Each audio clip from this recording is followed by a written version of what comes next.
Can you beat the Final Fantasy XII Zodiac Challenge? In this challenge run series, each character's job will be determined by their actual zodiac sign. And if you want to know more about each of the characters' zodiac signs, then I highly recommend you check out this video I made, which tells you all about each character. So I'll give you guys a few seconds to check out that video before continuing with this. Okay, that's enough time. Let's get into some rules real quick. Rule number 1, only one job per character. We are not using dual classes. The characters in this game have one zodiac sign and one zodiac sign only, so once their job has been assigned to them, they cannot deviate into any other class. Rule number 2, no quickenings or summons allowed in battle. We are allowed to license summons on the license board to gain access to special equipment and stat boosts, but we are not allowed to use them in battle because they are very overpowered, and we want to make sure this is as difficult as possible. Rule number 3, we have to beat every single hunt in this game to complete it. Excluding the final hunt, which takes about 12 hours to complete. We're not going to bother with that, but every other hunt aside from the last must be completed to beat this challenge. And finally, rule number 4, don't forget to live, laugh and love. Hi gay! So if you are new to the channel and don't know how these challenge run videos work, basically I will show you some gameplay footage and some strategy mixed in with my thoughts and opinions on the story, with a few memes and gags in the middle to keep it entertaining. So without further ado, let's get into the challenge, shall we?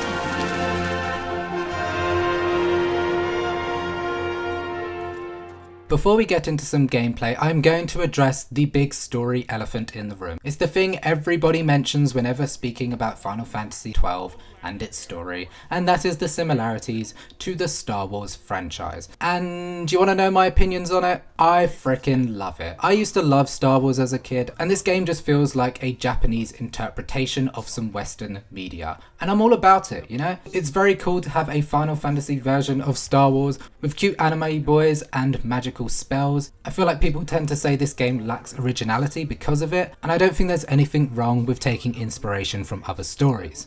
I feel like most Westerners can make the connections very easily because we are surrounded by Star Wars constantly, but for people in Japan it is less of a big deal, so having a sort of Japanese interpretation of a beloved story in the West is pretty magical to me. I think that's what's awesome about media, is that we can take inspiration from other pieces of media and adapt them into our own unique stories. I don't think it diminishes the originality of the game. I still think it's an original game with its own merits and quirks and things like that. But yes, these Star Wars references are very apparent, and I will only mention a few of them every now and then, so it is not completely full of Star Wars references, and I don't want to reiterate what has already been said. But that being said, I will still mention it from time to time where I see fit. Does that make any sense? No. So this opening cutscene is just laying the groundwork for the game. Essentially, there is a war going on between the Empire of Arcadia and Dalmasca, which is where our heroes are from. And yes, we have a princess, we have a prince, we have war, we have tragedy.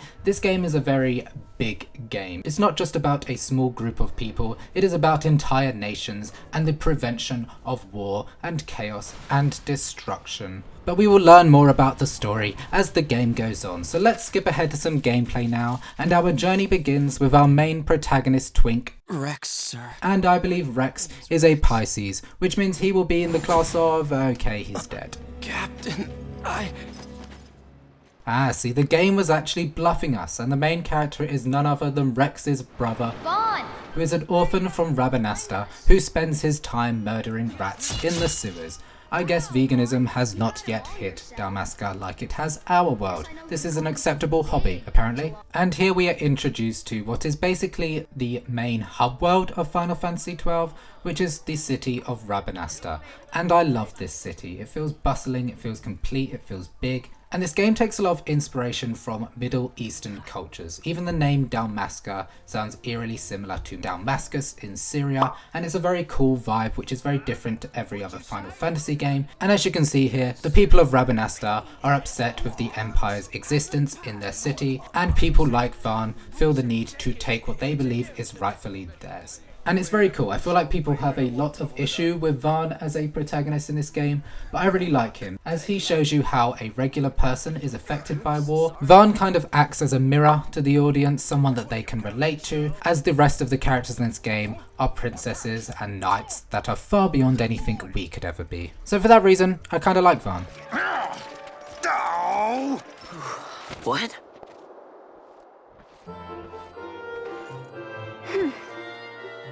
And here we are also introduced to Vaan's friend Penelo, who kinda sucks. She's always telling him what to do, she's always saying to stay out of trouble and making sure he doesn't do anything bad, and it's like, just let him be a bit of a bad boy. What is wrong with Vaan stealing from the Empire? And I know it's just because she cares or whatever, but it just becomes very tiring to hear her constantly say, Vaan, don't do this, don't do that. But I just find her kind of infuriating. Maybe it's her stupid hair. Cause you're not that cute.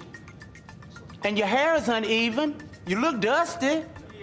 Or just her design in general. I find it very uninspired and just a bit weird. I can't put my finger on it. I should like her. She's cool and spunky and fun. I just don't. Maybe I'm just a I don't know. But I can't help the way I feel. Maybe my love for her will grow throughout this series. Who knows? I know that. You think I like living like this? One of these days, I'll fly an airship of my own. I'll be a sky pirate, free to go where I will.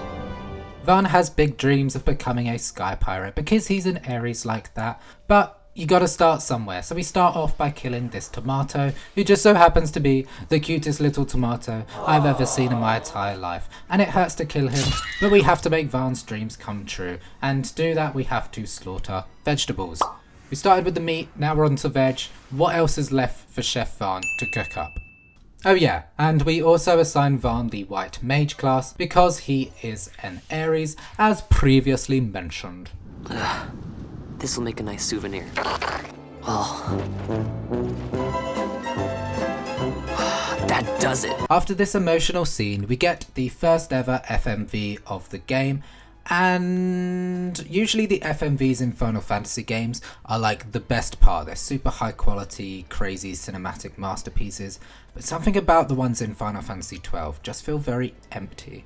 Like, the sound design is just so terrible. Where is the sound of the engine? Where is the sound of the crowd and the people and the city?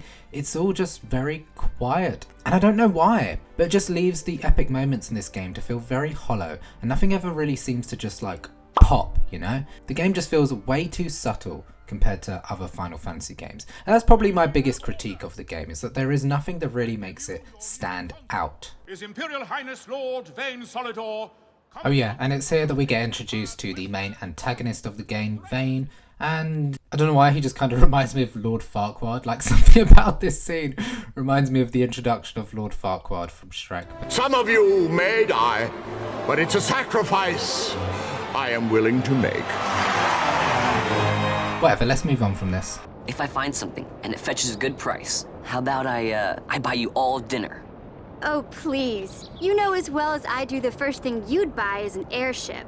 Oh, shut the up, Penelo. Like, why are you like this? Like, just leave Vaan alone. He's saying he would do something nice and you have to just like put him down. But whatever, let's just move on. We are supposed to go visit our friend Uhlan to hear about how to sneak into the palace. But whoa, oh my god, it's my alter ego, my secret twin brother, Mr. Balthier. Yes, you heard it right. Wow, that was so powerful. This, when I found this guy and found his name was Balthier, that just like is incredible to me. You got Jabsack and you got Balthier.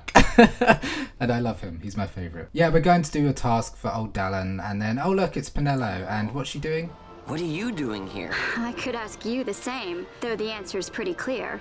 No good. Oh, she's judging me again, telling me I'm up to no good. Now she's in the party, she can become our monk, which is super awesome. She's going to be our strength-based character. But we collect a bunch of like sunlight into this stone because Uhlan needs it for us to sneak into the palace for some reason. And then we say goodbye to Penelo. Actually, I was kinda supposed to be watching the place for Miguelo. Do you see what I mean? She's such a hypocrite. She's telling him that he's up to no good when she was up to no good herself. Like, she's such a hypocrite. Anyway, we've made it into the palace and Vaan has come to steal some treasure from this lady's head, I guess. And then, whoa, hot people incoming. That's right, Balthier and Fran are also on a similar mission to steal some treasure. And I love these two characters. There's something about their design and personality that is so cool. I always use them in my party whenever I play this game, and I'd be lying if I said I didn't want Balthier to completely destroy me. You have something that belongs to me. Oh yeah, Daddy! What happened? We eventually crash their flying motorcycle and are now stuck in the sewers, but it's okay because Fran and Balthier decide to join our party to help escape. Listen, thief, Vaan, if you ever want to see your home again, you'll do exactly as I say. Myself, Fran, and you, we're working together now. Understood? We license Balthier as a time battle mage because we've said he is a Libra, and then we license Fran as a black mage because we've said she is a Capricorn, even though they're both wrong, but we won't talk about that. I dare say I've soiled my cuffs. Soiled your cuffs? What, does that mean you got poop on your sleeves? I feel like the characters in this game kind of speak in riddles, and I remember as a kid finding it very hard to keep up with the story because nobody talks properly. It's all very cryptic, it's all very strange. Now that I'm an adult, I understand the story much more. It is also possible that I'm just dumb, like I will I will happily admit that. But yeah, poop on the sleeves. Balthier has poop on his sleeves, and that's cool. Good for him, I suppose.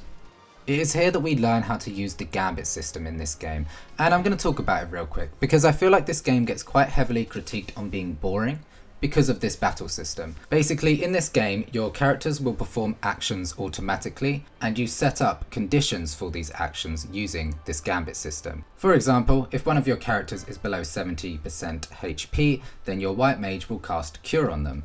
And you can do this for every single technique and spell and item in the game, which means the battles in this game occur quite naturally and automatically without any user input in the moment. So instead of the strategy coming in the battle, it all happens prior to battle. So if you're in a specific area with a lot of enemies that are weak to a certain spell, you know that you can gambit that spell in and they can use it automatically, and it means you can just breeze through areas watching the action happen. It feels like a bridge between the old turn-based style of gameplay that Final Fantasy was used to and the newer, more action-based gameplay of the more modern Final Fantasy games. And I quite like it. It feels like a happy medium, it feels really fun, it feels fresh. It's very satisfying once you've set up a gambit system that just works and you don't have to do anything. Unpopular opinion maybe, but that is just how I feel.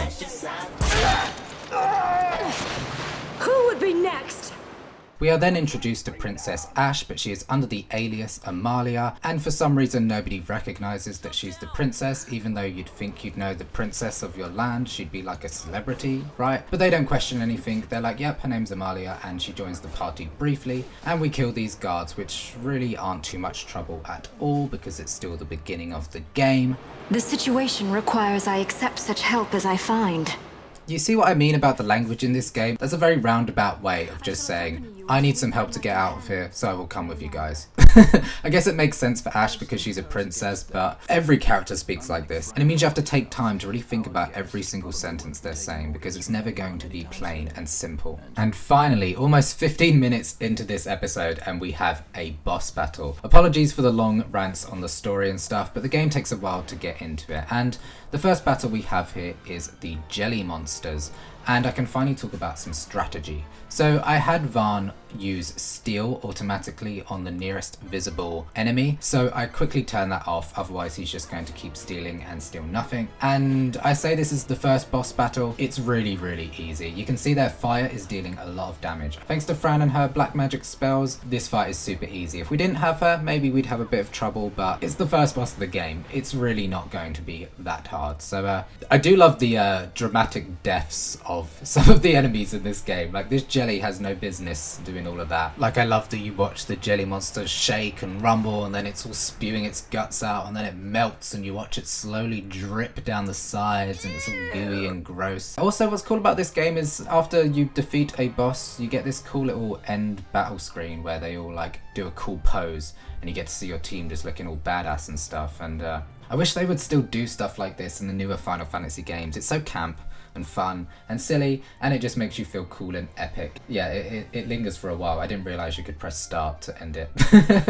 I get quite lucky and find this silken shirt, and then I go ahead and license that for Fran so that she can equip it, as it increases her magic power so her spells can do more damage. Then I remember to remove her automatic fire casting, ready for the next boss, as I know we have this battle here against the crazy cool fire phoenix with like flamey tentacles coming off of its head. Love the design of this. Very cool, very fun. This is definitely a step up in difficulty from the last boss battle, but still nothing too insane. We use steel with Vaan to get that phoenix down, and then I remember to remove the gambit as we have stolen the item and there is no need to do anything else. I took off the 2x speed modifier that I use for this boss battle so that you can see what's going on, but honestly I end up turning it back on because you can still see what's happening. I don't think it's too quick. Then this attack comes out. And it does a lot of damage and poisons us, and I'm like, whoa, this is the first time we're actually struggling a little bit in this game. What's cool about this game is you can just stop the action immediately and go into your menu and use the necessary items and spells that you need if you haven't gambited them automatically. So this game just gives you so much options, so much room, so much freedom. There's so many different spells and things you can do in this game, and it is just very epic and vast. I do really love the battle system in this game. I don't think it gets enough credit. Anyway, this attack comes out again and I'm like, oh god, here we go again. Everyone's gonna die and get poisoned. I'm preparing for the worst, but nothing really happens. I think you have to be in a certain radius to the monster for it to affect you, and luckily Fran and Balthier can chill at the back there, so they were not affected at all, which is really nice. And luckily its regular attacks barely do anything, so we don't have to worry too much. And Vaan is kind of just there healing everyone. The fact that we got a white mage in our party this early in the game is very handy. You can see here there was no real threat from dying to this enemy, and it goes down after a few more hits. Hallelujah. This death is so extra. Just like all of the bosses in this game, the deaths are always like fun. And it like disappears as if it's going to come back again. But I don't think you see this enemy again in the game. These people have done nothing. Release them. What are you doing? Don't interrupt me. I'm thinking. Shut when you think of go! Our party is then thrown in prison for stealing treasure from the palace, and Vaan gets himself in a bit of trouble with these big scary dudes, but have no fear because Balthier is here to sort them out. And sort them out we do with a very easy little fist fight, just in time for Fran to rescue us and show us towards the exit. What was that? Okay, James. Ah, the prison repository of rested relics and raiments. So our things are in here? That's what I said. Okay, so we're still trying to escape the prison, and we get this lovely Ashe shot here of everybody as they find the exit, only to be greeted with Basch, who has been locked in prison, and Vaan has had enough. He knows that this is the guy that killed Rex, and he is mad as hell. Which, you know, is very Aries of him, short-tempered, you know, that was part of his traits. And of course he's blowing their cover because he can't help himself, he's getting too emotional, and Fran decides to drop Basch's prison cell as they fall all the way down this giant hole, and somehow Basch survives this. Well, somehow they all survive this, but Basch especially is like chained up and is like looking like he's near death, falls on some rocks and is just like, fine. Spare us your quiddities. I'm just going to quickly Google what that means. I've never heard this word before. The inherent nature or essence of someone or something. So he's basically saying, stop being yourself for a minute, Vaan. Finally, we have reached a shop that has a bunch of weapons and armor that fit the classes that we have assigned them. And we go ahead and buy every single spell under the book since we are using all the mages in this run. And then you've got this area here which has these like electric bug monsters that can zap electricity away. It's really not a very hard area, and everybody feels pretty powerful now that they have weapons and armor that suit them. And it is here that we find out that it wasn't Basch who killed Vaan's brother, it was his twin brother. A twin brother? Fancy that.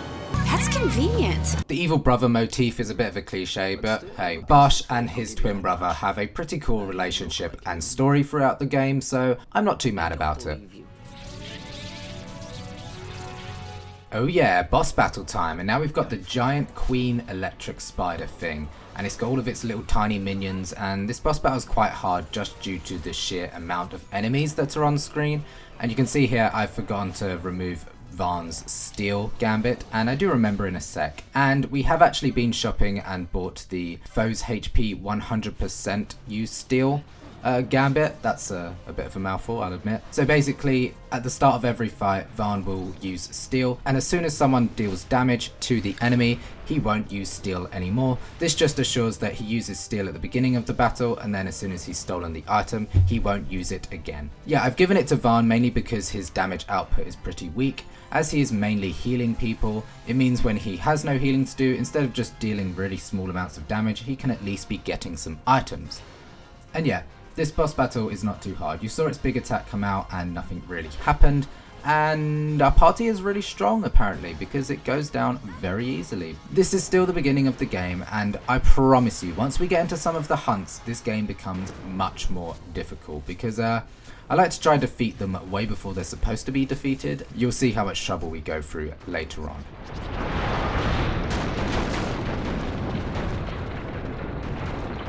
Once we escape the dungeon, we're back in this area which we started in when we killed the tomato all that time ago with just Vaan. And there's something very satisfying about this. The pacing of this part of the game is really nice. These wolves that previously took a few hits to defeat with Vaan are now just being one-shotted by our party. So it's a good indicator on how strong we have become, and I love when games do stuff like this. You'll also notice I use Fran as the leader most of the time in this part of the game, and it's because in this game, as you walk around, you recover MP, and it just makes sense to have our black mage be the leader. Because the leader does the most walking, we want Fran's MP to recover so she can keep using fire, so it just makes sense for her to be in the lead of our party. I get a little bit cocky here because I was feeling strong after killing all these wolves, and I'm like, there's this giant dinosaur that you can't kill at the beginning of the game. Maybe I'm more powerful now and can defeat it. And I got humbled real quick, but we didn't die. I managed to run away with Balthier just in time, but that was definitely a close call. And then, believe it or not, Balzac here is actually a part of the story, and we have to go to him to give him some sword or something so that we can find Basch again. And now Basch is back in his regular clothes and he is ready to join our party. And I find his outfit quite strange. I'm not quite sure what all of these belts at the top of his shirt are doing. Why are they not buckled up? And what would even be the point in buckling them up? Like, I just don't understand the belts. Like, the outfits in this game are quite tame compared to other Final Fantasy games, but Bosch's outfit always does confuse me. But hey, we finally have our red mage in the party, and Basch ends up being one of my favorite characters in this game. The red mage is actually incredible. He comes in so handy, especially in the mid game, and he has a very powerful spell called Dark, which hits all enemies, and you'll see when we go on to the hunts how incredibly useful this magic skill is. Just get me there and I'll find Penelo myself. So Penelo has been kidnapped by a group of bandits that are after Balthier, so the band has decided to rejoin together as they all have a common goal at the moment. But before we continue with some story stuff, the hunts are now ready and open, so let's go and do some of those real quick. And this is where the fun of this challenge begins, because I love the hunts in this game. They add a really unique challenge. Most of the story bosses are fairly simple, but the hunts add a very unique twist to the game that make it much more challenging and fun. We do also purchase these cool gambits such as Fire Week, Lightning Week and Ice Week, so this means that Fran will use the correct spell depending on what the enemy is weak to, which means we don't have to constantly use up all of our spells for every enemy, but only use them when necessary. And our first hunt here is against this giant wolf, who goes down very easily thanks to Dark, but hey, it's like the first ever hunt, so what can you expect? And the second one is a little bit more challenging, mostly because it's undead, which makes it much harder, but Cure actually deals damage to it, so Vaan can actually pump out some cool damage in this fight, and we managed to take it down without too much of an issue. And then the third hunt is against this cactus monster, and I'm not even going to show you any of the footage for that because it was very easy. It went down without very much fight at all. But what wasn't easy was this fourth battle here against these giant chickens. And considering how the last ones went, I thought this is going to be super easy, right? And these guys just have a lot of HP, And the only way we can really do damage now is with Basch's dark attack, as it hits all of the chickens at once and does massive damage. The issue, however, is that Dark uses up a lot of MP that we do not have, and our defenses are terrible because at the moment we have a party of 4 mages. It just means that our HP gets depleted very easily. And not only is it 4 mages, it's 4 mages with really low magic stats. The 2 best mages in the game are Ashe and Penelo, and we do not have access to them at the moment, and they are also not mages in this run because their star signs do not allow them to be mages. As you can see, Basch has already run out of MP, and he is our main damage dealer, which is quite sad. And Fran and Vaan are not too far behind them. As they continue to use fire and cure, their MP is going to deplete, and then they are left sitting like little ducks, not being able to do anything because as you would guess, the black mage and the white mage have really bad attacks. So physical damage is not the way to go for this fight. We need to have MP and we need to be dealing magic damage. Balthier actually is quite strong. He has a fairly high strength stat compared to the other characters anyway. So once we send him in, we start doing a little bit more damage, but we've only killed 1 chicken thus far. And we keep targeting different chickens for some reason. Every time we get one near the end, they switch targets and then start attacking another chicken. It's probably something to do with my gambits. I'm pretty sure I changed that later on. Yeah, as it's going right now, it's not looking too good. I'm making sure to do everything I possibly can, but as you can see, everyone is dead, or at least dying. I've used a lot of Phoenix Downs. I tried to run away with Balthier because I was like, right, this is not going well. I'm clearly going to lose here. And I get sniped just before I exit the screen, meaning this is our first death.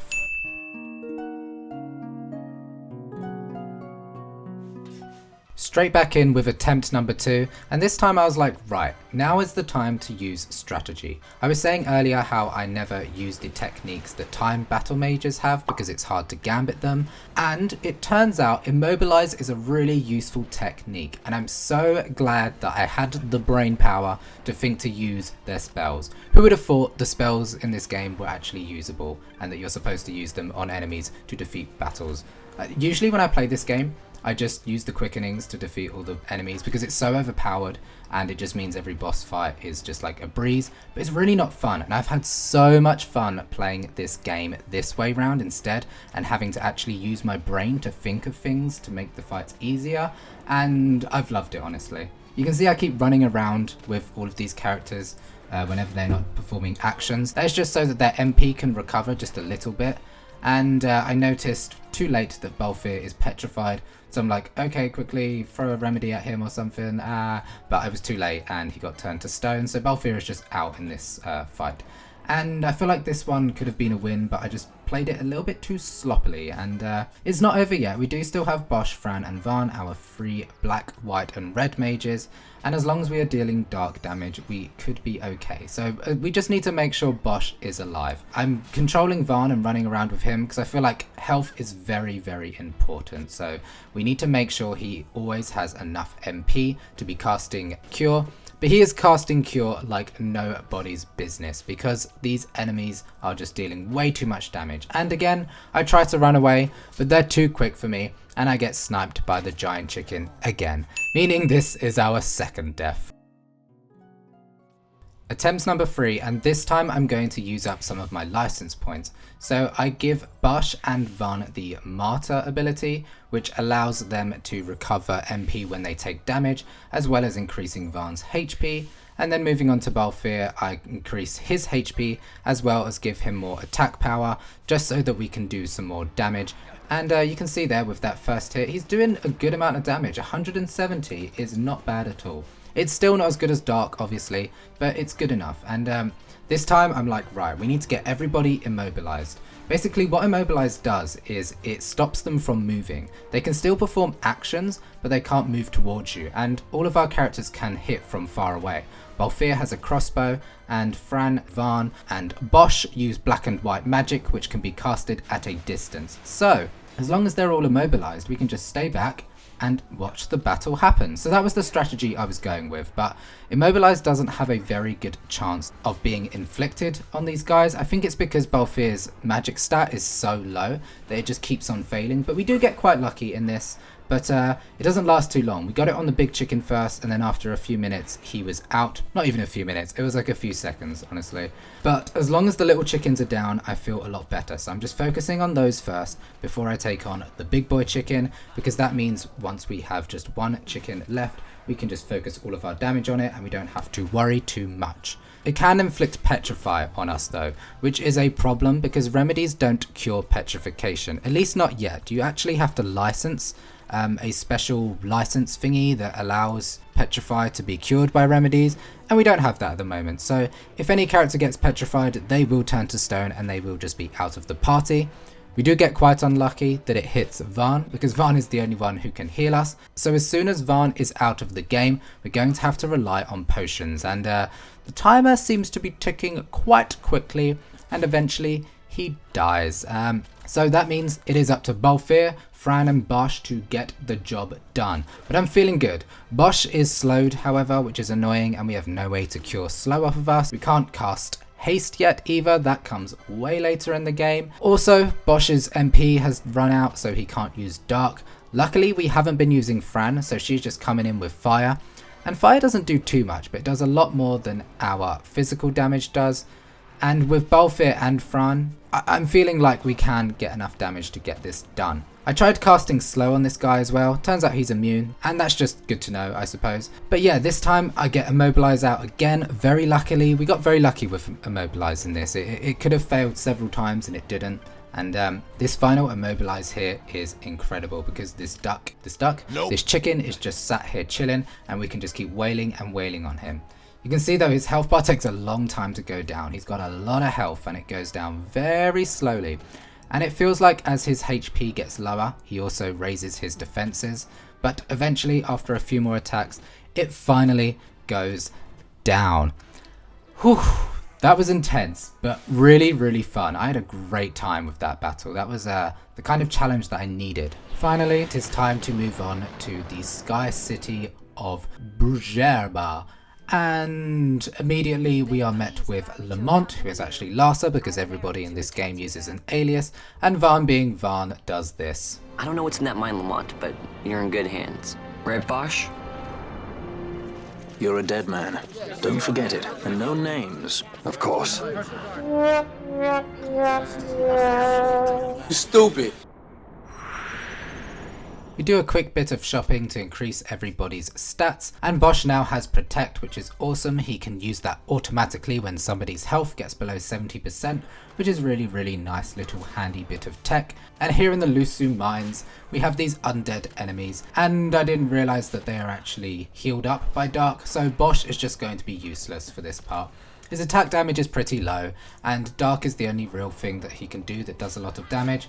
So instead of changing up his gambits, we're just going to remove him and use a party of Vaan, Balthier and Fran. Plus Lamont as well is there doing some other little stuff, and he's actually a pretty good party member because he can cast potions on us, and that means Vaan can use his cure spell on the undead enemies and deal damage to them instead. So yeah, this is actually like one of the best grind spots in the game because of all these skeletons just appearing.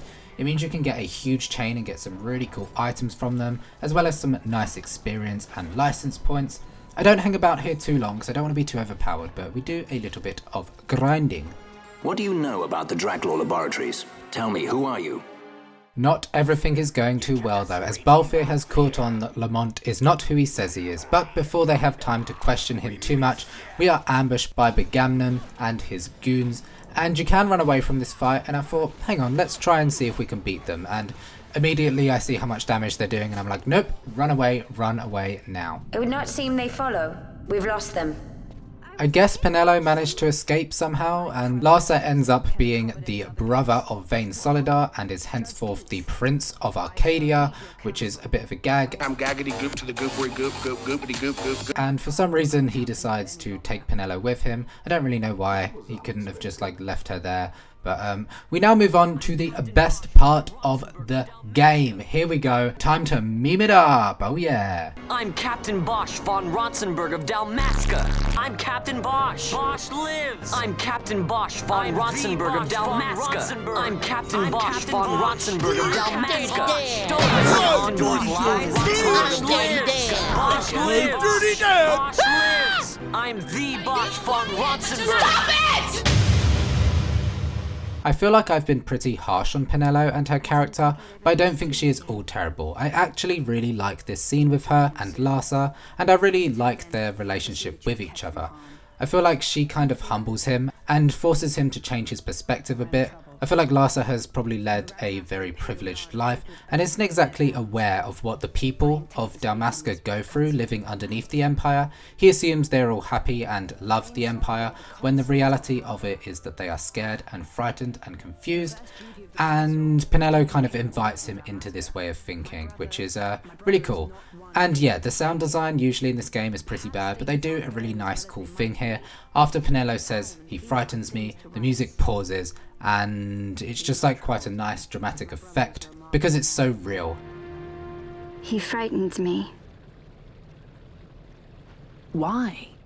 I know that sounds silly and kind of minuscule, but it's little details like this that I really look for as like a filmmaker myself. I really appreciate these little attention to details that just make the story feel a bit more cohesive and dynamic. So you fear the Empire? Yes. Now we've got another hard boss battle against Mr. Snaky Guy, and this is like our fifth or sixth hunt? I can't remember at this point, but the hunts are coming in strong and we are going for it. This guy is definitely very strong. I'm probably not at the level I should be to fight this guy, but like I said, I like a challenge, so I'm gonna go for it. And I'm just switching off some of the gambits that I feel like we don't need. This guy is not casting any magical spells on us, so I remove the automatic casting of Shell when we get below 70% HP.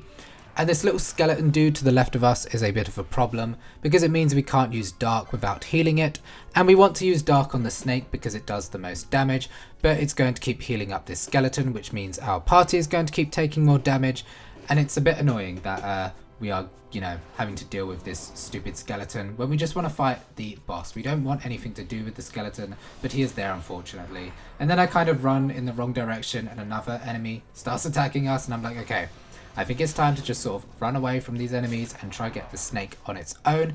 But that doesn't seem to be happening and people keep dying, so I'm like, right, let's just leave and try this again. But of course, as soon as I leave the screen, there are like 3 enemies just sat here waiting to kill me. So I'm like, oh god, I literally can't escape. And Fran is getting down to very low HP. And I'm starting to panic and I just think, maybe I just need to let myself die and try this one again. Also, whenever you leave the screen, the boss goes back up to full health. So yeah, we do still have Balthier, but he's not going to be able to take it by himself. And I need to plan more for this fight. So I let him kill me and give ourselves a game over, ready to retry again. This time we do not have a skeleton near us, only a bat, so that is fine. Dark can kill the bats fine. They are not healed up by Dark, which is lovely. And now we seem to just have the snake by himself. We can actually start to do this fight. The snake does have protect on him, but that's fine because we're mainly using magic damage anyway from Fran and Basch. But it does of course weaken some of Balthier's attacks, but he's still doing a pretty decent amount of damage anyway. And now that he is by himself, he is not as much of a threat to us as he was before. We also have Rays from Vaan, so we don't have to keep using Phoenix Downs. And I figured this would be the best party to use just because it feels the most diverse, and also Basch has the downside of accidentally casting his magic attacks on the skeletons. But of course once they die, instead of reviving them, I'm like, let's just bring out Basch because he still has some fight in him. And for some reason when he gets down to low HP we struggle a lot, but eventually it does go down and we kill the fight with only 1 death, which is lovely.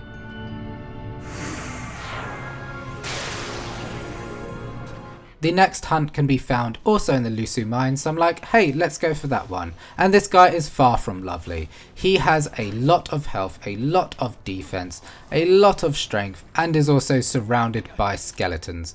So I very quickly realized that we are far too underpowered for this. Like, as soon as the fight begins, people are just dead, and I'm like, wow. This guy is definitely a much later part of the game. I could try and use some cool techniques like immobilize and things like that, But I don't think that's going to help us. This is definitely out of our league right now. Of course, that doesn't stop me from trying as much as I can. I'm reviving people. I'm doing all the things I feel like I can. I'm running around.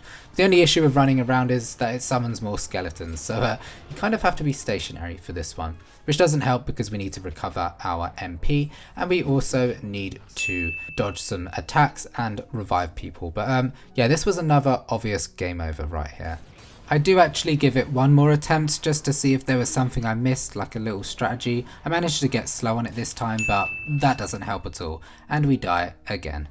Why indeed, you should find the enemy's chains an easy burden to bear. I'm gonna come back to this guy later once we are more powerful, but for now let's continue with the story, and Basch decides to pull out his sword on this very important person, which means we get arrested again for the 500 millionth time. And here is some more Star Wars references. This one was another one that was very immediately obvious. Like, I can see the scene in my head right now when they're arrested. I imagine future me is going to be putting a little side by side of the two clips and blurring them together so that you can see how referential this part of the game is. And hey, I said I wasn't going to bring it up too much, only where I feel it is necessary, and this one just like caught my eye immediately, where I was like, ah, I know this scene, this is Star Wars, I see it, I believe it, I feel it in my bones, it is there, and I ain't knocking it, I'm not mad about it, I'm just pointing it out, that's all. We're gonna not point it out as much anymore. Okay, that's the last time, let's continue. After what you've done, how dare you? You're supposed to be dead. It is here that we find out that Amalia, who was with us earlier, is none other than Princess Ashe of Dalmasca, but she has no proof of her identity. I guess she left her driver's license in her other purse and cannot prove she is the princess. So they arrest her and the rest of our party, but we escape and it is time to rescue her. Fear not their numbers. Take down the leaders and the others will follow. We have this battle here, which I guess is a boss battle, but it's really not hard, thanks to my main boy Basch using Dark, and we also gave Disable to Balthier whenever there are 5+ enemies on screen, which just means everyone gets disabled, which is really cool. It's really hard to junction these time battle mage magic abilities, but I quite like the there are too many enemies on screen, let's immobilize them sort of strategy. It means he doesn't cast it too often, and whenever it is inflicted on people we can just remove it afterwards. And this fight is now a cakewalk since they cannot do anything, and yeah, this last guy takes a little bit longer than the rest, but nothing challenging at all. We barely even had to use Cure because our party is so badass. And now we can go into this cell here and rescue the princess. Ooh, that pose looks familiar. Nope, I'm not gonna say it, I'm not gonna do it. We are not going there anymore.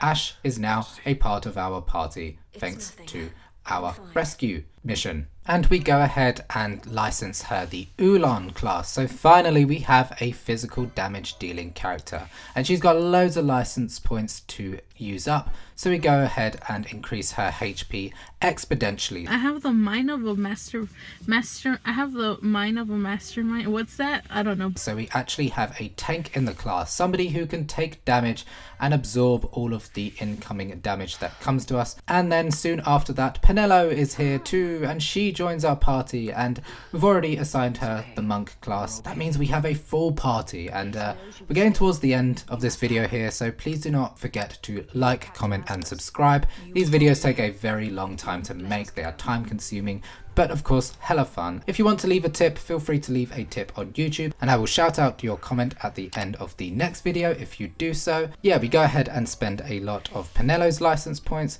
She also gets a lot of HP nodes, as well as a lot of battle lore, which increases her physical strength, meaning we have some solid physical damage dealers on our team now, and we can start to have a more balanced party rather than one that is all magic based and dies extremely easily.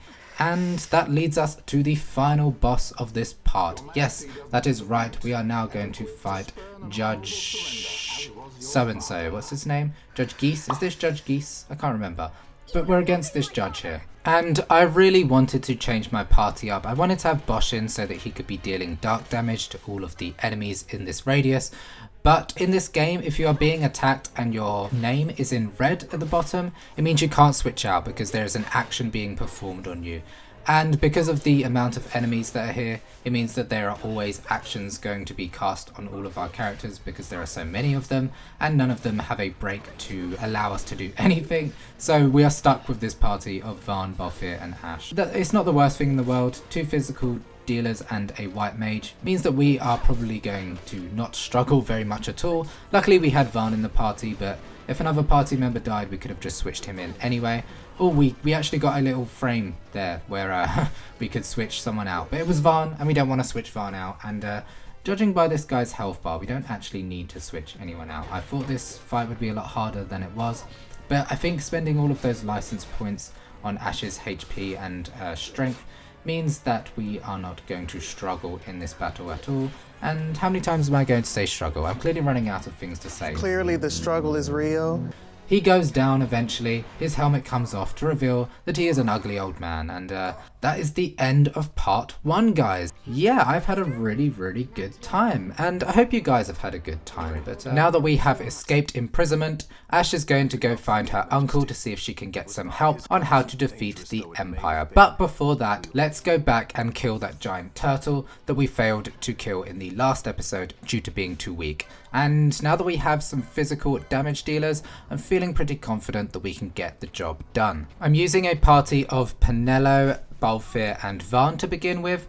Vaan to get protect on everyone and heal everyone, Balthier to cast slow on the turtle so he deals less hits to us, and Penelo just there as a tank to absorb some damage and also dish out a lot of damage as well.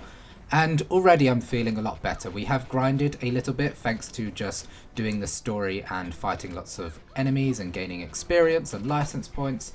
But the addition of 2 extra characters on our team mean that this is going to be a lot easier. You can see we're having less problems with the skeletons now because we don't have to rely on dark as much, which obviously heals them up. Balthier does go down, but that's okay. We just send in Ashe, who is also very tanky. She has a lot of good defense because she has heavy armor, which just naturally has more bulk. And she also gains a lot of HP nodes in her license board. And you can see here, the turtle likes to cast slow and blind on us. Slow is quite annoying because we have no way to get rid of it, but blind can easily be gotten rid of with some eye drops, which I take a while to find, even though it's literally the first item in my item selection. Like most hunts in this game, whenever they get to like critical HP levels, they tend to just deal a lot more damage quickly, and the slow has worn off of the turtle, so he is dealing a lot more damage to us more quickly. Nothing I need to be too scared of, I don't think. And luckily having protect on us is helping quite a bit. High HP plus protect means that we are just going to survive a lot longer. And I kind of keep like dancing around him with Penelo. And this is just to ensure that he doesn't get as many hits off on us because he has to keep turning around to get to us. And you can see here when I say still, he just seems to get out way more. And now he's in critical HP mode. He's just dishing out kick after kick after kick. But luckily the kicks aren't doing too much damage. And Penelo is also blocking quite a lot, which is really good. The monk's poles do have a fair bit of evade on them, which is very handy. But yeah, we got through this fight with only 1 death, so that is very good.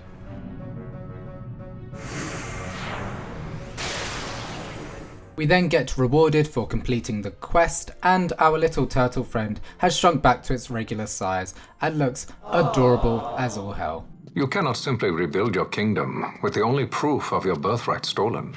Without that, the Grand Kiltias on Baomises cannot and will not recognize your majesty as the rightful heir. So Ashe would like to rebuild her kingdom, but cannot do so without proof of her identity. And I didn't really speak about Ashe much in the last video, so I'm going to take a second now to speak about her. And she is one of my favourite characters of this game, along with Balthier and Fran.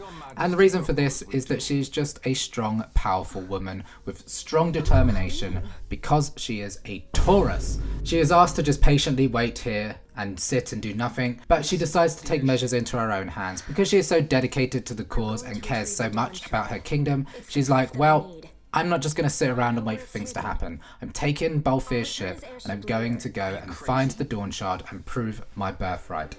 This is something that I have to do. Not only for myself, but for all those who have fallen. I will not be made to hide. And I really respect her. I think she's a very cool character. She's basically the main character of this game, really. The entire plot revolves around her and helping her regain her kingdom. It's nice to have a female lead character who is strong and powerful and doesn't wait to be saved. Yeah, she gets caught by Vaan stealing the ship, and then everyone decides to go with her anyway and help out. Ashe is on a mission to get her birthstone. Basch is with her to protect her. Balthier and Fran are there to steal treasure. And then Vaan and Penelo are just there for the ride. And I think that's why a lot of people have an issue with them. But I personally don't mind it. It's nice to have people that are kind of separated from the politics that's going on and are just there to provide light entertainment and almost act as just like an overseer, a regular person just going on an adventure, not really knowing what they're getting into, but not having much option and needing some excitement in their life and taking every opportunity that comes to them. I don't think it makes them dull, I don't think it makes them worthless, I think it makes them relatable, and it also is quite fun to watch them grow and progress and get more entangled into the story than they even needed to in the first place. Settled. We should leave before the Marquis realizes she's missing, like proper kidnappers. So instead of flying all the way to King Wraithwall's tomb, we have to stop off here at the Wester Sands and walk the rest of the way. And the reason for this is just because they want you to walk. But Vaan sort of explains it. He says, so when you're in yacht, skystones don't work at all. That's why we gotta hoof the rest of the way, you see? Whatever the hell that is supposed to mean. Maybe it's because of the amount of mist that's emanating from the tomb. I don't know. Maybe it's Sin's toxin. The toxin! Watch out! Maybe Sin's toxin is the reason that they can't get to the tomb. We do a little bit of shopping to upgrade everybody's weapons and armor and buy all the necessary spells to continue, including Cura and Aero, which are two very, very good spells at this part of the game. Cura doesn't only do more healing than Cure does, but also heals your entire party. And Aero is also a very powerful spell that hits all enemies. So yeah, you're about to see how powerful these spells can be in the next area. Speaking of the next area, we then arrive at the Ogier Yensa Sandsea. I believe I'm saying that right? I don't really know. But this area is very cool, and I do quite like this little cutscene that we have here. This place really reminds me of Junon from Final Fantasy VII. It's the sort of like polluted, deserty beach area that just has a very cool vibe. It feels nostalgic. It feels like this is what Junon could have looked like if Final Fantasy VII was made when this game was made, and I like it. Heedless of the kingdoms caught in their midst, Dalmasca, Labradia, Newark, Landis, Kennedy, Davenport. We should leave this place. Let me guess. Sandstorm? Something far worse. Let's quit this place while we still can. Move! Oh god, it's happening. These monsters are coming, and they've been given their own cutscenes. They must be terrifying. They've got skull faces. Oh my god, how are we ever going to defeat them? Oh, okay, they literally die in one hit to Aero. They gave it such a huge build-up, as if they were going to be these like really difficult enemies that are going to destroy us. And actually no, they're incredibly easy.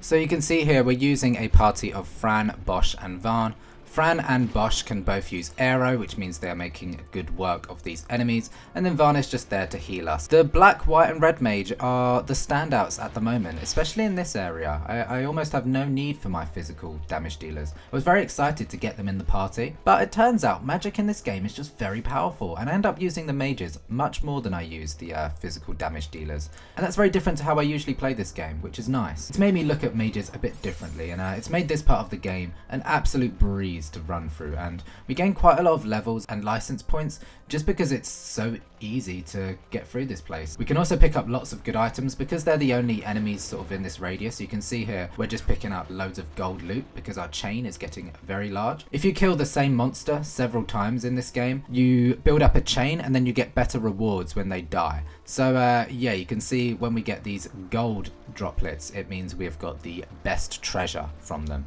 We have this cool side quest here against this giant turtle, and it's very easy. We're quite powerful, and the little skull looking dudes kind of help us out a bit in defeating him. So I spoke to this Moogle after, and then you get this cool cutscene where you meet the leader of the skull people, and I've played this game about 5 times maybe growing up as a kid, and I've never seen this before, and I didn't look this up or anything. It just kind of happened, and it's very cool. Like, I'm still discovering things about this game that I never knew, and That is the beauty of these Final Fantasy games. They're so jam-packed with little details that aren't necessarily in your face, and if you take the time to read and talk to NPCs, you end up finding a lot of really cool stuff. And yeah, this queen of the Uhlan, she's brutal. She literally just murders this other little dude.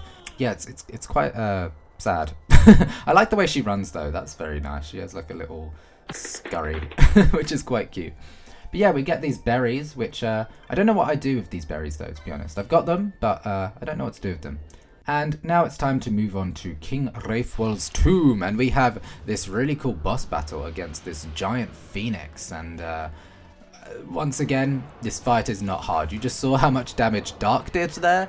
Yeah, I think because we've been doing hunts and things, we're just very powerful. So most of the story bosses now are kind of a joke, which is a shame. It does increase in difficulty, especially once we unlock the second class, because it expects us to be more powerful than we are actually going to be.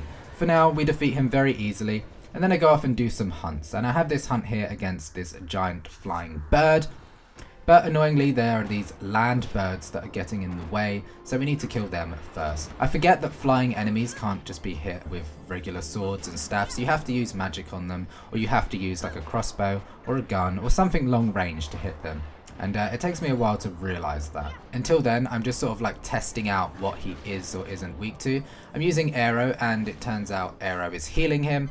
So I need to use a different spell, and I'm just sort of going through the list of spells and seeing which ones do big amounts of damage to him, and then I'm going to gambit it in after I've noticed. I do eventually switch Balthier in. No, I don't. Nope. Tell a lie. I thought I was going to switch him in. I didn't. As you can see, Vaan is also attacking our players. You just saw him hit Vossler there, and the reason for this is that I gave him the regen healing staff thing. So basically, if he attacks an enemy and hits them, it's going to give them regen. But if he attacks one of our players, it gives them regen instead. So when their health gets around 70%, I think he then starts to attack them to regen their health. It's kind of cool, I suppose. I end up getting rid of this weapon because it's just not very useful. The gambits aren't particularly suited to it. I couldn't figure out a good gambit where he would attack them once, wait for regen to come off, and then stop attacking them. There just isn't a gambit that does that. So we do end up getting rid of this weapon, but I thought it was a cool gimmick. I thought it would really work. I was like, wow, I can just get regen off. But as soon as I get regen the spell, which I believe I get in the tomb coming up, I just retire the staff because it's just more trouble than it's worth. You end up just attacking your teammates constantly, and that's not very fun. But yeah, now you can see here I've gambited Blizzard so that we can deal ice damage to it from far away, and it's going down a lot better now. Dark is also dealing a lot of damage too. It's got quite a high health pool, but it's not dealing too much damage to us. I do say that. Basch did die, but it's nothing that we need to be too worried about. So feeling pretty good. Feel like this is going to be a win. And even though our party is dying a little bit, I'm not too worried. We had a lot of MP left to spare. And eventually the Wyvern Lord goes down. I'm preparing for the next boss battle by turning the battle speed all the way up to fast and equipping Penelo with this armlet that makes her immune to blind. And that is because we're about to fight the Demon Wall. And this is an optional boss battle, you can just run away, but I am not afraid of a challenge. Nope, run away now. I want to defeat him. It's very difficult to defeat him because you're on a timer and he eventually pushes you right back to the wall and crushes you. So you need to deal a lot of damage to him fast. The reason I turn the battle speed up to 4 is because that doesn't actually affect the speed at which the demon wall walks towards you. It just makes the fight quicker, and we want to kill him as quickly as possible, right? He can also inflict blind on us, hence why I've given Penelo the armlet that protects against blind. Strap yourselves in, because this boss battle takes forever for me to figure out how to complete. Oh dear, we've got some work to do, right? We always get very, very close. We always just a little bit of damage short. I was very determined to defeat him. I could have just gave up. And you'll see how many times we had to fight this guy to get a win. It's very entertaining, and it forced me to think on my feet quite a bit. And I'm also not even sure if it's possible, the current level I'm at with the current jobs that I have. So I did give it a lot of tries, and you will see if I manage to sneak out a win or not. But we definitely put in a lot of time into this. Most of this episode is going to be trying to defeat this demon wall, but I promise you it is very entertaining. I didn't realize you could actually control your guests in this game, which is awesome. And Vossler has some very handy techniques, such as expose. Okay, future jam here. I've realized that I called it expose when it clearly says expose. I cannot read very well, and I do end up calling it expose for the rest of this section, so just bear with me while I get it wrong. It's too late to change it now, so yeah, just enjoy me being an idiot. Which reduces the Demon Wall's defenses, and with that, I knew that it was possible that we could defeat this guy. We just needed to get his defenses down a lot towards the beginning of the fight, and then whittle him down with our strongest damage dealers. And physical damage is the way to go for this fight. Magic damage doesn't do all too much. He has a move which sends one of your teammates to the X zone, and it's basically like petrifying them, but you cannot bring them back at all. So like at least once in the fight, usually around halfway, he will just remove one of your party members completely from the battle. So there's a lot of RNG involved with this fight. You have to make sure that you get off enough exposés with Vosla, because sometimes it can fail. So you need to get a lot of exposés off. Stop saying that! With Vosla towards the beginning of the fight. You need to make sure that your party members are protected against blind, and if they do get blind, you cure it off immediately. You also need to make sure that he doesn't send your strongest character to the X zone. You also want to make sure that your characters get in enough hits. So there's a lot of factors that are going against you, and as you can see in this first fight, we definitely died. Fight or run? We better decide fast.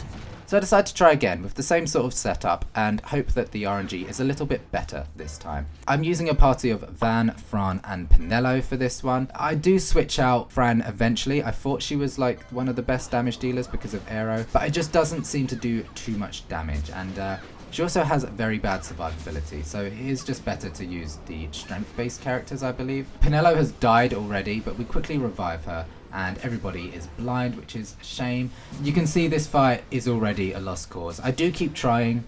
I don't just give up, but if you're not dealing big amounts of damage to him at the beginning and you're not lowering his defenses, it's a guaranteed game over pretty much. And he deals a lot of status effects to you. He can blind you, he can send you to sleep, he can petrify you. There's a lot you need to be doing. You need to be opening up that menu constantly. Yeah, you can see here the second fight was a fail. So we try it for a third time. Fight or run? We better decide fast. This time using Ashe, Penelo and Vaan. Vaan there to heal, Ashe and Penelo just to be dealing damage. I've also gambited Vosla to automatically use expose now from the beginning of the fight, so we just get his defenses down loads, and then we switch his gambits to use attack again.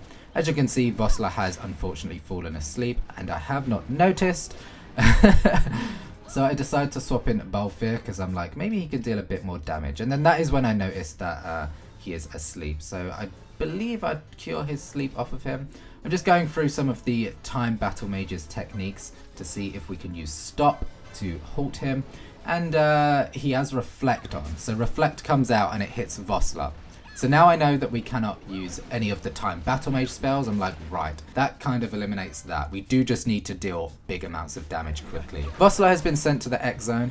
That's not the worst thing in the world, but we get a lot closer than the first two times, but of course he does still crush us. But it's making it feel like it is possible because we're getting closer and closer each time. I just need to figure out the right combination of characters and the right combination of techniques to use and to get lucky with RNG, and I think we can beat him. Fight or run? We better decide fast. But it's not. It may not be possible. I admit that. I try using gravity to see if that does anything. He's immune to gravity. It doesn't work. I think sometimes he casts reflect on himself. Sometimes he doesn't. There's a lot of like things this guy can do. This team feels very good. We have the three strongest physical damage dealers: Balthier, Penelo, and Ashe, and then we have Vosla using expose. So this is the way to go. We do not need a white mage at all. Vaan is put on the sidelines. We just need to deal big damage quickly, and I'm just using a lot of techniques to see what happens. So Ashe gets sent to the X zone, which is unfortunate, but that's okay. We still have our other three characters. It kind of doesn't matter because they all deal an equal amount of damage, and Basch is the next best damage dealing character, so I then send him out in replacement of Ashe.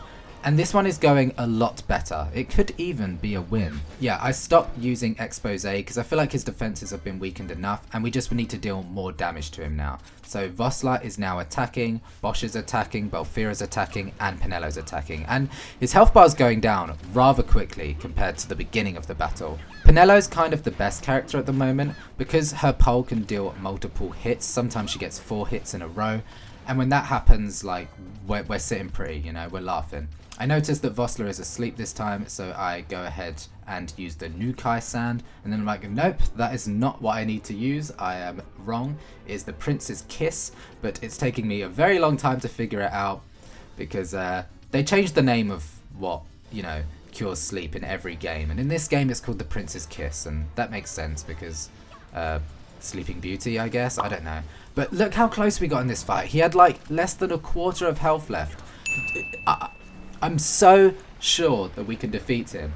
I'm not going to give up. I must try this. This is only the 3rd battle or 4th battle. I feel like we do just need a few more levels though. So I run around a bit and kill some enemies just to gain 1 level because I feel like with 1 level we can do it. While we do some minor grinding, I'm going to ask you guys to please like, comment and subscribe if you haven't already. After looking at the statistics, the amount of people that watch my videos that are actually subscribed to me is kind of crazy. So if you do enjoy my content and you are a frequent viewer, then please hit the subscribe button. Do it. It really helps out the algorithm and helps my channel grow so that I can create more content for you guys in the future. Okay, attempt number 5 now, and we're using a party of Penelo, Ashe and Balthier again, as they are my strongest hitters, and immediately he's getting blind out on us, so we have to make sure that we are curing that as quickly as possible. It took me a little bit of time to realise that they had blind on them, which is quite bad, and then it takes me a while to find where the eye drops are in my drop down menu. They are actually the first item in my menu, but whoever looks at the first item, right, you're always searching for it when it happens to be in the most obvious place possible. But as soon as everybody's blind has been taken off of them, the fight can actually begin. I do feel like it took me a bit longer than it should have to realise everybody had blind on them, which means that this attempt may not be going as well as I thought. We're still using Expose from Vosla to get the defences down. Penelo, unfortunately, is the one that has been sent to the XII, so we swap her out for Basch because he is the next best damage dealer, and then we switch Vosla's gambits over so that he is automatically attacking, as he's dropped the defenses down enough, and you can just see how much more damage our attacks are doing now. And he's getting us towards the end of the wall, and he's got a tiny bit of health left, but nope. Unfortunately, he crushes us again. But that time was very close, and we didn't notice the blind on us for a while, so better RNG and recognizing when we are blind, we should be able to take it in the next one, right? And in the next fight we get so close, but again we die right at the last second. But that was like the closest we've gotten, so I try once more, and as you can probably guess, we die again.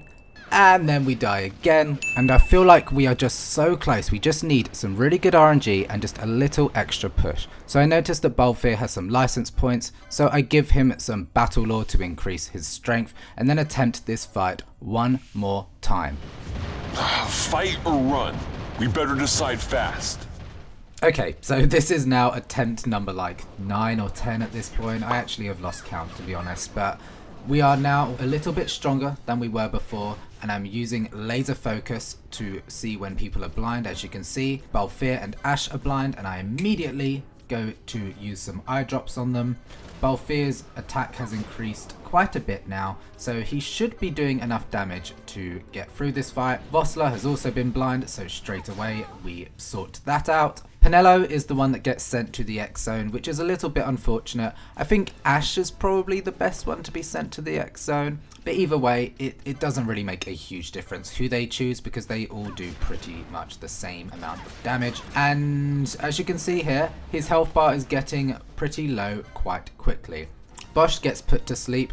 Not a huge deal because Basch isn't dealing too much damage, but every bit of damage counts in this game. So we get that off straight away. And Ashe has been silenced, but silence doesn't matter. And the health bar is getting very low. And I'm like, this is it. We are so close, and then BAM!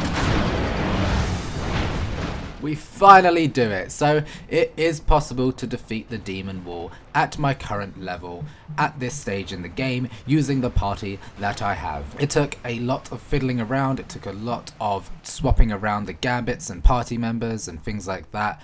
But that is what makes this challenge so fun, is figuring out things like expose that can make fights like this a lot easier.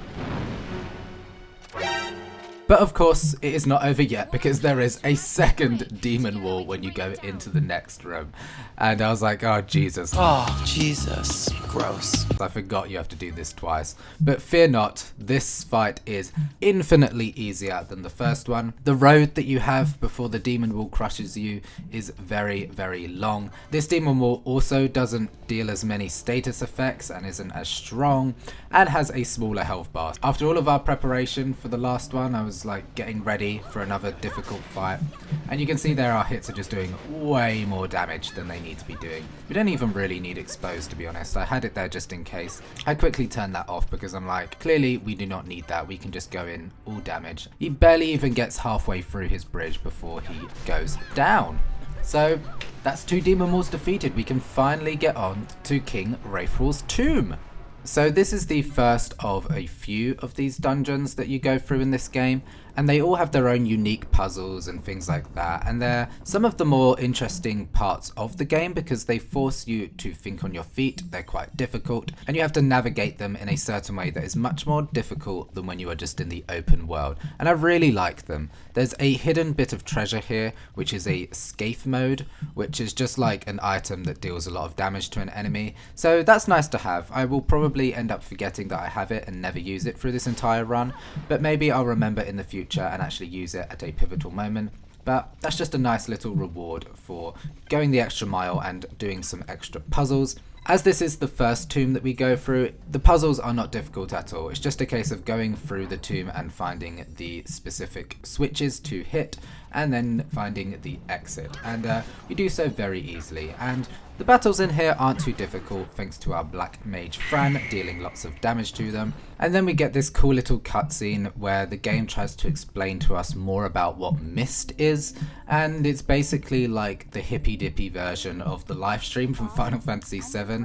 It can be used as like a strong energy source that can be used as a weapon and like flows through us and is in the sky and the air, and Fran knows how to channel it because she's like a super hippy dippy queen. Yeah, it's kind of cool. That is basically what the Empire is trying to do. They're trying to harness mist into weapons to destroy cities and things like that. It's kind of an important part of the plot, but you don't ask too many questions about it. The mist is just mist, you know? Okay, boss battle time once again, and we have this boss battle here against Belias or Belias, not quite sure how you say it. It is the Fire Lord summon monster thingamabob instead of Ifrit or Ifrit, and for some reason Ifrit and Shiva and all of those are now the name of some ships, and the summons are different than all the other Final Fantasy games.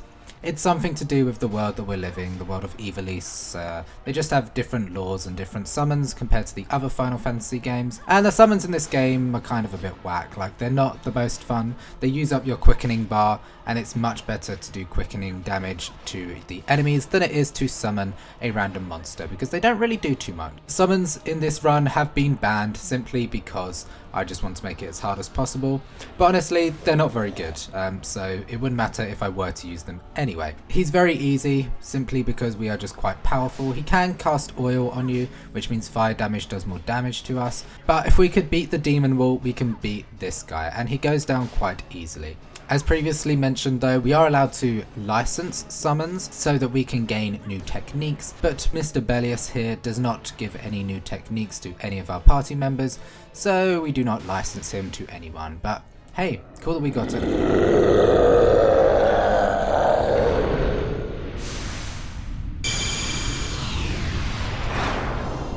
Okay, now we have the Dawn Shard. We can go take it back to Judge Geese and be like, hey bro, I'm the princess, here's the Dawn Shard. And then, whoa, turns out they only wanted us to go get the Dawn Shard so that he could turn it into Nephesite and turn it into a weapon to destroy more nations, and it's like, damn, we got fooled again, and Uhlan knew this and he's a traitor, and it's like, ooh, the plot thickens. This is kind of a pivotal point in the story where I'm still invested. I understand what's going on, I understand who the characters are and what's happened and their intentions and blah blah blah. And it's like, damn, we did all that work so that Ashe could prove herself. They had her gagged, they had her gooped, they had her fooled from the beginning. Honestly, I am a little very gagged. Hey, I didn't see it coming. They caught me by surprise. I thought they were going to be like, okay, fine, you're the princess. Let's all be friends and happy and blah, blah, blah. But obviously not. The Empire's evil and they're just out for themselves. So we, of course, get arrested for the 5 millionth time. It's time for Judge Geese to test out this Nephesite. They don't want to do anything too drastic yet, so they're like, we're going to put it into a cannon and see what happens with it first. You can infuse Nephesite into people so that they become mega powerful, but they're like, let's just like test out the stone first. But Fran and her magical bunny powers are like, ooh, that's a lot of mist going on, it's burning. 6,800, 6,900, 7,000. It's over 9,000! And the award for most outdated meme goes to Jamsack with over 9,000. Give it up for Jamsack, everybody. Woo! Things are not looking good for Fran as the mist is getting stronger and stronger and everyone is starting to panic, and she just decides to whop this guard in the face, and then it's like, oh god, what's happening? Her fingers start to curl up, she screams, then she jumps in the air, kicks a guard in the head. This is the most badass thing this game has done thus far. What's wrong with her? I always knew Fran didn't take well to being tied up. It's time for our party to escape their shackles once again, and luckily Balthier is used to this by now and manages to get us all out. And just as we are about to escape, we are halted by Uhlan, who says that the future of Dalmasca will not be stolen, assuming that we are the bad guys, when in reality, we want the best for Dalmasca, but now we have a boss battle against him, and what's cool is, because Fran is in her crazy mode due to the mist, she actually has Berserk on her, and you can't get rid of it, she is just berserked for the rest of this fight, which is really, really awesome, but not very awesome because she is a black mage, and now she's just attacking with her staff, which is doing barely anything, and we can't seem to swap her out either. Her name always seems to be in red. Vaan is still attacking our party members because he has that crappy staff that I mentioned earlier. I swap him out because we don't really need any healing, we just want to do damage to this guy, and he's not too much of a problem. He does actually end up killing Fran, I believe, but that's okay because Fran was not doing much anyway. So quickly we swap her out and then we bring out Basch to do the final hits, and that is the final boss of this episode defeated.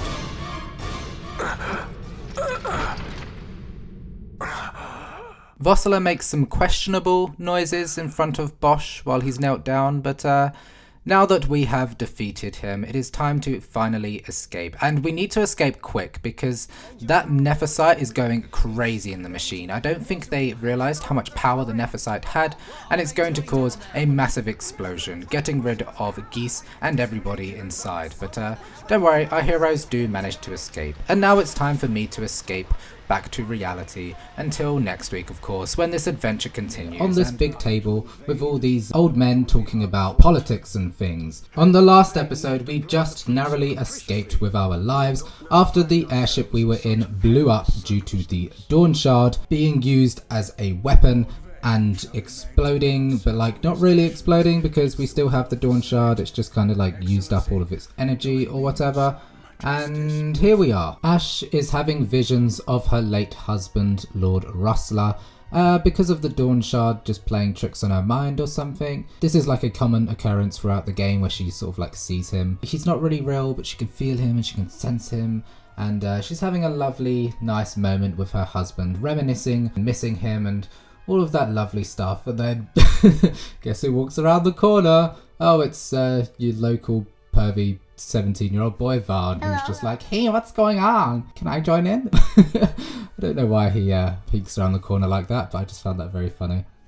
The Garif people live by the old ways. Magicite lore is a part of their culture. They may hear it, the cry of the Nephesite's power.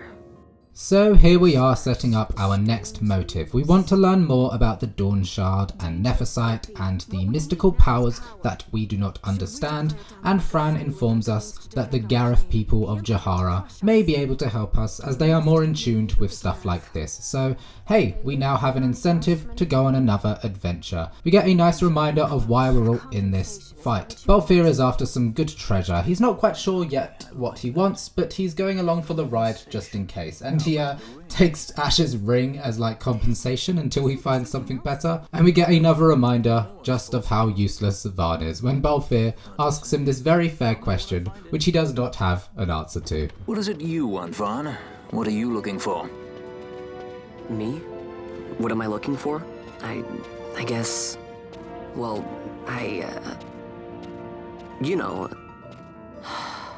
We are then thrust back into Rabanasta, where we pick up the Drain spell, which is an awesome spell because every single one of our mages can learn it, and we go ahead and gambit that so that when 50% of our HP is missing, we will cast it on an enemy, which just ensures that all of our mages now have a way to recover their own HP while dealing some damage as well. So yeah, love Drain. It's a very, very handy technique to have in this game. Okay, so we're just checking the notice board so that we can accept some more hunts, and we have this bill here, and we need to go find the contractor, who happens to be none other than Balzac himself. Yes, you thought Balzac was just a one-time kind of guy. Well, no, he is back again to give us another hunt. Love whenever we get more Balzac content. You know, I cannot express enough my love for Balzac.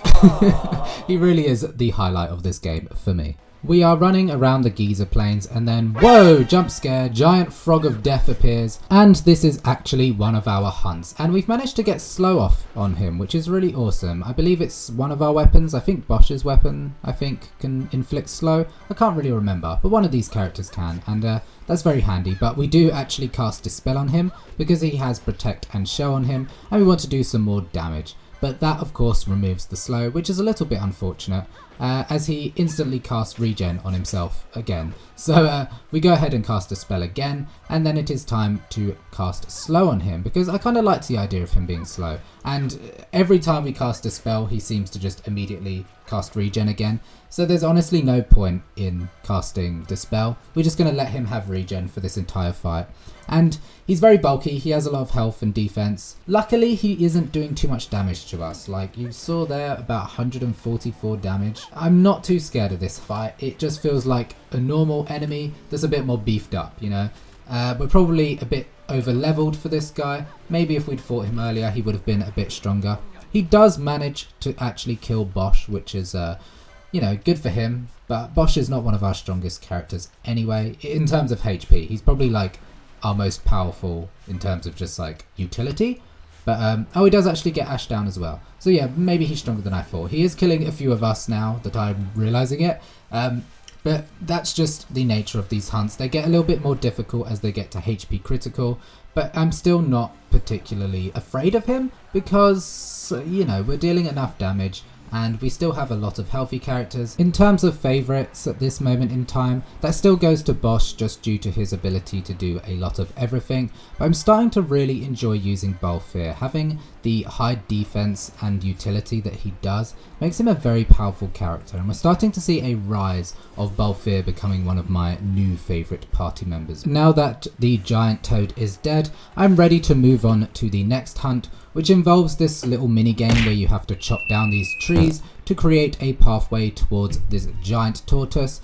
And we beat a giant tortoise before in the Lusu mines, and it took us a while. We had to come back when we were stronger, so I feel like I need to redeem myself. I need to redeem my giant tortoise killing abilities, and this time I'm going in a little bit more prepared. I'm casting Protect on all of our party members. We also have this big dude with us who's going to help us out, so 4 party members against 1 tortoise, surely this will be easy, right? Once we have Protect on everyone, I am going to move forward with the fight. I'm using Fran, Ashe and Vaan. Fran just has high damage with her magical spells. Vaan is our best healer, and Ashe is quite bulky and deals good damage physically, so I figured this would be a nice team to use for this fight.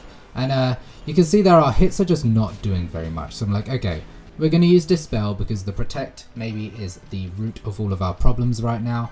But Fran goes down like very, very quickly, and I'm like, whoa, we've barely done anything to him and he's already KO'd one of our party members. Yikes. There's also a bunch of other giant tortoises around that can sort of get involved in the fight, so making sure to stay back a bit, as we don't want them to join in and deal more damage to us and just be against 2 enemies, because that sounds terrible. But yeah, you can see here Gill Snapper likes to use Disable, and that is a problem because Disable just renders us completely useless. Luckily it doesn't last very long, but I just figured I would swap out one of my party members so we only have one disabled character. And then, as you can see, it wore off and Vaan is now back in the game. I do really like my mages, so Basch, Fran and Vaan are seeming like the best to use at the moment, simply because our physical hits just aren't doing enough. And at least with Basch we can have double the healing power, and if he's not healing he can also deal some magic damage or even physical damage. Like, Bosch's physical damage is pretty good too. There's just nothing he can't do, really. And I end up using him just so much in this run. He ends up being a lot higher leveled than most of my other characters, but he's definitely a mid-game character. So from here onwards, he is like mega powerful. But as we start to get to the later game, his utility and the things that he can do start to dip down quite a lot. So he's like very strong for just like a certain portion of the game. But in the portion that he is powerful, he's like mega powerful. There's like almost no need to use Vaan and Fran, simply because he does what they do, but just like in one character rather than split between 2. So like, if you're in an area where you need a lot of black magic, you can use Basch and Fran together. If you need extra healing, you can use Basch and Vaan. Or if you don't really need much magical stuff in general, you can just use Basch on his own to cover both black and white mage roles, which is why I just like him. And like, he also has a shield, which means that he can block quite a lot, and his physical damage is fine. Yeah, all I'm doing is singing Bosch's praises, but this fight is going on for quite a while. People are dying. There's people that are dying. We are slowly starting to run out of MP at this point, and he's knocked out quite a few of us. So I've brought out Balthier as a way to sort of see what we can do against him in terms of time magic.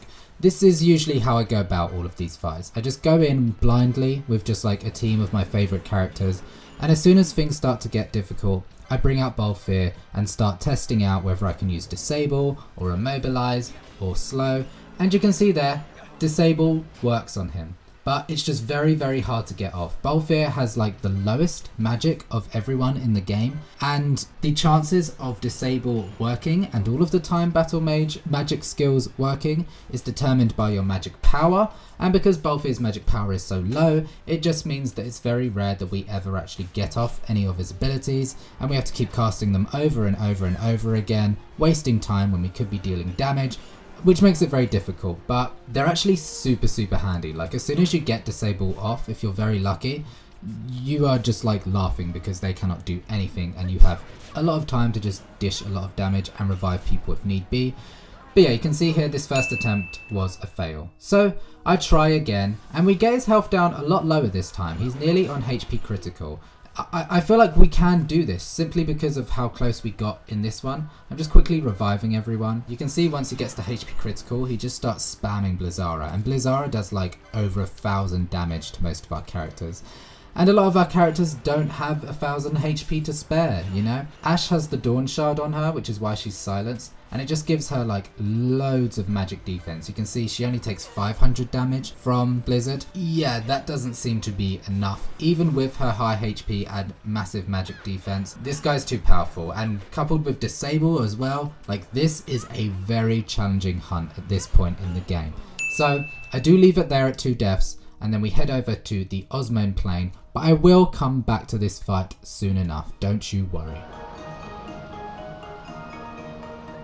The Osmone plane is one of the more uninspired areas of this game. There's not really many defining features or interesting creatures, so we kill a few of these giant unicorns and some slivery little snakes before heading off to our destination in Jahara. And of course we do that thing that we do every time we enter a new area. Get in, loser, we're going shopping. We buy every new weapon and armor to upgrade our characters, have a little catch-up gossip with the chief of this land before we are rudely interrupted by this problematic twink. Larsa?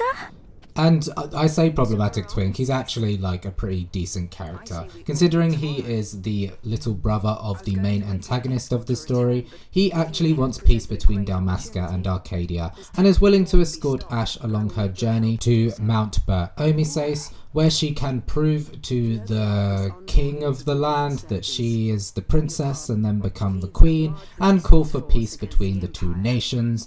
And I don't really know what the plan is. I feel like even if she were to become queen, why would that mean that Vaan is going to listen? I feel like his plan is always to conquer, so I don't see how her becoming queen is going to solve anything. But they're trying the best they can, and I actually like Larsa. I think he's a decent character. I think he has good intentions and has not yet been poisoned by the ideologies of his brother, and it makes him quite a compelling character. It's nice to have such an important person on the other side of who we're trying to defeat on our side. Yeah, I kind of wish he was a main party member. That would actually be pretty cool.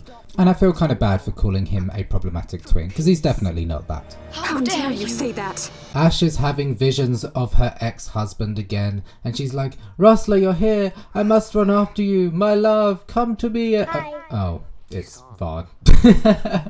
What a disappointment. Imagine that. You're about to see your husband again after all of these months without him, and then it's just like this doofy little kid. They're attempting to give Vaan a bit of story here, trying to entwine him in the story by giving him this little conversation with Ashe about loss and death. I almost like forget that Vaan lost his brother because it's just like so unimportant compared to what else is happening. We are dragging the... It's also not really been mentioned much up until this point. At the beginning of the game, yeah, because it just happened. But since then, it's just been put on the backbone. And I guess that makes Vaan kind of lame. Like, sorry your dead brother isn't enough to compel me, but every other character in this game is just so much more interesting and has so much more to offer. It's just a shame that Vaan doesn't really get much in the limelight, and then whenever they try to, it just doesn't really work. But that being said, I still like Vaan as a character and his personality. I just don't think the story lends itself very well to him. Let's move on from some story stuff and go into some more hunts. We are told by this guy that we need to kill some Wu before this monster appears, so we go ahead and kill the Wu, and then the monster appears, and he's not very tough. I think he's like a level 2 hunt, which is way above what we are able to do at this point in the game. He does have Protect on him, so I'm using my mages Basch, Fran and Vaan to deal damage to him. Larsa is also with us, just doing his little Larsa thing, healing us up and dealing some physical damage. But honestly, Arrow is so strong at this point, you can see it's doing like 1,000 damage. I am not worried at all about this guy. He is just doing a few little pathetic kicks to us. He is kind of cute, I'll be honest. This enemy appears quite a lot, and there is something very cute about this giant dinosaur with no arms and giant feet. Don't ask me why I like him, I just do, you know? The heart wants what the heart wants. I find there's something very comforting about his presence, even though he is trying to kick us into submission. I just think he's adorable. Okay, word. But yeah, that is the Enceladus down. And I'm feeling pretty confident, so I'm like, let's give the Gill Snapper another go. And of course he uses Blazara on us and destroys us. And we get another game over, but I'm a stubborn boy, so I'm like, let me just try it one more time, because I feel like we have got this. And of course we don't, we die again. So I'm going to leave the Gill Snapper alone now and continue on through the Golmore jungle. And this area can be quite difficult because there's a lot of different types of enemies, and some of which aren't really susceptible to magic. And we use Fran quite a lot just because her damage output is the strongest out of any character. But you can see there, those little wolves at the back all have shell on them, which is quite frustrating. Yeah, we're not struggling too much, but it's definitely one of the more difficult areas just due to the amount of enemies that are on screen and the amount of different enemies that you face. Usually you can kind of get a sense that, okay, magic is powerful in this area or physical damage is powerful in this area, but there's a lot of variety in this one, so it's hard to come up with a good team. But I've gone with Basch, Fran and Penelo. Basch to do our healing and damage, and then Penelo is also there to deal physical damage, while Fran is doing her magical damage. And even though Basch has black magic spells, his magic power is a bit weaker than Fran's, so she ends up just being like a much better damage dealer. But as you can see, she does die fairly frequently due to her low HP and defenses, and because we use her as our party leader because we want her MP to recover the most, she ends up dying quite frequently. But that is the Golmore jungle, and it's one of the cooler areas of the game. I like the sort of dark, woody, sort of mystical vibe to it. And it's so mystical because Fran happens to live here. One of the most mystical queens in our party happens to live in this jungle, but she sort of fingers around the air. Watch your profanity. And creates a pathway to lead back to her old village, which is full of bunny people. And she hasn't been back in a long time, and we're here to learn more about mist and stuff. There's some lady here called Mjern who might be able to help us, so here we are. In the village ahead, you will find her. Mjern. Bring her to me. You can bring me the... Mjern. You can bring me the... Mjern. You can bring me the... Jote, where has she gone? I just love that Square thought of the idea to create an entire race of people. They're exclusively sexy bunny ladies with high heels, free toes, and only wear lingerie. It's just so like ridiculous. And yes, it is very fan servicey, but like, I'm all about it. Sign me up. I want to live in the land full of lingerie wearing bunny ladies. That seems like the coolest place to be. So Jote here informs us that Mjern has gone missing because something spoke to her that she needed to go follow. So it's up to us to go find her because she can have some answers for us. And now we have our next objective, I guess. And so is our law. We'll let you worry about keeping your laws. Just do us a favor and stay out of our way. We'll find her ourselves. Don't be rude. Are you kidding me? And somehow Vaan being a rude ass little actually works, and she tells us where we can find Mjern. But Vaan does not stop there. He decides to double down on the rudeness. He's like, I'm on a roll here, people. Let's just keep going because this seems to work. Fran. Yes? I was wondering what Jote said, you know? About how you said the same thing 50 years ago? Your point? How old were you again? I remember thinking, I'm about to beat this up. Nice fun. Surprisingly rude. Try to grow up, please. Anyway, I'm starting to get withdrawal symptoms, and my boy Balzac needs me to go fight this monster in the Wester Sands, so I will do that for him. We have this giant dragon dude in the middle of the desert, and this fight is actually really awesome. One of my favourite hunts thus far. The dragon has a huge health bar and likes to use Immobilize on us a lot. And this is where Fran shines, because Immobilize stops you in your position so you cannot get any closer to the enemy, but it doesn't stop you from using any magical techniques or hitting from a distance. If you're using swords, then Immobilize kind of renders you useless because you cannot get close to the enemy to deal damage to him. But luckily Fran can use her magic spells at a distance.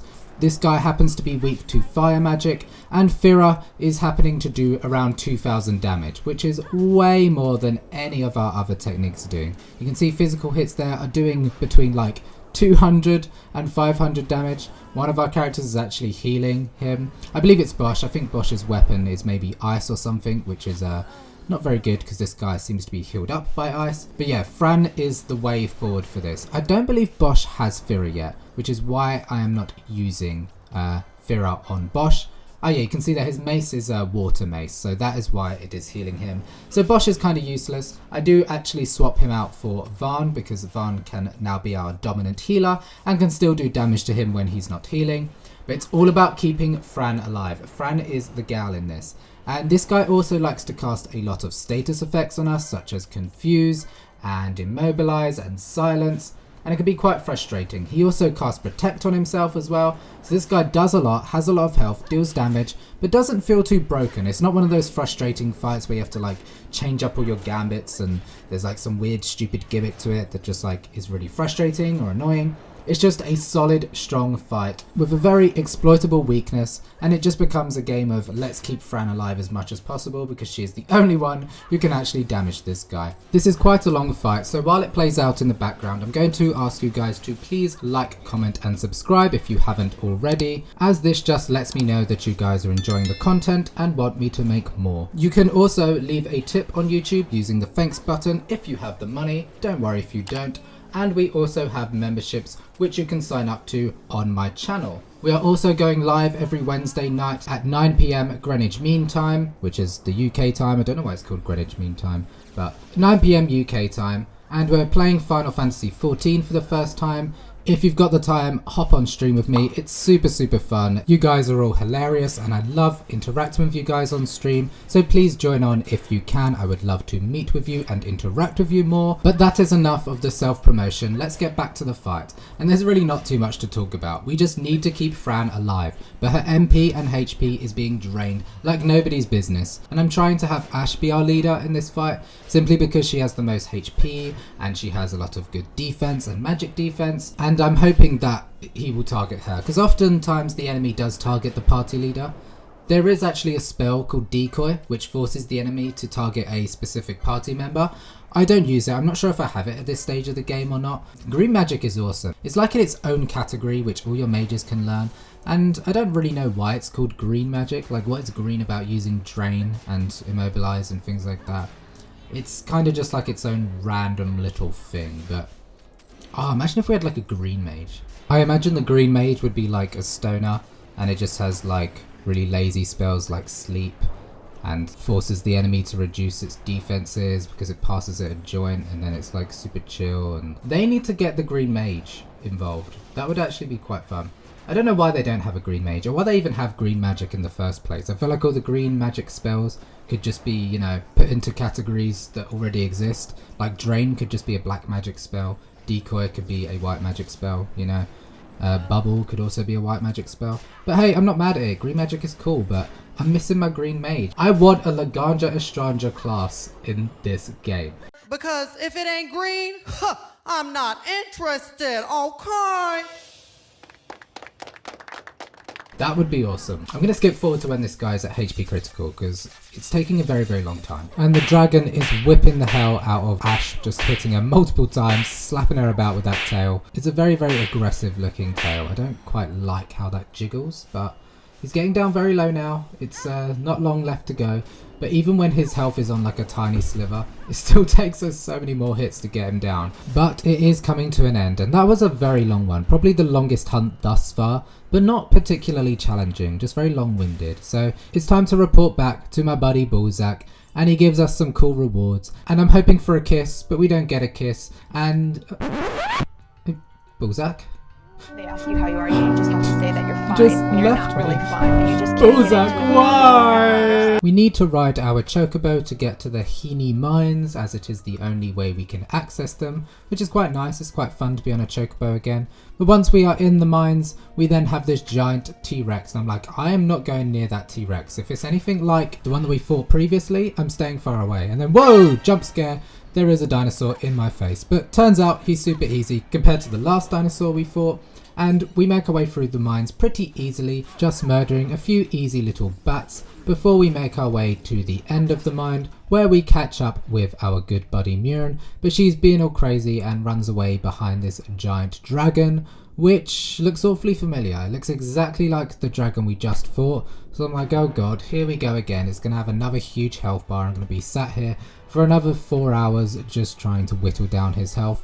But as you can see here, it turns out this guy is much weaker and his health bar is going down a lot quicker than the last dragon. Still very bulky compared to most of the other bosses in this game, the main story bosses anyway, but he's not doing nearly as much damage and isn't causing us as much of an issue as the last one.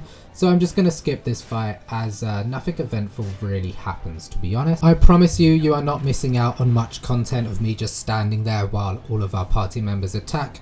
And this episode is getting a bit long, and I want to get to Mount BattleMage by the end of this episode, so we got to pick up the pace. And the dragon dies quite dramatically, and finally we have Mjolnir back, and we escort her back to the Charlie's Angels of the Bunny World, which is great, I guess.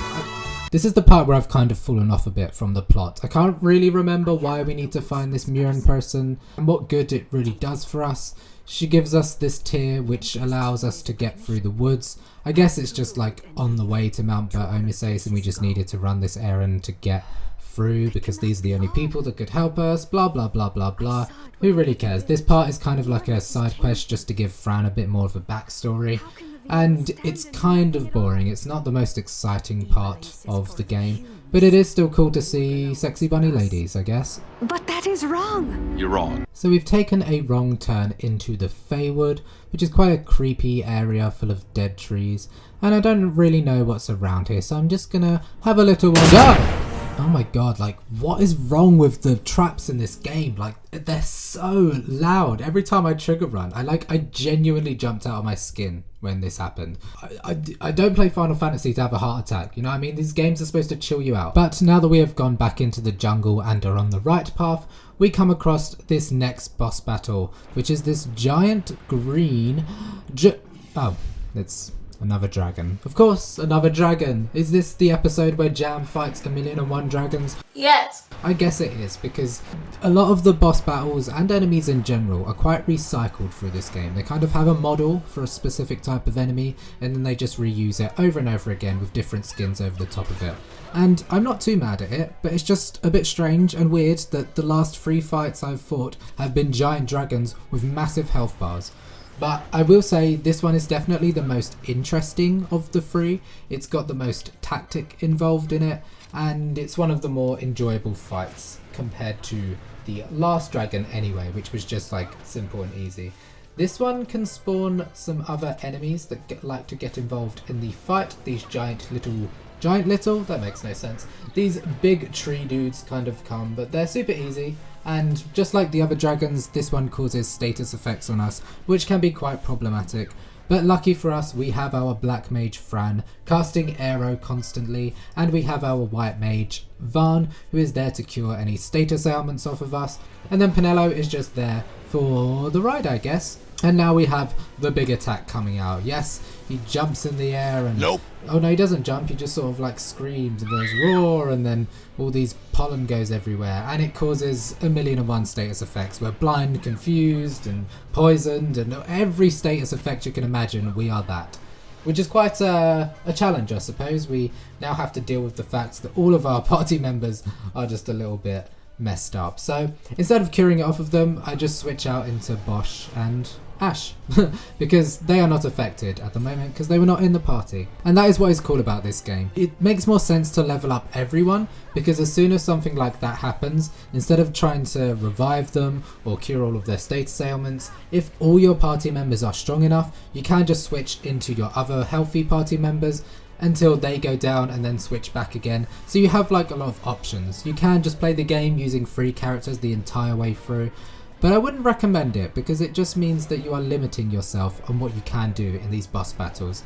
And yeah, having everyone at a similar level just means that you have more chances of beating boss battles. I don't know if you saw earlier, but I actually removed Penelo's weapon off of her because she got a license on her license board that allowed her to deal more damage without a weapon because she's a monk. So I was like, okay, cool, let's see how much damage she does. And she still does more damage using a weapon. So I don't know what the point in that license even is. Why would you bother being unarmed when the poles just do much more damage and give you some evade as well. And this guy has now done the second of his really big attacks, and everyone is affected. Apart from Ashe, she managed to get out of it scot-free. I'm not too worried though because we are getting towards the end of the fight. I'm just waiting for some characters to be attacked so that confusion can come off of them. And we have a very unhealthy looking team there. Balthier and Ashe are the only 2 that are actually healthy. So I'm relying on them 2 to get the fight done. Larsa is also kind of useless. He's slow and confused. And eventually we do get him down after a few more hits, and that is the last we will be seeing of any dragons, at least for this episode anyway. Who knows if they will be back. And in dragon fashion, he has a nice big dramatic death, which is always lovely. Finally, we have reached the Paramina Rift, which means we are just one step away from Mount Omises, and this area is quite cool. It's a big snowy mountain, and Fran is super awesome with her Fundara technique, just killing all these wolves. She's turning out to be one of my most strongest characters. I use her very frequently, and I'm very much enjoying her playstyle. And this area is a little bit daunting just because you've travelled so far to get here and you just have another giant area to get through, but we do eventually get through it quite easily. And then here we are in the awesome mountain city, Mount Omises. Yes! So I know what you're thinking, this will be the end of the episode because we have made it to our destination, but I think it's about time I tried the Gill Snapper one final time because we've gotten pretty strong since I last fought it. And more importantly, we have learned Fundara now with both Basch and Fran, and you saw what Fundara did to those wolves. So I'm feeling like with Fundara we might be able to get through this fight. So I'm using Vaan, Basch and Penelo just to see how things go straight away, getting Dispel off, and Fundara does 2000 damage, and I'm like, right, clearly this is what we needed the whole time. Fundara was the missing key. But of course that doesn't mean it's an automatic win. We're still going to take 1000 odd damage from Blizzara? But actually Blizzara doesn't do all too much damage, it only does like 200 this time. But of course, it's not HP critical yet. When it gets to HP critical mode, that's when it starts dishing out even more damage. And its Stomp is doing a lot despite having Protect on us. But now we have Fran and Basch in the party. They are both dishing out Fundaras and doing 2000 damage a pop, which is crazy. This is exactly what we needed to get the job done. And I kind of wish we managed to defeat it when we were weaker. But it's still a challenge. Like, this is by no means any easier. We are still disabled, we are still being thrown lots of strong attacks and status ailments, so it's not like it's become immediately easier. We do actually get Disable out on it, which is lovely, but we need to make sure that Disable lasts till when he gets HP critical, because that is when the pain is about to be dished out. And it is lasting a very long time, but it's looking like it's probably going to break free very soon. But to our luck, it just doesn't break free. It's still casting Blizzara, but Blizzara is just not doing enough damage to us at all. Maybe it's stronger equipment, I don't know. But this is 100% looking like a win, and this is the perfect way to end the episode because our biggest challenge has now been conquered thanks to some very, very powerful black magic spells. And at last, I can finally say the Gill Snapper is out of my hair. So now it's time to go bring the quest back, and oh, they're not even here. So we did all that, and they're not even showing their faces. We have to wait till it's a dry season until we can continue. But this is where I'm going to leave the episode, guys, with that trend of doing some hunts by heading to the waterway that we started the game in. And as you can see here, the enemies have gotten a lot tougher. We have these Marlborough, which are dealing a lot of damage and status effects, and have very large health pools. I think we're probably a little bit too underleveled to be in this area, but there are some hunts here that I want to complete while we are still underleveled, just to see how strong our party are. So now that we have successfully defeated the Marlborough, it's time to move on to the first hunt, which is against this tiny little jelly boy. And there seems to be quite a lot of jelly boys in this waterway. We fought one at the beginning of the game, we're fighting one now, and then we have one straight after this battle. So something about the water and the sewage just attracts jelly. Maybe this is like a manifestation of everybody's poop from Rabanasta turning into like giant jelly monsters. Disgusting! But regardless, if you know anything about the Final Fantasy games, you know that jellies are often weak to magical spells. So we have Fran and Basch, of course, dealing black magic spells as a way to pierce their thick armor. Pick and juice these bags, man. Stabbing a sword through jelly obviously wouldn't do much, it would just get stuck, right? So you need to burn the jelly, burn all the poo out of the jelly until he eventually dies. And this one is actually quite an easy fight. He does manage to KO us a few times and deals a significant amount of damage, but it's nothing too challenging. The status effects that it causes are slow and poison, and I'm not really too worried about slow and poison. Poison is probably one of the weaker status effects of this game, simply because the damage it deals skills isn't too significant and doesn't happen often enough that you would even really notice it. You know, the main bulk of damage is going to be from the enemy itself, so the little chip damage that poison doesn't really bother us, hence why I'm not really bothering to cure it off. I just rather heal our HP, as that is all that really matters. And we go absolutely hunt crazy in this episode, so I am going to skip forward to us defeating him. He did manage to KO quite a few of our party members along the way, but we honestly did this one without too much of a challenge. Now let's move on to the next jelly, who is an even bigger jelly than the last jelly. And this jelly happens to be scared of boys, so you have to go in with a party of females only. So we have Fran, Ashe and Penelo as our party members. Don't mind Larsa, he's just there. You can't remove your guest from the party, and the jelly doesn't seem to mind. Maybe because Larsa's prepubescent, he can't tell that he's a man. I don't even know why this jelly is scared of men in the first place. But as soon as you have an option to move in one of your male party members, he won't run away, he will continue the fight. You just can't enter the fight with a man in your party. Does that make sense? No, it doesn't. So as previously mentioned, jellies are super weak to magical spells, and we had Fran who was dealing black magic damage, but I needed to get Vaan out to heal us. And I should have really swapped into Basch, because Basch can deal magical damage and heal us, but I sent in Vaan because he just has a higher healing potential. But that means we now have a party of 3 characters that cannot deal magical damage towards him, so we're chipping away at his health very, very slowly. And he always seems to target every single one of our characters when he attacks, and also Vaan is using Cura, which targets all of us, so there are just no windows for us to swap in to another character. We do get a few minor windows here and there, but I miss every single opportunity until later on in the fight. It's just you're focusing on the fight and what's happening on the screen, but you also have to look at the bottom right to see when our name has gone from red to blue so that we can swap characters. And the window is so small and I just keep missing it every single time. Luckily he's not doing too much damage to us. He's caused sap and blind on us, which is like annoying but not too difficult to deal with. Luckily Vaan has blinder. The slow is a little bit frustrating, but it's not going to kill us. It's just going to mean the fight is a little bit slower, and that's okay. The sap on the other hand can be cured with regen, but I just don't really bother because, again, it's similar to poison. It's just not really dealing enough damage to us for us to be worried about it. And I want to save Vaan's MP for spells like Cura and Blinder because they're just a bit more important.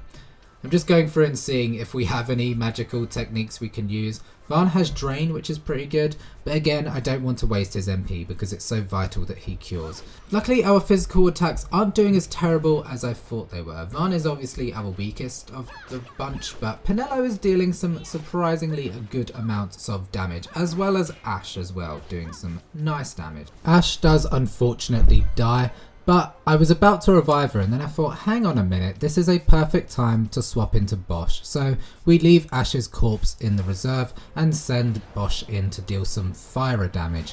And you can see there it's dealing almost 2000 damage, which is so much better than all of our physical attacks. So now that we have Basch, I'm feeling much more comfortable that we can kill him. And I'd like to get Fran out, but again, we're just not having the opportunity. And Penelo's defenses are pretty good, so it's quite unlikely that she's going to die, which is annoying because we want Penelo to die. Not a joke, just a fact. Not in a horrible way, it's just so that we can swap into Fran. Vaan does unfortunately fall, and I thought I could send in Fran now, but having 2 white mages is probably quite important as he is about to get into HP critical mode, which he does right now, and this is when he starts dishing out big damage. So Basch goes down, but we need Basch because of his utility, and I feel like as his health is getting pretty low, we're probably going to be just fine. But it just takes a long time to get this last chunk down. It looks like his health is empty, but it isn't. He still has a surprisingly large chunk. And after Vaan goes down for the second time, I'm like, right, now it's time to send Fran in and just get the job done. We just need both of them to be dealing some damage to him. And of course, instead of just manually selecting to revive Fran, I let him automatically cast Raise on Penelo, which is unfortunate because Penelo is not doing enough. And then he automatically revives Larsa, and my dumb brain watching this back is like, why did I not just select it? I was probably pretty tired when I filmed this bit of footage. It was getting towards the end of a session and I'd been recording for like 3-4 hours, and oftentimes when that happens the gameplay suffers because my brain just can't seem to do anything. When I start off each session, I'm really thinking about every battle and I'm doing super good and I'm using tactic and spells, and then like when I'm getting towards the end I'm like, I just want it to die. And seeing how low his health was, I didn't think I would need to do anything, but this last bit takes way longer than it needs to. But we do eventually get him down, and definitely a lot harder than the first jelly, but nothing my strong ass party cannot handle. But now let's continue on with the story, and I just want to take a moment to appreciate how gorgeous this game is. Like, every environment is just so lovely. Like, look at this place. We're on top of a giant mountain with floating sky palaces and things everywhere. And I really think the world of Ivalice is just so magical and cool to look at, and Mount Bert-Omises is definitely a highlight for me. Is he sleeping? No, my child. Whoa. I do not sleep. I dream. A dream? So Ashe is in the middle of getting this guy's blessing to become queen, and he recognizes that she wants peace amongst the land, so he's happy to give it to her, and they're trying to seal the deal until this bozo interrupts them. Grant the Lady Ashe her accession to the... This is something you might reconsider. This guy's accent is all over the place. I'm assuming it's supposed to be like Russian or something, but why does he have a Russian accent? Russia does not exist in this world. We're in a completely fictional world, yet this guy just walks in with like some half Russian, Italian, I don't know, he's all over Europe. I don't know what he's supposed to be, but it's very jarring and confusing. I am but one of very, very many. Try as I might, I could not stop this war alone. Thus, I came seeking Larsa's assistance. I wish he took off his shades and had another pair of shades underneath. That would have been epic. There's something kind of humorous about his character, I will admit. This game starts to throw a bunch of characters at you towards the end of the game, and it's hard for you to attach to them because we've already gotten to know the main cast, and then the story is like getting towards the end of wrapping up, and they just keep throwing these random ass characters at you, like this dude. Like, I feel like this guy did not need to exist. He could have not been in this story at all, and the main bulk of the plot would not have changed, but hey ho, he is here, and he's here for like 2 more scenes, and then we never really hear of him ever again, so enjoy him while he's here, I suppose. The Emperor Gramis is no more. His life was taken. Father. Oh, that's it? So yes, that very underwhelming reaction from Larsa is correct, and the king of the empire is dead. Dun dun dun, which means that obviously Vaan has now taken position as the leader of Arcadia, and we get this cool little scene here where Gabranth is given an ultimatum where he has to choose whether to murder this other judge that is going against Vaan and has caused some problems. And this is now where Gabranth is making the choice that he is sticking with the Empire and going to follow Vaan no matter what he tells him. But I like the progression we get of Gabranth's character. You can tell he isn't quite on the side of Arcadia. His main role is to protect Larsa, but he's given all these horrible other jobs that he needs to do, and you can see him kind of contemplating his morality with this, and it's very cool. I do like Gabranth's character. I wish we got a few more scenes with him because we don't get to see too much of the interaction between him and Basch, simply because the 2 characters never really meet throughout the game until right at the end. But you can tell there is a good guy in Gabranth, and that he is struggling to deal with the requests that are given to him, and it makes him the perfect sort of anti-villain character that we all love to root for secretly. Journey across the Paramana Rift to the still shrine of Miriam. So the next task is to go grab the Sword of Kings, which can cut through Nephesite, allowing us to destroy these powerful weapons. So we do that. We head over to the Stilt Shrine of Miriam Margulies. I started to cream in my knickers. I could feel it. I could actually...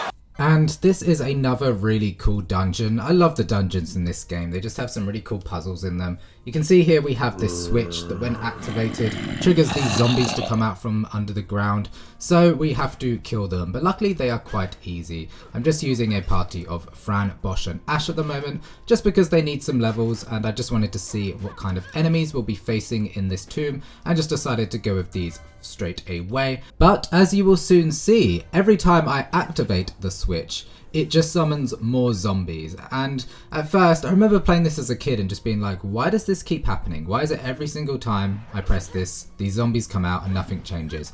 And it turns out if you read what the inscription says, it says the bearer of the Dawn Shard is the only one who can activate the switch, or something along those lines.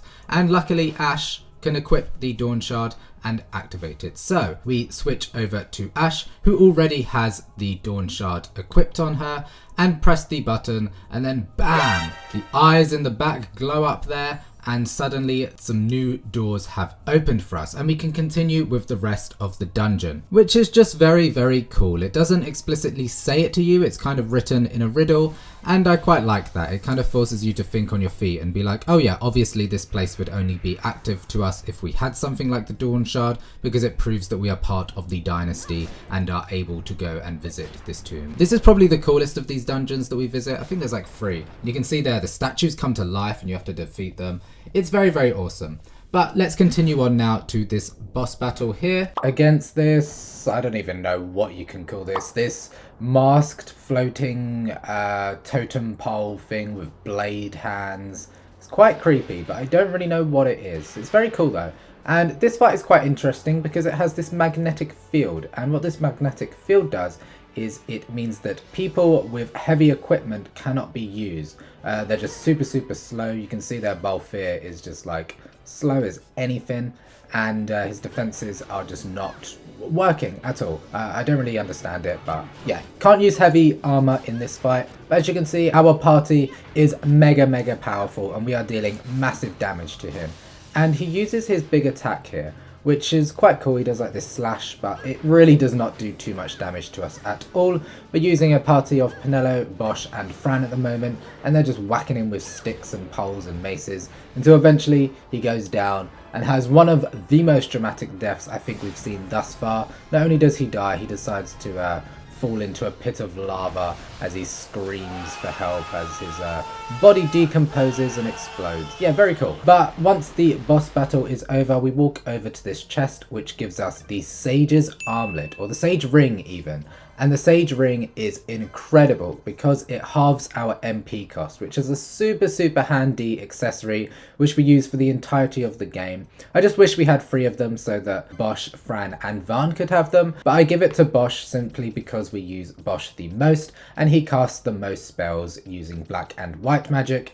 And I'm just looking for it on the license board and making sure I get that equipped on him as quickly as humanly possible. Okay, so we've got this puzzle here where it says that all of these statues need to be pointing towards the sword, and the sword is located in the south of this dungeon. So I make sure all of the statues are pointing towards the south, and then I head back to where the sword is located, and the gate has not opened, and it turns out it means it needs to face the sword that's in the center of the dungeon, which is like quite obvious because there's a giant dude holding a sword in the middle of the dungeon. But I for some reason thought it meant where the actual sword that you're trying to collect is located, and it's just me being dumb trying to figure things out for myself and realizing I'm kind of stupid. So I go back through the entire dungeon all over again, rotate all of the statues back to the correct direction, and then we can go back to this spot here and collect the sword. This dungeon took a lot longer than it needed to, just because of my lack of intelligence getting in the way of my progression, which is just classic me, to be honest. I could have just used my eyes and brain, but I decided not to. Now you can see the sword has lifted and we are ready to collect our sword. But of course, things are never that simple, right? We have to actually go through another Eidolon to get towards the sword. And this is the Ice Eidolon, which is named Mateus, and this thing is awesome. It's like a sexy lady goddess with a giant spear. And I was like, okay, it's another story boss. It's going to be super easy. My characters are very over leveled and just really good at everything. So I went into this fight just thinking, I got this. This is going to be super easy. And I get humbled real quick because it has these little blizzard monsters that are dealing damage to us. So we first need to get them out of the way. And straight away, people have been put to sleep. Damage has been dealt. And I'm like, oh, okay. This is not just like an easy fight. I'm not just going to breeze through this like I did the last fight. I have to actually put in a little bit of work, I guess. Luckily, this queen is weak to thunder. Not quite sure how that works if she's the queen of ice. Why is electricity strong against ice? I don't really know. This goes against everything I've learned from Pokemon, but either way, we are using Thundara with Fran and Basch to get the job done, and then we just have Ashe there to absorb some of the damage, and she absorbed the damage so much that she died, and then Basch dies soon after, and I'm like, oh crap, this is a really powerful fight. So I bring in my boy Vaan instead of Ashe so that we can do some extra healing. That way Basch can focus on dealing damage rather than having to heal up the characters, and we can just leave that to Vaan. And she is knocking us out quite quickly. You saw some of her damage did about 1,000 to us. So I'm like, oh god, this is a story boss. Why am I suddenly struggling so much? Am I not as powerful as I thought? Yeah. I also had to go through the dungeon twice. So I must have picked up extra levels by doing that. But still, she's just dealing loads of damage. Luckily, she is also taking a lot of damage, and as long as we have a black mage alive dealing Thundara to her, then it should be able to get the job done quickly. And the big attack hasn't come out yet, so I'm feeling a little bit confident, but to be honest, I kind of thought, okay, I'm probably going to lose this fight and I'll just retry again and, you know, come in more prepared and hopefully win the second time around. And the big attack comes out and I'm like, okay, I'm doomed. Most of my party is already dead already. She's summoning giant glacial ice blasts to come and destroy us. So I'm like, we ain't surviving that. And we don't, of course. We die. And I'm like, okay, that's like the majority of my party down. We are just down to Balthier. Can he get the job done by himself? Probably not. So I go ahead and use some Phoenix Downs to revive Basch, and then I also get Penelo back up on her feet as well. Penelo has some good survivability, and Basch can heal us and deal some damage. So I figured this would be a nice party to come back to. And the big attack is now out of the way, so maybe she's tired after that and she'll just slow down and not hurt us as much. But either way, I kind of just assumed that I would die to this, and I'm just going through some of Balthier's techniques to see what he can do, and I go with bleed and I don't think it really works. So I'm like, okay, she hasn't got much health left. It's definitely doable. We just need to get a few more attacks in, and then bam, she dies. So that was definitely a close call, but my party is still pretty strong. We are pretty weak defensively, but the offensive output is definitely there, and hey, it was enough to get the job done and earn us our second... Is it our second Eidolon? I think it's our second Eidolon. I go ahead and gambit the Eidolon to Balthier as it increases his max HP by 230, which is so good because it just means he can last a bit longer in fights and be a bit more defensive. The stone bleeds mist. It has been roused. Okay, we've aroused this rock, which is very interesting, and now it's time to destroy it. We have the sword, but of course the rock doesn't want to be destroyed, so it's doing everything it can to stay alive by showing Ashe visions of her late husband. And I don't know if anybody has made this connection before. I see this game compared to Star Wars all the time.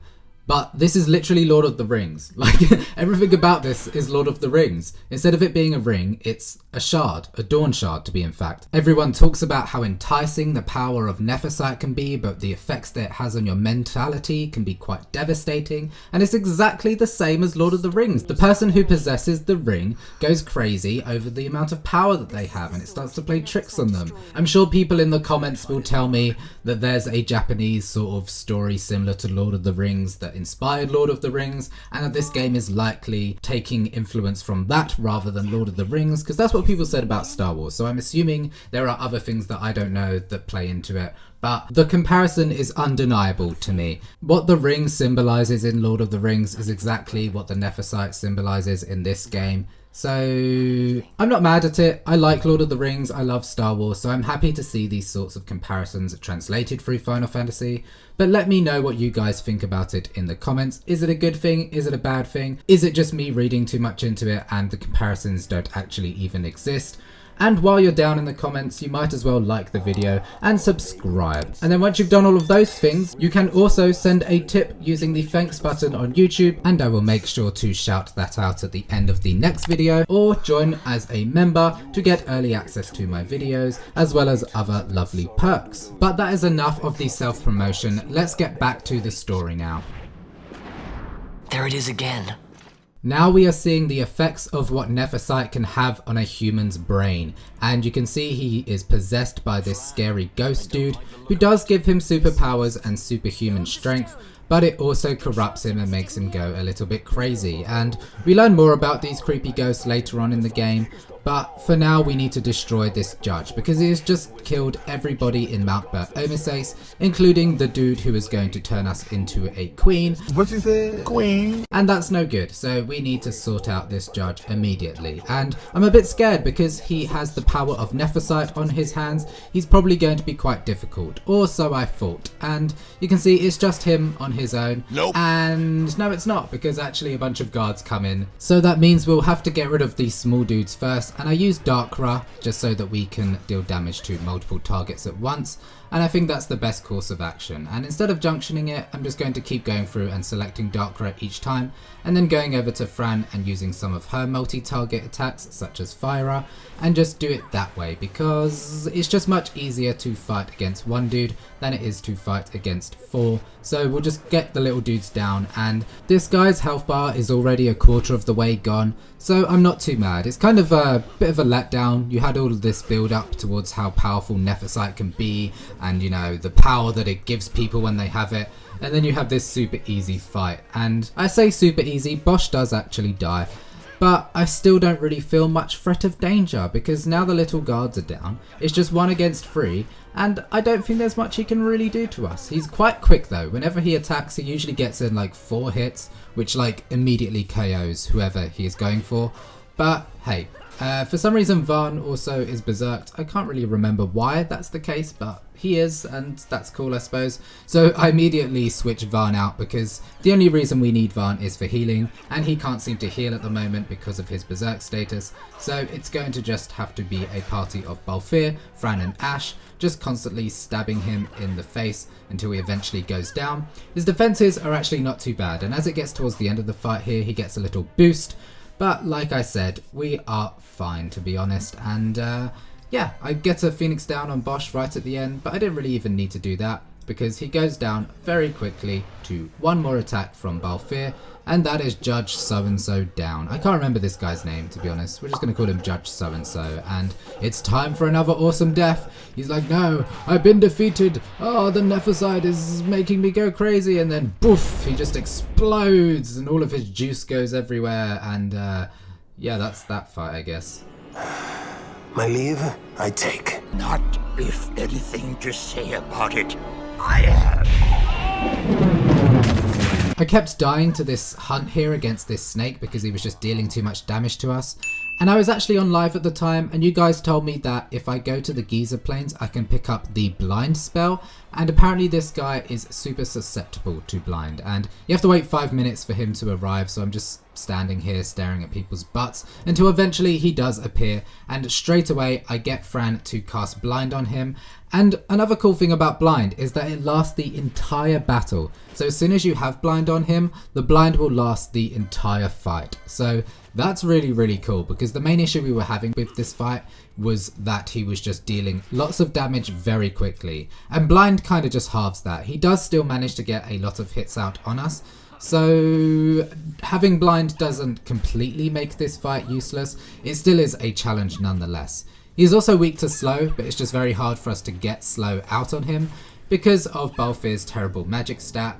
But luckily I believe one of our weapons has like slow touch on it anyway, so we can just get slow out that way. But I'm trying to just automatically cast slow over and over and over again so that we can get it out, and having no luck, but that's okay. We still have the blind, and the blind is good enough, and we're using a party of Balthier, Basch and Penelo. Basch is there to deal some damage and heal us. Penelo has some really good physical damage and can hit multiple times, which is always handy. Plus her big HP is good for absorbing damage.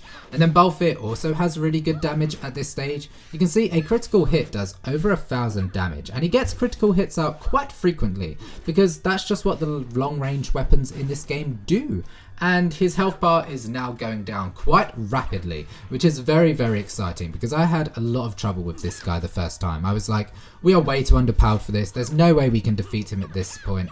But thanks to you guys hopping on live with me and telling me to get blind, it just meant that this became a bit of a cakewalk. Well, I say cakewalk, it's still a challenge, and getting to HP critical, he starts dealing more attacks much more quickly, and his defense rises once again.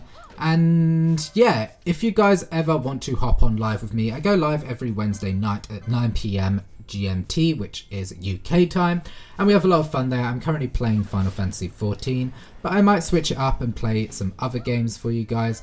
And it really helps me out because it means I don't have to read stuff online all the time. I can just ask you guys, and you guys are just a plethora of information, which it's very handy. It means that I can go through some of these challenges a bit easier and do some actual cool techniques.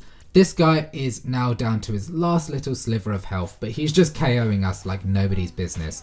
Every time he does manage to get hits in, it deals a lot of damage. You can see it does like over 1,000 damage, and for most of our characters that's like a one-hit KO. Luckily Fran comes in and Aqua actually deals loads of damage. I probably should have been using her from the start, to be honest, but we managed to get him down after a few more attacks. And you guys also told me that I can pick up haste from the bunny village, so I go ahead and do that, and then I go and take on another hunt here, which was super easy. I won't even show you because it was just like way too underpowered for where we're at in this game. And then we go and take on this next fight against the super quick speed black chicken of death. Death to all of them. And this is like one of the worst fights in this entire game. It just runs around the screen way too fast and gives me a headache and causes us a lot of problems. The first stage of this fight isn't too bad. He does run around a lot, but you can just keep dishing out attacks, and he doesn't really deal too much damage to us. We just have to run around this entire area like a maniac. But where this fight starts to pick up and become really challenging is towards the end. He just becomes immune to like all forms of damage, and the only thing you can do to attack him is use Drain, because he's immune to every single element and physical damage. And the only other magical damage we have that isn't elemental is Drain, and Drain isn't the most powerful of spells, and he also decides to chuck rocks at us at that point, which deals a lot of damage to us. And yeah, we also have to deal with all of the other enemies that are on screen here, such as this blizzard elemental thing, which causes silence on us and is very problematic. And it's like, dude, I'm just trying to kill the chicken. I don't have to run around dealing with things like this, but we have to take out the enemies around us so that the chicken becomes a bit easier. So we go ahead and do that, and at this point I was quite tired. I was on live still, and you guys were telling me how to do this fight, and we're just not powerful enough to deal with this guy. We do get blind on him, which is nice, but you're about to see in a second he's going to start running around and we have to chase after him. Luckily Balthier has a long-ranged weapon, so he is able to actually hit him from afar, and also our spells can hit him from afar. But it is just very frustrating. He does not sit still long enough for us to get him. And he's also immune to all of our magical spells because they're all elemental spells, and he's just immune to them all, which is all very, very frustrating. Like I said, Drain is the only thing that can actually hit him, but doesn't really deal enough damage to him. He also has very good dodge. You can see there he keeps parrying or blocking a lot of our hits, so it's just impossible to get anything out on him. Plus a lot of us are blind, plus there's these skeletons that keep getting in the way. This fight is probably my least favourite of all the fights in this game thus far. It's very, very frustrating. I'm going to fast forward it towards the end of the fight because we run around for ages, but he does eventually stop when he gets to HP critical, and this is where he ups the ante and things start to get more challenging. So now you can see our physical attacks are doing nothing. He is actually immune. So I'm just going through and testing out which abilities I can use. Dark seems to heal him. Physical attacks aren't doing anything. Every other elemental attack seems to just heal him up. So this is where I was asking chat what they thought, and they told me to start using Drain. So I do go ahead and do that. But as you can see, when he throws a rock at us, it does over 2,000 damage. So there is no way any of our characters are surviving that. Penelo is the only character with 3,000 HP. and even then she can survive one of them and then she's down. And he's very quick, so he uses it quite a lot. And you can see also Drain is not doing very much damage to him either. So even though his health bar is very little, it's still proving to be quite challenging. And as you can also see, he's decided to go run around again. And every time he comes back, he throws a boulder at us and kills us. So it's just like non-stop going through the menus, trying to use Drain, using Phoenix Downs. And this fight just took way too long. I've cut this up quite a lot just because it dragged on for way longer than it needed to. And most of this fight was just me in the menu trying to sort things out. But we're down to our last character. It is none other than Basch, my favourite dude, but even he can't withstand the chicken's mighty peck, and we go down. Oh no, we don't actually, we have one more. We have Ashe, and she has a spear that deals lightning damage, so the chicken is immune. So I kind of just let him kill her at this point. I was like, what is the point in trying to revive anyone? We clearly need to come back to this fight at a later point. I stupidly decided to give the fight one more go just in case there was something I was doing wrong the first time around, and there wasn't. He does kill us again. So I move on to this next hunt here, which is against this bunny in the Golmore jungle, and it's quite annoying because it runs around for ages, but the guys in chat helped me out again and they told me if I throw a berserk item at this guy, the something wine, I can't remember what the item's called, but it inflicts berserk on the enemy, and if we do that it stops running around and just decides to attack us constantly. And its attacks are very weak, so giving it berserk is actually incredibly handy. It's slow and berserked, it can't heal itself, it can't run away, all it can do is deal physical damage to us, which is doing like 200 a pop. So I ain't too scared of this guy at all. It took me a while to realise I could do that, and I was running around the jungle for a while, but as soon as we had that figured out, the fight was easy as anything. So this guy goes down pretty darn easily. I told you we were going hunt crazy on this episode, and this is no exception. We have this spooky demon dude, and he is incredibly weak. We are way too powerful to be doing this fight at the moment, but hey, I didn't have a chance to do it earlier, so I'm doing it now. And there's not much to talk about with this one. It is as simple as hit the enemy several times until he dies, so we do just that. And then the next fight is also in this mine, which is quite handy, so I head there straight after this fight. And this is probably my favourite hunt that I've done thus far. And it's really fun just because it does something different to us. He has Faith on him, which increases his magic, so we do need to use Dispel as quickly as possible. But he causes stop on all of our party members, so I kind of just freeze and wait for it to finish, but that was taking too long. So I was like, I can send out Basch because Basch has Dispel, and I left Vaan in so that the stop could wear off eventually. And he doesn't deal too much damage to us, but that Faith is definitely quite a scary status to have on him. And Stop is one of the lesser used status effects in this game, so it's quite cool that this guy utilizes this. I also really like his design, like he just looks like a cool little wizard dude. He's floating around and looks really powerful. And it's not one of those fights where there's loads of enemies around that get involved and just annoy you. It's just you and the spooky dude. Spooky! And you're just having a battle, which just feels nice. And his health bar isn't massive, it's not tiny, it just feels like we're at the right level to fight a fight like this. And just when I thought this was going to be another super easy fight, he decides to restore his HP all the way back up to full again. So we have to do the fight again. And he also casts every single positive status effect under the sun on himself. He's got Protect, Shelve, Bravery, Faith, all of it, which is quite frustrating. Luckily, one of our weapons has a slow touch on it, so he does get slowed quite quickly, which is lovely. And maybe I didn't see that he cast all of those things on himself because I'm not using Dispel. And if I did use Dispel, the slow would wear off of him. But I think it's worth it to get rid of Protect and all of that. I'm sure I do notice eventually, but for now, I'm just focusing on trying to heal up our characters. He seems to just be obsessed with Balthier. Me too! Like he's just constantly using Drain on Balthier and nobody else. Luckily Balthier's defenses are pretty good, but I would much rather him attack one of our other party members. But that's okay. He will eventually switch and hit someone else, I'm sure. And now I believe I have noticed that he has all of these effects on him. So I go ahead and use Dispel, which is very handy. Now we can actually start doing some good damage and he can stop dishing as much damage to us. Balthier and him just keep using Drain on each other constantly. So they're just replenishing each other's HP and swapping HP constantly.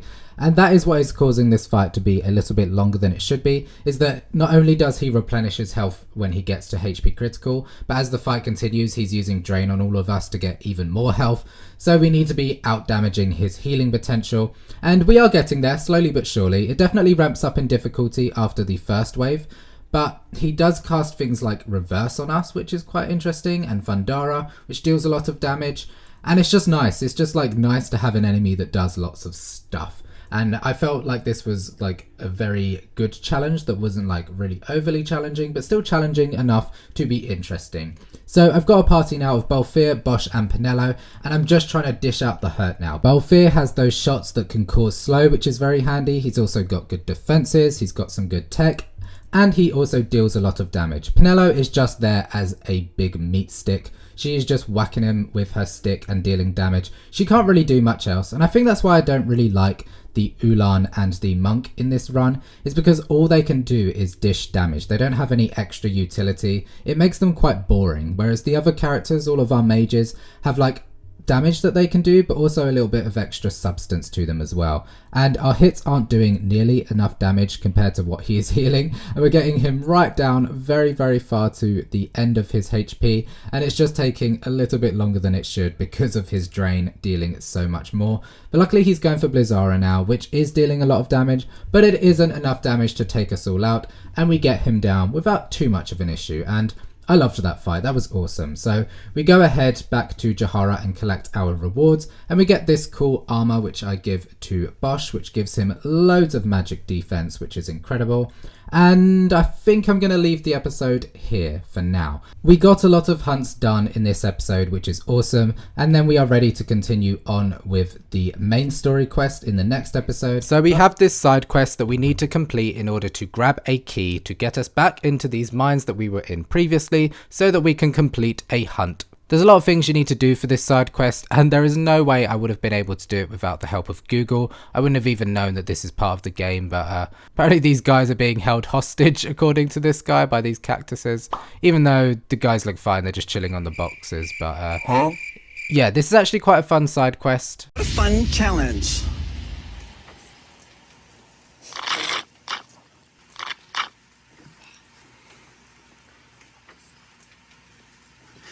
Okay, work. Where you basically just have to run around the desert collecting things to help someone. It's a nice change of pace compared to the usual gameplay of this game. Like, no other quests really allow you to do stuff like this, and you have to use your instinct to find it. The game doesn't tell you about this side quest. You just have to talk to the right people to find out about it. So we talk to this person, we find the thing, we give the thing to this person, only to tell this person that we need to go back to this person to grab this thing, and then once we've got that thing, we go and kill these people to do this thing. And then this guy's better, and we were supposed to get some rewards here, but we sold this snake skin that we should have used to get better rewards, but how was I supposed to know I had to keep this random bit of snake skin from a random side quest? So we get the worst reward possible, but more importantly, we get the key that we need to advance on to the hunt. So that's pretty good for me.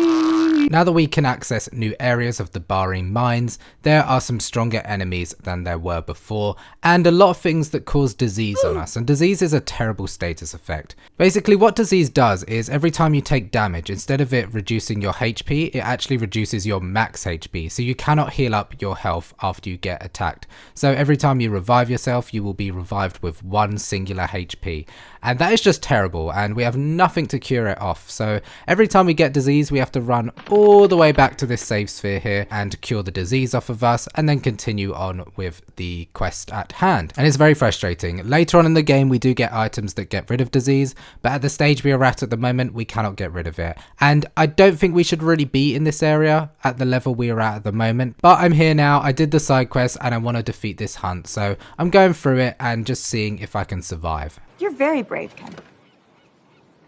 Thank you, Barbie. And let me tell you, this area is not playing around. The enemies here are so difficult and there's so many of them. I'm using a party of Basch, Ashe and Balthier at the moment. It's quite a large area that we need to go through to get to where we need to be, and there's just so many things that can go wrong. We can get disease, we can get silenced, the enemies deal loads of damage to us, they just spawn out of the ground at random, most of them are undead, which is quite frustrating as well. Basch can luckily deal some white magic damage to the undead enemies, but I do need his white magic spells to heal up our party members. I thought about swapping in Vaan, but Vaan just dies way too easily. His defenses are terrible, he's got no HP. Drag her. And Basch can at least defend himself a lot better. And same with Ashe and Balthier, that's why I have them in the party at the moment. Of course, Fran does good damage with her black magic spells, but the amount of damage and things that these enemies can do to you, I just found that it was just much easier to have physical attackers for this part. But we are struggling. Clearly the struggle is real. I can tell that we are just under-leveled to be here. It's very easy to get overwhelmed here, and if you die, it's a very, very long way back from the save point, so you just kind of need to get through it. I could have just fled and ran through it, and I think I do that eventually, but I wanted to collect all the treasure that was in this area, so I do try and fight most enemies that appear on screen. You could also see that this place has a lot of traps, so every now and then I'll swap in Fran because I know that she has Libra as her accessory, so I kind of use her, see where the traps are, and then just remove all of my other party members so that I can sneak around all of the traps, because some of these traps have disease in them, so it's very, very, very vital that we do not get hit by any of the traps, because if we get disease on us, we are screwed. That character is essentially useless and we have to swap into somebody else, because the save point is very far away from us at this point, and I ain't going all the way back. No ma'am. No ma'am. I have come this far, I'm nearing the end of the dungeon, the hunt is at the end of the dungeon, and I just want to get there.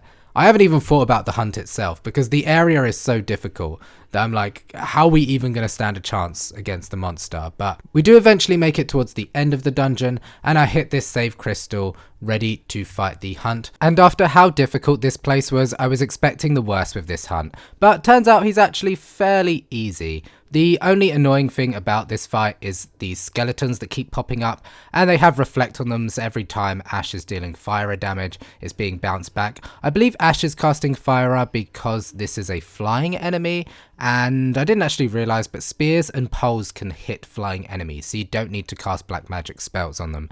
And I'm a little bit confused why the Uhlan can learn black magic spells. It's actually kind of useless, and it's frustrating because I feel like the Uhlan could have been a really awesome class if it just had a bit more utility, but there's almost no reason to ever use fire, because the only reason you would want to cast black magic spells would be against an enemy that you can't hit, such as a flying enemy, but the spears can reach the flying enemies anyway, so it's just much easier to do physical damage. The black magic spells are a waste of time. But anyway, let's continue on with this fight. He's actually fairly easy. He does have reflect on him, which is very frustrating, so we need to make sure we get that off him first before we can start dealing some decent magic damage to him. So we do that, but in doing so, we do also kill Vaan. Well, we don't kill Vaan, the Bloodwing kills Vaan, but we then swap out into Balthier and we start reviving our other characters so that now we can start dealing some damage to him. The debugs are off, there are no enemies around, but we have to be quite careful, because if we start moving around too much, an enemy will pop out of the ground and start attacking us, and we'll have to deal with them, and the less enemies that are on screen, the better. And yeah, Balthier is really good in this fight because of his weapon. He can shoot flying enemies much easier than the other characters, and it doesn't have a very high chance of missing, so that's pretty good. And then Basch is just doing his thing, healing us up, dealing some black magic damage whenever needed. And then I've also got Ashe dealing black magic damage, and I probably should have swapped into Fran, to be honest, but I think I wanted Ashe just for her defense. And oh, would you look at that, a skeleton has just come out of nowhere and decided to join the party. It's quite annoying because your characters don't just sit still. You can see Balthier is just like wandering about, and it's like, if everybody just stayed still, we wouldn't spawn any enemies and this fight would be a lot easier. But they don't listen, they just walk around, do their own thing, and that's fine. I don't really care, you know, this fight isn't being too much of an issue for us. It is literally just these other enemies that are frustrating us. And now there's a ghost that keeps floating around and he's after Balthier, but it looks like Balthier can handle it, so we've just sort of left him to it, and he got rid of that without too much of a problem, which is lovely. This enemy can also suck our blood and steal our HP, which is a little bit annoying, but honestly, compared to the rest of this place, this was a cakewalk, and so glad we got that out of the way. After saving the game, I noticed that there is actually an end to this dungeon very close, so I'm like, let's go through here and just see what the end of the dungeon looks like, shall we? So this right here is Zalera, and Zalera is a crazy powerful dude. Every Eidolon in this game has their own element attached to them, or like gimmick, and this guy's element is darkness and death and terribleness, and the design is very cool. I like that he's deep within this mine, and like, you know, if you're a fan of sort of emo-y, grungy type stuff, I feel like this is the dude for you, and I don't know, I vibe with it, I think he's cool. But it's so difficult. Oh my gosh. This guy is immune to damage for the beginning of the fight. So you have to kill all of the skeletons that are around first. And as soon as you kill the skeletons around him, he can then start to take damage. I know that he's undead, so I'm just going through and changing some of my gambits so that we automatically cast Curagar and all of our curing spells on the undead enemies, because that is the best way to get through this dude. But he does actually have Reflect on him, so we do need to use Dispel first. Luckily, we're only reflecting white magic spells against us, so that is handy. But the skeletons are actually a bit of a problem because they can cast Reflect on themselves, they have Shell and Protect on them as well, and they are quite strong enemies, you know? They only go down in a couple of hits, but if they have Reflect on them, you have to cast Dispel on them, and then it just like wastes a turn, you're doing that, and it can just get quite troublesome because he summons them quite frequently. And he has a lot of like tricky things that he can do, which we are soon to find out.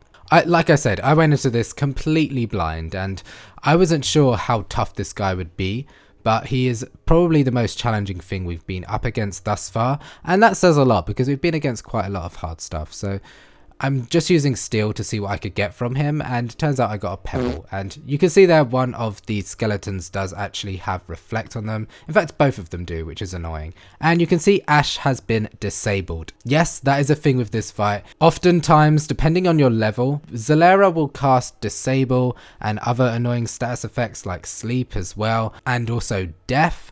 And it's all dependent on what level you are. Apparently the perfect level is to be around like 41 or something, because that's how you dodge most of his things. But if your level is a multiple of 2 or 4 or whatever it is, you will be disabled, you will be deaf, you will be whatever status it is he decides to use on you. And that's really hard. Luckily we have things that protect against it, but obviously in this first fight, I didn't know about all that, so I'm trying to take this one slow. I'm making sure to get rid of the skeletons, do damage and heal as much as possible. And I thought that was the best tactic. I always think going slow is the best way to do things. Focus on the defense, try and figure out what this guy can do. And you can see once we actually get to do damage to him, his health bar isn't that large. We are actually doing a significant amount of damage thanks to Basch and Vaan using their white magic skills against him. But you can see he will cast Reflect on himself again, which is frustrating. We have to make sure we are curing the sleep off of people. We cannot cure Disable, so Disable is definitely a lot worse than Sleep. But luckily it doesn't last too long, and these three are definitely the best three to use, simply because we need white magic to do this fight. Like, white magic is just so overpowered when it comes to undead enemies, and Ashe is just there as our big meat sponge. She's there to sponge up all the damage and just sort of be a helping hand. She has some good damage as well, and it's nice to have a character that doesn't rely on MP as much, so that is what the role of Ashe is for this. So I'm taking my time, I'm sorting out some gambits, I'll rush through towards the end of this fight, and it's all seemingly going quite well. We are taking a lot of damage and we do have to revive a lot, but it's nothing we can't handle. And then all of a sudden, bam, we just get kicked out of the dungeon. It turns out this fight is on a timer, which is so annoying. So you have to beat this guy quickly, and this is just not a fight that can be done very quickly, at least at the stage that we're at the moment, because our characters are just not strong enough to deal enough damage to him while curing off all of our status effects. So this was a bit of a fail. I tried it one more time and just stupidly went in without changing anything, and we die immediately, obviously, because I didn't change anything up. So this time around I'm like, right, I know what this guy does now. We need to protect against Sleep and Disable, and luckily I have a couple of accessories that do that. So I give the Sleep protection to Vaan, and then I head over to Ashe and give her the Disable protection, and now at least that way we are protected. And I believe Basch is safe from one of these due to his level. I can't remember which one, but that's why I don't give Basch anything. Basch does also have the Sage's Ring, so all of his MP is cut in half, or the cost of all of his magic spells, I should say, are cut in half. So I was not too worried. And you can see I'm just trying to find the necessary accessory for Ashe so that she can equip the accessory that we need her to equip. And I'm also going through the license board and just increasing some of Vaan's magic potential, since he is now a damage dealer. So the higher our magic stat is, the more healing damage we are going to deal to MrZalera.com or Mrs. Zalera. I don't know. Which one is Zalera? Is it the little ghost lady hanging off the side? Or is it the spooky dude on top? And is it even a dude? Who knows? It's a skeleton. I don't know. I like the design though. It is very cool. Okay, let's get into it with round 3, and immediately we are casting Curaga because we have set their gambits to do that, and obviously it does nothing because that's just what it does. And you can see that Ashe is disabled, which is fine. Ashe is probably the least useful of our characters, but then Basch gets disabled and it's like, it's up to you now, Vaan. And yeah, I don't think I've noticed that they have reflect on them, as I'm not using dispel, and his health is quite low, so I'm just like, right, I'm just gonna attack him. And then luckily Ashe comes out of her disable and finishes off the final skeleton. So now we can focus on Zalera, except we can't yet because he does actually still have his protection on him. You have to kill 4 of the skeletons before his protection has worn off and you can start dealing damage to him. And that's quite sad, and it's even more sad that they keep on using reflect on themselves. They don't do that too often, but when they do, it just makes the fight drag out even longer, and we have not got time. We need to get this done quickly. So we finally get rid of the final skeleton, and now it is time for Zalera to show himself. But of course we are still getting disabled, which is quite frustrating, but now the fight feels like it has properly begun. And Curaga is doing a lot of good damage from Vaan, but death, you can see, that is frustrating because it just doesn't matter how high our HP is, death is just going to kill us regardless, and it comes out very frequently. So you need your white mages to be dealing healing damage to this guy, but they're too busy reviving everyone as well. I maybe could have changed it so that they use Phoenix Downs to cut on time, but I didn't want to change my gambits around too much. I wanted to just see if I could get this done, and this is just one of those fights that is very, very frustrating. You can see 2 of us got put to sleep, and then as soon as one comes out of sleep, the other one gets disabled. It's just very rare that you ever get 3 characters that are consistently doing stuff in this fight, simply because there's always going to be somebody who's petrified or disabled or asleep or dead. And you spend most of your time trying to heal off all the status effects and not dealing damage to him, and that's when he boots you out again, right? Even though we've improved our license board and things like that and put on the correct accessories, this fight is not going any better, you know? There is a lot of RNG involved on just like if the statuses land on you, what level you are, whether the death comes out, what things he decides to do. When his big attack comes out, it really doesn't do too much to us. I'm not scared of that at all. It is mainly just the other stuff he does. I can already tell with this one that it is just going a bit too slow, and as you can see, we were too slow and we fail again. But I'm not counting these as deaths, guys. This is not being added to the death counter. We do not die, we just get booted out. I decided to give the battle one more shot just to see if I was doing something wrong or we would have better RNG, but no, we actually die in this fight. So I was like, okay, I think I just need to come back to this guy at a later point. So we move back to the main story and head on over to the Naubina Fortress.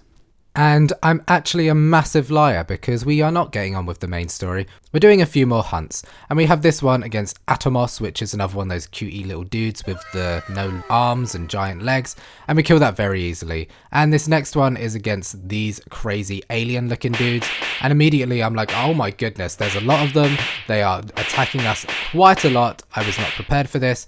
They are weak against aero, so I know that I can use that on them. And I do decide to run away, first of all, because I want to come back now that I know what these guys do and hit them with a surprise attack. So that was just a little test. We didn't die, but I do run back to the save crystal and then come back with Fran in our party, and I make sure to use Aeroga, as it is a super high damage dealing aero attack. and these guys are super susceptible to it. We also have Balthier in the party casting Disable on all of them, which is super good because they are weak to Disable. So yeah, I feel much better prepared. Once we get the little dudes out the way, I will feel a lot better because we're just taking a lot of damage from all of the enemies, and luckily they go down to a few more Erogas, and we can just focus on the big dude himself. But I thought it'd be really easy once we just had the big dude, but it turns out this guy is very powerful, and this is the start of where I'm like, right, Fran is now going to become a pretty permanent party member. None of the party members are really permanent, but seeing how much damage she done, it is just unrivaled to anything else we have in this game. Everyone else's normal attacks are doing like 1,000 here and there, and her Eroga is doing over 4,000 damage, so she's got over quadruple the amount of damage as most of our other characters. So yeah, her magic spells at this point in the game really start to ramp up in power level, and she becomes a super handy DPS character, and she only gets better from here. I feel like towards the mid and early game the Black Mage is like fine, but the late game she really blossoms, and this fight best illustrates that. Luckily we do have slow on this guy, which is handy, but we do die quite frequently because his attacks are very strong. The main thing we need to do is get Fran revived, and I thought we were getting towards the end of the fight and we were going to win, and then Vaan and Balthier both die, so I'm like, right, I just need party members. So I send in Ashe, and then I'm thinking about it and I'm like, right, I'll grab Basch so that we can revive Basch, and then Basch can be the one to revive Fran whenever she goes down, simply because he has access to raise, but also has higher defenses than Vaan does. So it is just a game of protect the Fran. I should have probably used decoy. I'm not too sure if I have decoy yet, but I do utilize decoy much later in the game. I don't think I knew about it at this point, or maybe didn't have it, but decoy essentially lures the enemy to attack a specific character, so I could have put decoy on someone like Penelo, and then that way Fran would have been able to just deal her Eroga damage without having to worry about the enemy potentially attacking her. And the fight was going very well up until this point. We just can't seem to stabilize. He's only got very little health left, but it's just super hard, and we do actually get a game over, which I did not expect. I really thought we had it that time. So I'm going at it again using a similar tactic, but this time starting with Disable instead of Eroga, and hopefully getting Disable off at the beginning will just make this part a lot easier. I'm scrolling through my items to see if I have any Eroga motes, and turns out I do, so I'm like, while they're all still alive, I might as well chuck an Eroga mote out so that we can have two characters doing Eroga, and that just like demolishes all the little dudes. Like the little dudes are just straight up out of the question now, apart from one, but he is disabled, so I'm not too worried. And luckily I can run away here and they don't seem to follow, or at least not at first, so this gives us the perfect opportunity to revive our characters and get everybody healed up. And he's not a HP critical yet, so we know that he is not going to be dealing too much damage to us, and now it is time to just simply stabilize. So I know that we can use Disable on this guy, so I'm trying desperately to get Disable out with Balthier, but as we know in the past, it's quite hard for Disable to actually go through onto the enemy simply because of Balthier's low magic stat, and because this guy probably has high magic defense or something. I don't know, he's a tough enemy. Probably a little bit over leveled for what we can achieve, but hey, I'm not a quitter. I see a tactic, I see how much damage Eroga is doing, and I truly believe that with enough patience, we can get this fight done. So yeah, he is going after my poor lady Fran at the moment. Actually no, he's going for Balthier, which is great. We want him to go for Balthier, and as long as he's not going for Fran, we are okay. And luckily Balthier is blocking, he has quite decent HP. So I say decent HP, he's actually got less HP than Fran, but he has higher defenses, so he can take a hit, he can also block. And yeah, this guy just seems to be ignoring Fran, which is perfect. So we're getting out loads of Erogas, and he still is not yet at HP critical, which surprises me because we've managed to do a lot of damage to him. Oh yeah, side note, if I sound really weird this episode, I am quite ill and my nose is quite blocked, and that's probably why my voice sounds a bit funny. I'm trying not to sniff after every sentence, but you could probably tell my voice sounds a bit funny. But it's that time of the year, it's cold outside, everybody's ill, it's Christmas, people are busy and stressed, and illness just comes and strikes just like that. But we gotta push through, right? We gotta kill these hunts, and there's no rest in Ivalice. There is a war going on, so this illness cannot stop me, and I have to conquer. And conquer we do, because we get the Antlion. No, it's Antlion. We get the Antlion down. And hey, look at that. We get rewarded with my favorite spell, Expose. And people who say it's called Expose are actually lying to you. That definitely says Expose, okay? And I was feeling kind of confident, so I was like, you know what, let's go try out this chicken fight again. I feel like I am ready. And as you can see from the footage shown, most of my party is dead, but the chicken is nearly dead. But this wolf decided to get involved, and I was like, right, this is clearly not going well. And we actually die again to the chicken. So when I tell you this chicken is my least favorite fight, it really, really is. And I thought I would give up there, but nope, turns out I decided to go and fight the chicken again. And of course, we die again. So leave the chicken alone, Jam. We will come back to the chicken at a later date. Leave her alone! Okay, this time we are genuinely going for the story now, and the story requires us to go through the Salika Wood, and we have this boss battle here against the bomb. And I didn't actually need to do this boss battle at all. It's blocking a path that we don't even need to access at the moment, but I didn't know where I was going, so I'm now on the bridge fighting these bombs. And I thought this would be easy, but it really wasn't. This guy spawns out a lot of mini bombs, which are very easy to take out, but he also casts oil on all of us, and oil is a status effect, which is quite strange. It just basically means that we take more damage to fire. I don't know why any of the other elemental spells don't get statuses like that. I don't know what else you could use for Fundara or Blazara or anything like that. But it's weird that fire just has its own special status effect that increases the damage that is taken by it. But that is what. Nope. I can't speak. Jesus, sorry, illness. Right, what am I saying? These are bombs, they're big and they're bombs, and they explode. We don't want them to explode, because if they explode, they'll hurt us. Do I want to be hurt? Of course not. I want to win the game. I don't want to be blown up by giant bombs in the middle of the woods. How is this woods not on fire? There's literally tons and tons of bombs running around. All it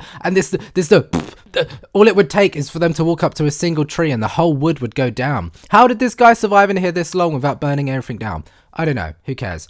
Nobody cares. But oil is clearly a problem. But what is a bigger problem is the fact that this bomb keeps using this renew spell. So as soon as his HP gets to a certain amount, I don't know how much, he'll just restore all of his HP back to normal. And I don't really know how to deal with this. Usually when I do this fight, like most fights in this game, I just start a quickening chain that goes on forever and ever, and they just die in one hit. Quickenings are so overpowered. I feel like most of the story bosses in this game can be defeated by the quickenings. So it's very fun playing this game without using them, because I have to actually figure out these fights. But this one I never really did figure out, and I thought I could do this easily, and he keeps using this thing. I tried to use Reflect on him. I don't know if I'd do it in this fight or in another one, but even Reflect doesn't seem to work on him, because I figured he was, you know, casting a white magic spell on himself to restore his HP. So if I could Reflect him, then he could just bounce it back on us, and then he can't cast his spell, but doesn't seem to work. Maybe Silence would have worked. I didn't try Silence. I could have, but yeah, we're having a bit of an issue here, and oil is quite problematic. I am very stubborn though, and I was like, this is a story boss, and we've just defeated loads of hunts that were crazy powerful, so I don't need to heal the oil off me. I can just beat him regardless.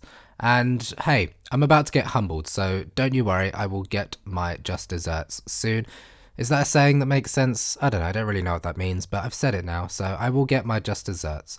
And if this guy was a dessert, I reckon he would be a souffle, because souffles are hot, I think. What is a hot dessert? Maybe he'd be like I don't know, like an apple crumble, or a chocolate lava cake. He'd be a chocolate lava cake, obviously, because he's made of lava.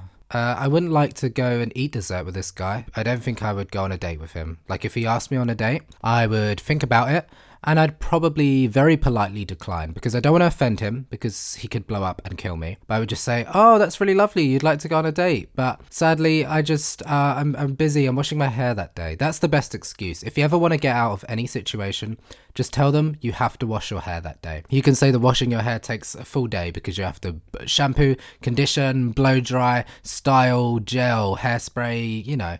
It's a big task, and if they try and tell you otherwise, then they're liars. And just say that they're gaslighting you. That's another good one. I'm running out of things to say. I feel very ill and drained. So I'm just going to start talking because it's just fun. I have a microphone in front of me. There's a boss battle going on. You can see what's happening. You don't need to tell me what's going on. You have eyes. So I'm just here to fill the time. You know, I feel like most people watching this, they don't really care what I'm saying. They don't care about the strategy. They just want to watch the flashy objects, and they just want to hear the weird British man simp over Basch. Not Basch, Balthier. But yeah, renew is a problem. Can you see how much renew is doing? It's really, really sad and stressful. I don't know how to cure oil either. I don't know if XII would even work, but XII is definitely an option. But I'm assuming I already tried that and it didn't work. They're ganging up on us. It's feeling rough, and I wanted this to be a quick fight, and it's not being a quick fight. I'm going to skip forward towards the end of this fight because you get the idea. He does actually kill us because every time we get his health low, we start running out of MP. He just keeps renewing his HP. So I try to go into the fight again with a bit more of a strategy this time around. So luckily we have the ghillie boots. I don't know how you say that, but they're really, really powerful accessory that gives us immunity to oil and boosts our speed and other stats quite a lot. And I really like this. If you're just looking for an accessory that just gives you a massive stat boost, put the ghillie boots on. They are the ones. So Ashe already has access to it, so I equip them on her. And now we are ready to face the bomb for a second time. And I don't really know what I was expecting this time around. I was just going to try and use some time magic skills to see if that could do anything. And I thought stop would work really well, because if he can't move, he can't renew his HP. So as it starts to get a bit low, I can cast stop, and then I can just deal damage to him until he dies. And it keeps missing, but it doesn't say immune. So I'm like, perfect, we've got the strategy. Stop is where it's at. It's just unfortunate that it just doesn't come off very easily. The time BattleMage is starting to frustrate me a bit. The techniques are really, really cool and really useful, but it's just like, I'm so sick of having to cast the same thing over and over and over again in hopes that it just somehow comes off, because it's just random. Like it just doesn't want to work sometimes, and that's very annoying. And the little bombs are really stressful. I'm just deciding to ignore them for now, because I'm like, maybe that's the problem. Maybe we just need to go after Big Bomb McGee and leave the little ones alone. But they're too annoying not to leave alone. So eventually I do think we go after the little bombs. But, you know, for now we're doing fine.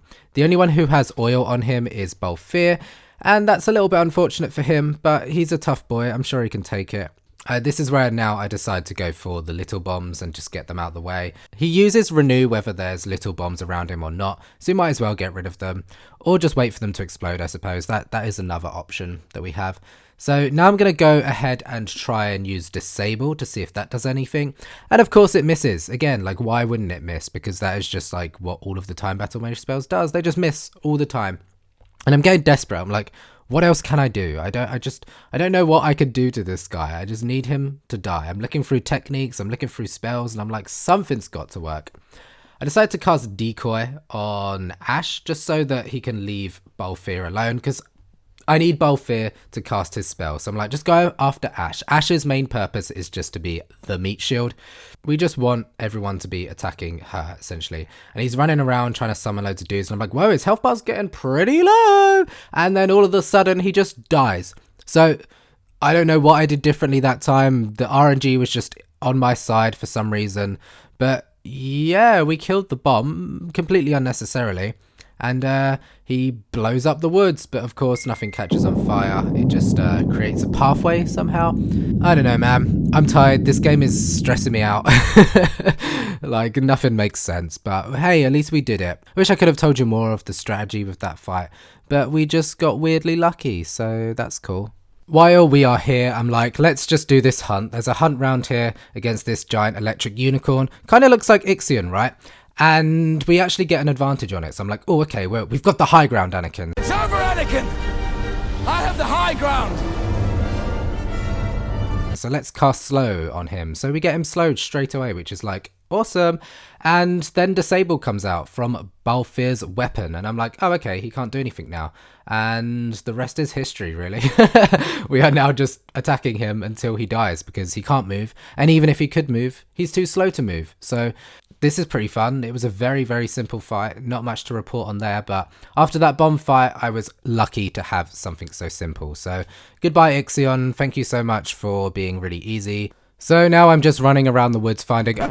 Sorry, did I see that correctly? Did did that say what I thought it said? Okay, yeah, it did. Can you say that in a video game? This is supposed to be a 12. Honestly. But whatever. We are now doing this little mini game with these little Kupo dudes. What are they called? Moogles? They're Moogles. And we just need to find them all. But the map tells you exactly where they all are. So the mini game is walk around the woods and then press X on the Moogles when you see them. And I'm going to have a quick little rant here about the mini games in this game, because Final Fantasy has some banging mini games. 7 and 10 come to mind straight away. 10, you've got Blitzball, you've got Blitzball, but 7, you've got the snowboarding and the gold saucer.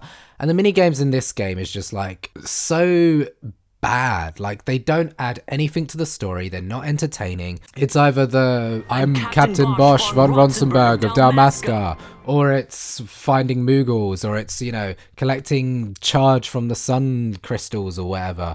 None of them are good. None of them add anything to the game. I suppose what this game lacks in mini games, it makes up for in side quests and hunts and interesting fights. But yeah, it's a little bit disappointing, because I quite like when the game has some fun mini games, but this one just doesn't. So it's a shame, but I don't think it ruins the overall experience of Final Fantasy XII. Luckily, they're short enough and quite sparsely decorated amongst the game. Decorated? That's not the right word. I've said it now. There's not too many of them, basically. So it doesn't feel too overwhelming. But whenever they do show up, you're like, oh yeah, why do I have to do this? Okay, I'll do it, I guess, to progress, but like, why? But yeah, that's just my rant on the minigames in this game. But hey, maybe you like the minigames, and if you do, leave a comment down below, and while you're there, like and subscribe. And if you want to leave a tip, you can leave a tip via the thanks button on YouTube.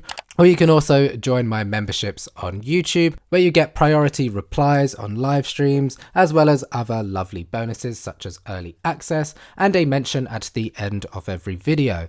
Before we arrive at our next destination, I think now is as good a time as any to show you guys some stats to let you know where each of our characters are at, because I feel like I haven't done that much in this series, and it just gives you guys a bit of an insight into each of the characters and maybe help you feel a bit more connected with them. So let's start off with Vaan. And as you can see, Vaan's attack power and strength are pretty weak, but his magic power is quite nice, and he has some good speed on him, which is nice. It means he can get out his healing spells rather quickly, and we've given him the Thief Cuffs, which just means he can steal better items. Because he doesn't attack much due to his low attack power, we use him as our thief as well. Up next is Balthier, who is actually a very good physical attack damage dealer. He's got high strength and good attack power on his weapon as well as some very decent defenses due to using heavy armor. The only downside is of course his low HP, which means he can't really be a tank, but this is why I've given him the bubble belt to double his maximum HP. Another downside of him is his lack of magic power, which is why his time BattleMage skills keep on missing. He's also got the stone bolts, which can disable the enemies, making Balthier one of my favourite physical attack damage dealing characters in this game. Next up is Fran, who I use quite frequently, and she actually has the highest magic power tied with Vaan, and the rest of her stats are kind of blah, like she's not very good in any other aspect except for magic power, and even then she doesn't excel to crazy degrees, you know? Either way, the black magic spells are just too powerful to pass up, so her stats don't even really matter because the utility and the damage that she can deal far outweighs anything that she lacks in her stats. Next up is Basch, whose stats are fairly average, but that is the beauty of Basch and where he kind of shines. He has nothing that he really excels in, but nothing that he's particularly weak in. He's got great magic power and great strength and attack power to match it, with good evade thanks to having a shield on him.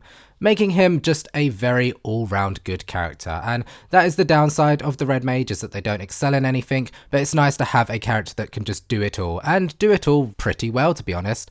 Hence why he is a higher level than most of my other characters. I very rarely find opportunities where I can't utilize Basch in my party, so he's kind of soared above and beyond anyone else in the party at this moment in time. Moving on to Ashe now, and you can see that she has 67 strength, which is nothing to sniff at, coupled with high speed, high defense, high magic resist, and she is by far the best physical attack damage dealing character. The only issue with her is, of course, that her evade is pretty terrible, and she cannot really do anything else other than attack. But if you need someone to do physical damage, Ashe is the girl to call. The girl who is not to call though is our last party member, Penelo. And I've kind of just let Penelo fall into obscurity, and her level is so much lower than everyone else's. I'm pretty sure Basch is like a whole 10 levels above her. Her HP is real good, but her defenses are not very good, which just means that whenever she takes a lot of damage, you have to heal her up much more because you need to get that HP higher, and it means using more resources to get it higher, whereas Ashe's lower HP but higher defenses means we just have to heal less and can still tank damage. Does that make sense? She gets some good weapons though with high evade and good attack power, but her strength is terrible, her speed is nothing. All of you guys think that I'm like nothing. I would never say that. Her interview was her look was her book cover was her trying to launch and sell her book to the judges was and she can learn some curing spells later on, but her magic power is so weak that what is even the point, right? We have white and red mages to do that already. And that's the thing, is like whenever I need a physical attack damage dealing character, I'm probably using Ashe or Balthier, and I never really find an opportunity to bring Penelo in, hence why she is absolutely terrible at the moment. Maybe I'll find some uses for her later on, but as it stands, Penelo is kind of trash. So sorry about it. And I promise this is nothing personal to Penelo. I know I kind of like hated on her in the first episode, but it's just her class and her stats that are making me not use her. Nothing to do with her. Maybe subconsciously it's to do with her, I don't know. But now we have arrived in my favourite location of the game, the Vaan coast, and after trekking through a bunch of crazy scary dungeons and caves and jungles, it's nice to be in an area that is just lush and vast and beautiful. And they have an actual valid reason why they didn't use an airship this time, because this place is close to Arcadia, they would have been caught and arrested, so it makes sense that we walked all of this way, unlike when we walked all the way to the Tomb of Wraithwall all that time ago. I really do love this area. It's so nice to just lay back and just admire the beautiful view, and what a great view it is. Like, this is truly the best view we've had the entire game, right? Electric chair. Ashe may be one of the most fiercest women in video game history, but that does not stop her from tripping over a bit of sand. And this is actually a really cool scene we get with Balthier, where we learn a bit more about his backstory and why he is adventuring with us. This entire time we haven't really learnt too much about him, other than he is on this quest with us just to find some treasure and learn about Nephesite. But why does he want to know about Nephesite? Well, turns out Balthier used to be a judge, which is awesome, so he was actually a very fearsome warrior, and somebody who Arcadia would definitely recognise if he was around them, which is quite strange because we've been captured by the Empire several times, and none of them have mentioned that he used to be a judge, but that's okay. We also learned that Balthier had an ex-boyfriend named Dr. Sid. And I suppose that's when I lost my father. Oh, right, the father, right. The way he was saying it at the beginning, it sounded like it was a boyfriend. I'm just going to pretend it was an ex-boyfriend because that fits more in my fantasy. But yeah, this is just another cool scene where we get to hear more about the important characters and watch the unimportant characters play in the sand like little babies. Aww. Isn't that cute? We last left off on vacation at the Vaan coast, and our vacation is sadly coming to an end. But before it comes to an end, we must buy Firaga from this shop here, and this is where Fran can really shine. Now that she has the level 3 black magic skills, she can start pumping out some serious damage. Before continuing on with the main quest, I had some hunts to hand in, so I headed over to this merchant here in Rabanasta, and I always forget that this guy exists, but he has some very handy magical techniques to sell us, and we buy bubble off of him, which I probably could have got much earlier on in the game, but like I said, he's in like a weird corner of Rabanastre that I always forget exists. We go ahead and gambit bubble on to Balthier. All of our mages can learn bubble, but I decided to give Balthier the gambit since he is doing less with his gambits, and the other mages' gambits are all pretty much full. How many times am I going to say gambit? I don't know. But what bubble does is it doubles our maximum HP, so he will cast this whenever our enemies reach below 40% HP, and this comes in very handy in the late game as the bosses and hunts become much more difficult and we need to survive more, so bubble becomes very, very crucial from here on out. We can now continue to the Cheetah Uplands, which is quite a boring area. There's not really much to talk about with this place, but we have this unofficial hunt from this kid who draws a very interesting picture of a group of enemies that he wants us to take out. This isn't an official hunt, this is actually part of the story. And yeah, so we have this hunt against question mark. We don't stick around this area for too long. We head over to this cave here to go and fight some enemies and continue on our way to Arcadia. And as you can see there, Fran is now becoming a much more permanent character. I have her automatically cast Bio rather than attacking enemies. Bio is just a good damage dealing attack which deals magic damage to all enemies in a radius, and it's much more powerful than our regular physical attacks, and it saves us having to use an elemental attack automatically since some enemies might be immune to it or absorb it. Bio is just a safe pick. So we make our way through to the end of the dungeon here and open the door, ready to continue into the XII Cave. Is that how you say it? I don't know, but we're at the XII Cave. And at the XII Cave, we are greeted by these lovely, cutie little fellows. Hello. And it's kind of like the tomato who we fought right at the beginning, but a big army of them. And some of them are scary tomatoes, some of them are pumpkins and onions. And we gotta go kill these vegetables. This is a very, very silly fight where they all run around this building very, very frantically, and it's hard to sort of pinpoint them. But they're not very tough at all. This is not meant to be a hard battle, I don't think. It is literally just a case of trying to catch them, and it's a little bit difficult. Also, Balthier's armor has the reflect on it, which is really, really awesome. We don't actually get to use it for very long. You can see Vaan has been trying to cast Vox on him for quite a while, and it's just not going through there. And that's because of the reflect. So it means that Balthier can't be healed conventionally. We have to rely on items until we get a better piece of armor. But it's a cool little armor. I quite like the reflect armor. And you can also see there the devastating damage that Firaga did. Really, really nice damage coming from Fran. And these three are starting to become my late game superheroes. Vaan just has really good white magic spells, and Fran has super strong black magic spells, and Balthier has that utility of being able to do good physical damage, as well as some handy techniques like haste and slow and disable and things like that. And yeah, we start to use Basch less and less going forward, and that's simply because the white and black mage's spells have kind of outdone what the red mage is capable of. We do still use Basch every now and then, but he's nowhere near as useful as he used to be. And he doesn't really get much better than this, you know? His key defining moment is definitely around the mid game, and as we are pushing towards the late game, his usefulness is starting to dwindle. But I've absolutely loved playing with Basch. You know, I may get him out every now and then like I am in this fight, but he will not be my main character that I'm using as frequently as the others. But I'll skip till the end. We do get the fight done, and then we are able to continue. These guys' death is actually quite sad. You see their souls leave their body and they float up to heaven, and you don't see this with any other enemies. There's something about these vegetables. We're very holy and they get to pass on to the next realm, whereas every other boss just sort of explodes into a million pieces. These guys, they get to enjoy a peaceful rest up in heaven, I suppose. Very weird. The deaths in this game never cease to amaze me. They're always very silly and dramatic and over the top. And speaking of over the top, we've got this ghoulish little demon in the next room of this palace. And this is another very easy fight. He is undead, and you know what undead means. Get your white mages out because he is going to take lots of damage from our healing spells. So I use a party of Vaan? He's not a Vaan.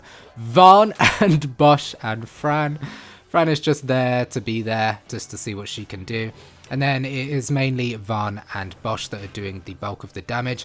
And Firaga does so much that there's really not much to talk about this fight. We've got a lot of fights to get through in this part of the game. So I am going to skip forward to the end and show you that, yes, we did defeat him without too much of an issue. And then we can continue forward with the rest of this cave.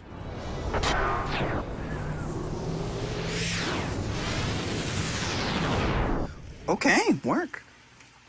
Now this cave palace is just covered in booby traps and it's very annoying. I could have put Libra on to see where they all are, but this entire corridor is just full of them and it's quite annoying. And as you can see there, the reflect armor is stopping Balthier from casting haste on himself, but because his gambits won't stop until he has haste on him, he's just repeatedly casting it over and over and over and over and over and over and over and over, Moldova. And over again. See, when you do clownery, the clown comes back to bite. I healed up his HP in the end with a high potion so he would stop it, but the reflect armor is very silly, and I enjoyed that. That was quite entertaining. And yeah, check out how much damage Eroga is doing, by the way. That was pretty cool, right? Do you see that? Yeah, Fran is incredible, and we get through the rest of this palace pretty easily. And we make sure to save the game before we head on over to Arcadia. But before we head over to Arcadia, I think it is time to give Zalera a rematch. Now we have this reflect armor on us and we've gotten a bit stronger. We've made our way through towards the end of the game. We must be strong enough to defeat him. So I head on over to the Heaney mines, ready to go for it, going to kill Zalera. And then I quickly realized that this is the wrong place. And that is a bit of a critique I have of this game. A lot of places look the same. There's multiple mines, there's multiple caves, there's multiple, you know, places that you go to that look and act very similarly. So I do eventually go to the correct place, which is the Bohemian cave, whatever. I don't know what it's called. But we're there, and here is Zalera, and I ain't scared of him, you know. I forgot that you have to walk forward to trigger the skeletons. So we get the skeletons out and you can see how easily we are dealing with them now. They take just a couple of hits and they are gone. The status effects are still a little bit annoying, but luckily we have that reflect on Balthier. And that is very important because that means all of the tricky things that these guys can do to us are just going to be bounced right back again. And I probably could have put reflect on everyone and this fight might have been a bit easier. But the issue of having reflect on everyone is that you can't heal everyone. So just having one person with reflect, I think, is enough. We're struggling a little bit with these last two skeletons here, and I'm like, oh god, am I going to fail again? You know, time is pressing on, and I know that this guy eventually just ends up kicking you out if you take too long. And we need to get the skeletons down before he reveals his chest area and allows us to attack him. I don't know why he doesn't just stay hidden the entire time, but hey, I ain't mad at it. It means we can actually do some damage to him. So now we have our cool little party of Vaan, Basch and Balthier.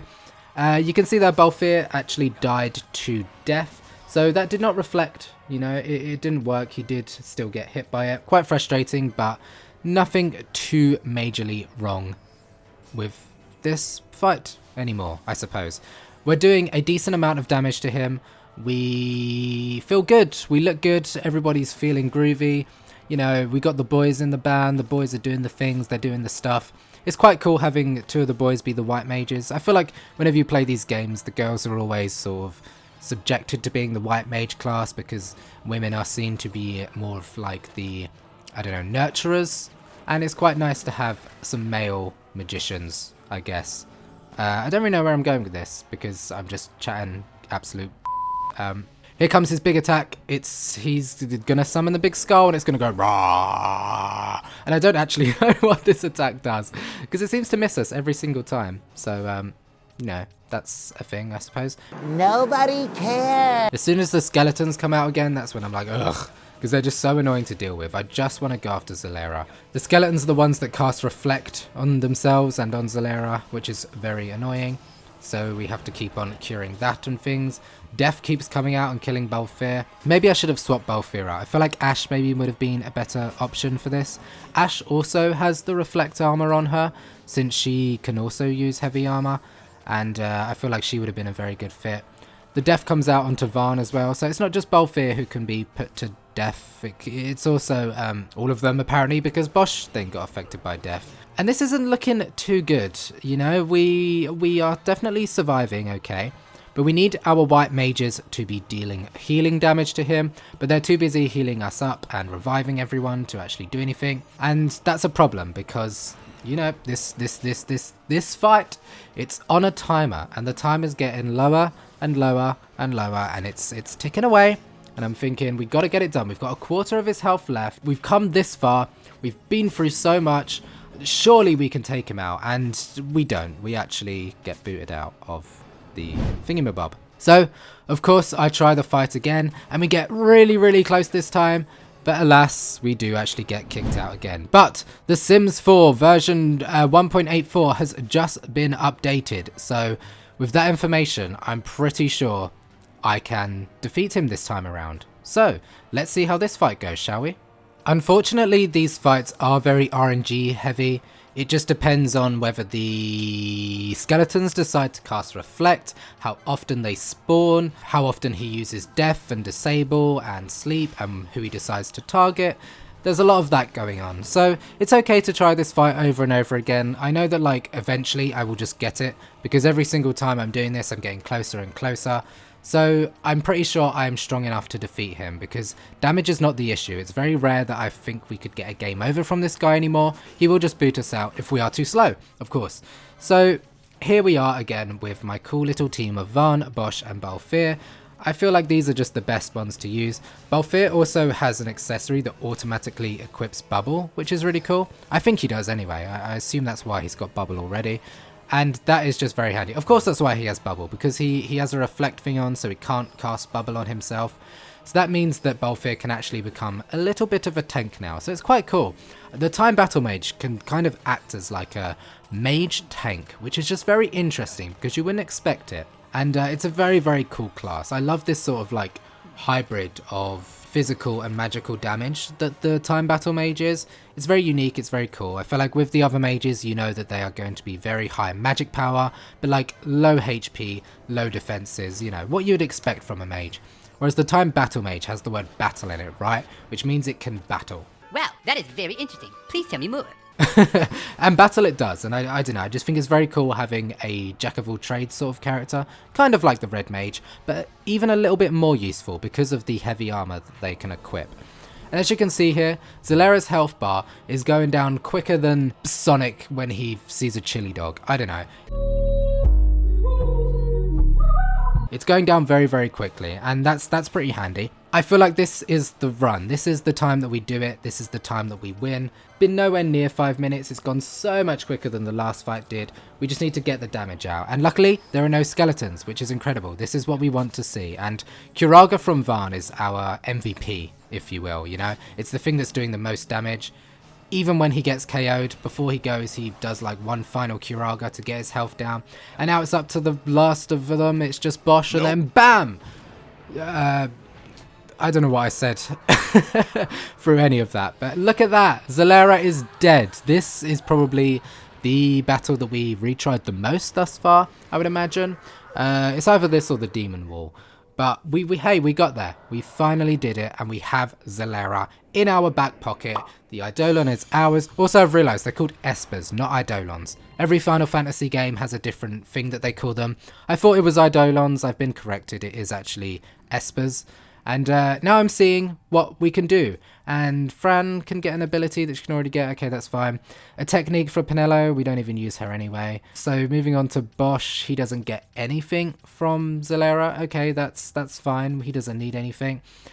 And by the looks of things, nobody gets anything interesting. Ashe also gets nothing interesting. The Traveller ability, I don't want that. So after all that, we don't really get anything useful. I end up giving it to Balthier so that he can get the Ether Law, but like he very rarely ever runs out of MP because we don't use too many magical spells from him. So it was kind of a massive waste of time. Honestly, I am a little very gagged. Hey ho, but it's about the challenge and we completed the challenge, so good for us, I guess. Okay, so we have finally made it to Arcadia. Well, the slums of Arcadia anyway. And we're supposed to be incognito, in disguise, you know, trying to be low-key. But like, just look at our party. Like, nobody else in the city dresses like this. Ashe especially and Fran just look like completely out of place here. And Basch with all of his belt buckles, like, I don't understand how we don't get caught and arrested, but this is normal, I guess, for this city. They're just used to having weirdos like our party running around. But regardless, it took a very long time to get here. So I'm just glad to be here at long last. And this city's pretty cool. I like that you start off in the slums and then you slowly work your way into the richer areas of the city, giving you a very diverse view of this place.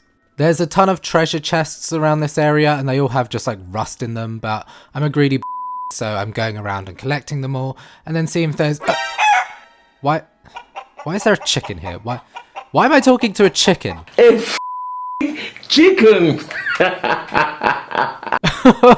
What is that? There is no other chicken in this land that you can speak to, but for some reason there's just a chicken in this back alley. And he doesn't say anything out of the ordinary. He's just like, yep, I came and moved to the big city.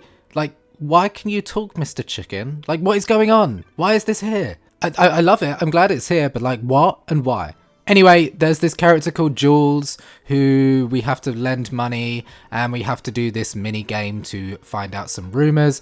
And it's a very boring mini game. It's just like run around the slums, talk to everybody, and then see if you can find some like information out. And then you have to report back to Jules again and tell him the information before we can be let into the city.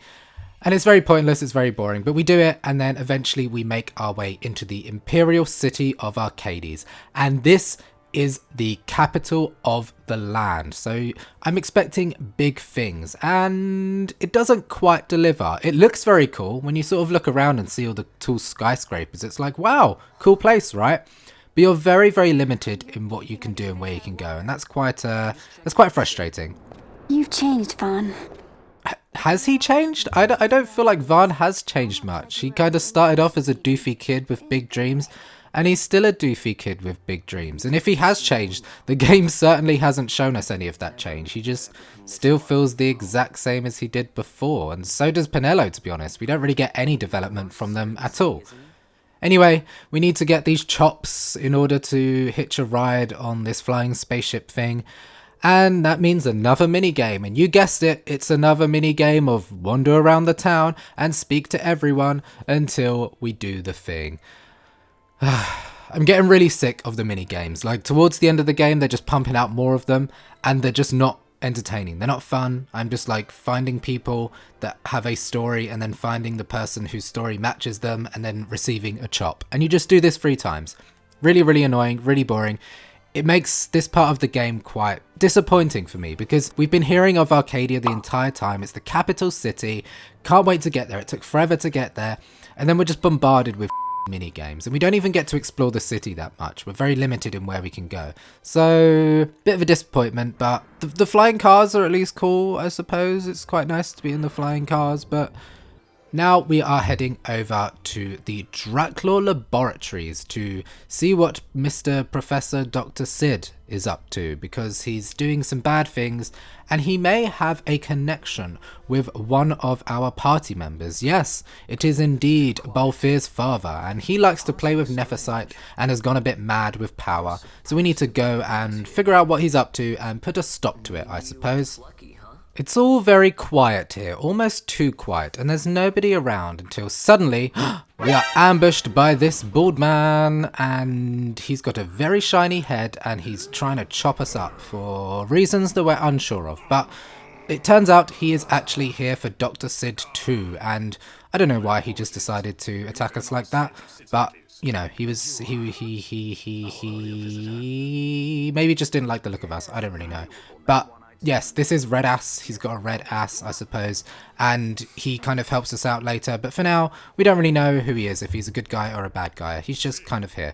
And yes, we make it through the Draclaw laboratories to find Dr. Sid standing around being all menacing and stuff. And he's a pretty cool villain, much cooler than Vaan is. You get a lot more development out of him. You get a lot of cool scenes with him and some cool fights, including the fight we're about to fight now. So yeah, it's quite cool. You get this nice reunion of Balthier and his father, and he's all like, "Don't worry, Daddy, I've had some practice. You ain't running away from me, mother trucker." Then Sid's all like, I'm so powerful. And he keeps talking to himself, and you're like, what is he doing? He's literally insane. Turns out he's like possessed by the Nephesite, and the Nephesite is like whispering to him and telling him secrets. And he's like, oh, that's the princess over there. And he's like, the princess. This could be fun. Ooh. She's not entirely without merit. Before we get into the boss battle, I would like to remind you guys to please like, comment and subscribe if you are enjoying the content. And if you want to leave a tip, you can do so using the thanks button on YouTube. And if you are really enjoying the content and want more out of my channel, then you can become a member, where you get a shout out at the end of every video, as well as early access and priority replies to comments on stream and things like that. Members also gain access to the members only Discord server, which is now live. I do also have a Discord server for non-members as well, which will be full of updates, but if you want my true thoughts and opinions and discussions on things Final Fantasy and gaming related, then join and become a member to gain access to that. Yeah, without further ado, let's get into this boss fight, shall we? How could you do this? As story bosses go, this one is a bit more entertaining, has a bit more going on. So Dr. Cid is obsessed with toys, according to Balthier, and he has these little floaty toys running around him, or floating around him I suppose, and they all have different things. Some of them have reflect on them, some of them are immune to certain damage, blah blah blah. And yeah, you can see I didn't notice the reflect straight away, and we end up ourselves. Similar to how we almost ourselves against that Mateus fight, but we won't mention that. That's all in the past now. This time I have noticed. So I'm going to use some physical hits to get rid of him. I'm using a party of Balthier, Basch and Fran at the moment, but that will soon change, as we do not want to be casting bio on ourselves again, because that was quite dangerous. And I'm quickly like, no, Fran, stop using Drain, that's not good. It's okay though, she uses Drain on an enemy that doesn't have Reflect. And yeah, we are just doing some attacks now. I probably could have swapped Fran out, but hey ho, we didn't. We're just using her staff to whack them a bit. We get these cool little scenes where he stops and is like, rah, I'm going to intimidate you with my words. We're just getting rid of the little dudes at the moment. I'm not sure how big their health bars are, but as soon as they're gone, I'll feel a bit more comfortable. Usually in these sorts of fights, the story bosses, we kind of just like sit and let it go on autopilot. So it's nice at least that we don't have to do that for this one. We have to actually put in a bit of work. And by a bit of work, I don't mean too much, to be honest. There's only one little floaty dude left, and we're not targeting it for some reason. So I soon change that and allow Balthier to attack it. As soon as he starts attacking it, the others will follow suit. So once we get the final toy down, it's time to focus all of our efforts and energy onto Dr. Cid himself. And his health bar is actually fairly large. We're not doing a huge amount of damage to him. I swap Fran out for Ashe because Ashe just deals a bit more damage. I say a bit more damage. She deals a whole lot more damage than Fran does with her physical hits. And now he comes out to use his big gun shooty attack, and it's like, whoa, giant particle effects. Super, super, super cool. Love this. And he's not shooting the party, he's shooting these like things in the background that then shoot more things and then they explode, and it's like, whoa! But it does like nothing. Oh, that's it? I didn't actually see a difference in anybody's health. Maybe we were too far away, I don't know. Lots of cool things for very little, and I feel like that happens a lot in this game. They have these moments where like it cuts out of the boss battle to do this like mega attack, and then like when it cuts back, you just see them take 0 damage. And it's always very humorous, I do enjoy that. We keep casting slow on him with Balthier, and it keeps on missing, which is frustrating. So who cares? He takes a few more hits, and then eventually he goes down, and that is the Cid fight over. And then Red Ass is here, and he jumps in the air, and then boom, he uses this force field thing to hit him. And I'm like, why is this not a full motion video cutscene? Why do we not cut to the really cool, shiny, fun graphics in this? I never understood that. In the really dull, boring moments, like just transitioning between different areas in the game, they feel the need to go into FMV mode and show us these new areas, which is cool. But when we have like cool fights like this and like intimate scenes where there's like big things happening, they don't cut to the FMVs, they don't use the cool graphics, you're left with the in-game graphics. And the in-game graphics are fine and everything, but like, why not utilize the FMVs for important moments like this? It just starts to feel a little bit dull, this game. I mentioned this in the first part of this series, but things never seem to pop, and I think it's just like a poor use of cutscenes, you know?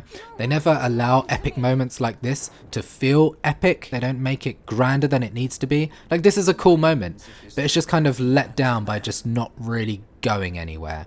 And it's a real shame, but Dr. Sid gets on his little flying whatever mobile and flies off to Giravegan or whatever it's called, but I have a feeling he may be tricking us, but we fall for the bait and we now have a new mission to head to Giravegan to see what he is up to. And Redus here informs us that actually he's a good guy and he helps us out a lot. Shame about his facial hair, like that is terrible. Like dude, just have a shave. You're already bald. You do not need the goat chops, you know? A bit of time passes and we are introduced once again to Governor Tarkin and Admiral Akbar here, and they're like saying some stuff about some things. Who cares? It's not really important. And then we catch up with our party who are at the port of Balthonium, and this place is kind of whatever. There's lots of these red ass lookalikes everywhere. I suppose his name is like Blue Butt, maybe. There's lots of blue butts everywhere. The town is just full of them. I don't know why. Maybe they ran out of character models. I don't know. But here we are in the Sarubi Steep and then, whoa! Jump scare. What on earth is that? It is our next hunt. The way he just floated in was kind of terrifying. We have a party of Balthier, Fran and Basch. These guys are super strong. Like, Eroga, you can see, is just doing tons and tons of damage. Like, there is nobody quite like Fran. I'm so glad we got the Black Mage in our party. I don't know how we would have done this run without it. It's so vital in just like dealing damage. We also have this other Viera who's with us with a bow and arrow, which is quite cool. It's nice to just have an extra helping hand. And this is a very powerful area of the game, but this boss is not very powerful, as you can see, because it's going down very, very quickly thanks to the strong Eroga damage. I used a decoy on Balthier just to make sure that Fran is staying alive, and after a few more of Fran's giant Eroga hits, he goes down without much trouble at all, to be honest. And yeah, that was the Viral vanquished.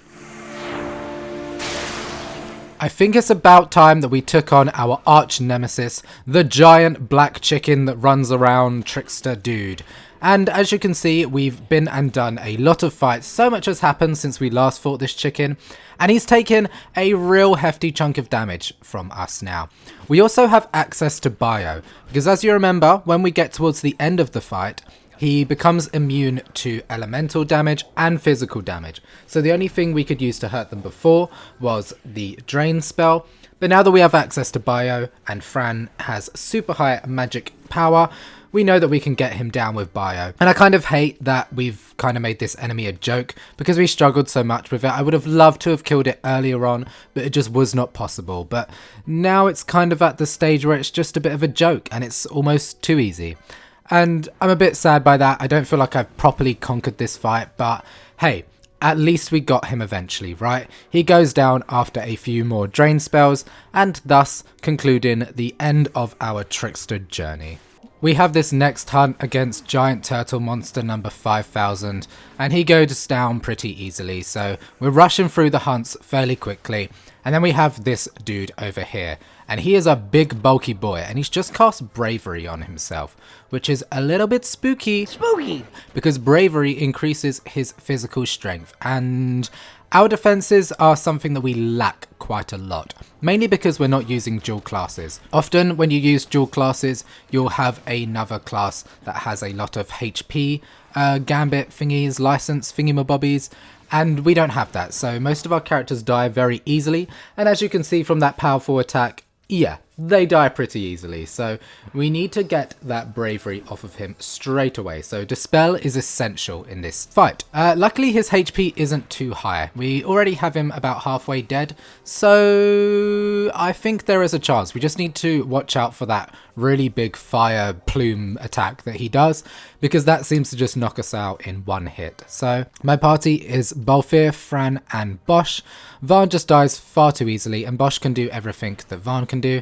And as you can see, without the bravery, Basch survives it, and Balthier survives it, so that's pretty good. We are surviving the really big scary attack, so I'm not feeling too threatened. But of course, he keeps casting bravery on himself, so straight away I am onto Basch, and I'm casting Dispel, and we also have another dude that's helping us out in that fight. But look how much damage we take when he has bravery on him. Like, everybody is at HP critical or dead, and that is definitely kind of spooky, right? Spooky! So with 2 party members down, but he's on critical health, I'm still feeling like we can do this. So I go ahead and revive Fran first because she is our big damage dealer. But as I'm doing that, Basch actually dies. And I'm like, oh crap, we're down to my 2 least used party members, Ashe and Penelo. So I'm just putting Ashe in and hoping that she will survive some hits while she revives Basch and Balthier. Those 2 just have slightly better defenses than Fran, hence why I chose to keep them in instead of Fran. Even though Fran deals enough damage, she also dies a lot quicker. So as soon as Basch is up, I get him to instantly raise Balthier. But Ashe is now about to die, and this is looking a little bit spooky. Spooky! I feel like I didn't go into this fight with enough of a tactic or an idea of what this guy had done. And he's now cast bravery on himself again, so I'm like, oh god. I'm trying to heal everybody up, I need to dispel that. And yeah, 2000 damage you saw from that hit. That is actually insane. Like, most of our characters can barely survive 1 hit, let alone 2. So yeah. Definitely spooky. Whoops. And I think when he gets into HP critical, he starts to deal even more damage. So even though the first part of this fight he was going down quite easily, now that he's only got a sliver left, he's pumping out the big damage, and we're just really struggling to stabilize, as you can clearly see. And his name is Overlord, which is pretty badass if you ask me. He's like the overlord of this dungeon, and he's very spooky. Spooky! And yeah, now his big fire plume attack is dealing 4000 damage. Like, what the hell, man? Like, that's too much damage. You can't be doing all that damage to me. It's just not acceptable. I'm quite disappointed. I'm very frustrated. I'm angry. I'm upset. I'm sad. I want to cry. And it's all because of this overlord. He's making me feel a lot of emotions, and I just want him to die. Clap if you think she should suffer. And I would never wish death upon anyone. I think that's a horrible thing to do to someone. But a big headless demon man with a giant stick, I think I'm justified in wanting him to die, right? And it's not like he doesn't deserve it. He has been like killing my friends this entire time, so it's fine that I want him to die. You can see when Ashe pokes him with her big spear, it's doing like 200 damage, which is like not good at all. So what is going on? This guy was going down super easily, and now we're struggling big time. And most of my party members are dead. We're still trying to revive people, but like, what's the point? You know, he's clearly done enough damage to us. He gets bravery out again, and I'm like, I can't keep doing this. It's just not working. Even Drain is not doing too much, as you can see. I thought maybe magic damage would be the way to go forward, and even that is not doing much at all. So yeah, we seem to have stabilized. And now that we have, I'm just going to keep on attacking. He's got a tiniest sliver of HP left, but he does that big fire plume attack again, and it destroys Basch and Penelo. So, time to revive them up again. I feel like maybe he could go down with just like 2 more hits, but we just can't seem to stabilize, and I don't want to risk it too much. I don't want to not revive them and then we end up having a game over. So I would like to have a full party if I can, but like I said, as soon as one goes down, another one is revived, and vice versa.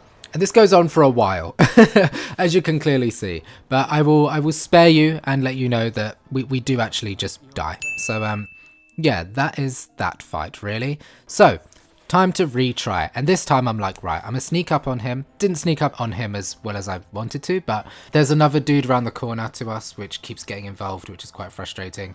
I'm gonna start off by using Dispel on the Overlord just to get that bravery off straight away, and we do that.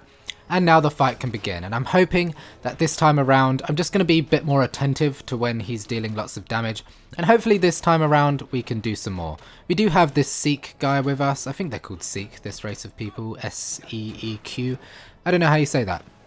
But as you can see, his health went down like mega quick this time around. Yeah, he's KOing us, but he's also nearly dead, and the fight has literally just begun. So I don't know what happened this time around, but it's seeming a lot better than it was before, because we still have 3 other party members that we can just switch into, and his health is super low. So I'm like, you know what, I ain't gonna bother reviving no one. Well, I do with Vaan, but I keep running around just to sort of distract him a bit. And yeah, we're just being a lot more successful in this fight. He's practically dead, and I don't really know what we did differently. We just got a lot luckier. We just survived a bit better on very small HP. but we still managed to survive. Still reviving, still trying to attack him. This part is a bit of a struggle. I should have just got everybody to attack, or even just switched into my live party members to get them to kill him, but whatever, we struggled our way to success, and the Overlord is now dead.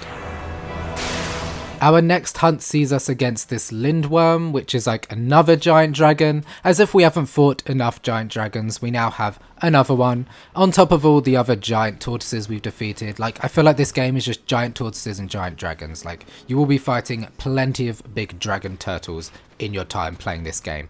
And this guy's got a very large health bar, and he does also cause sap on us. But sap is like nothing. I'm really not too fussed about that.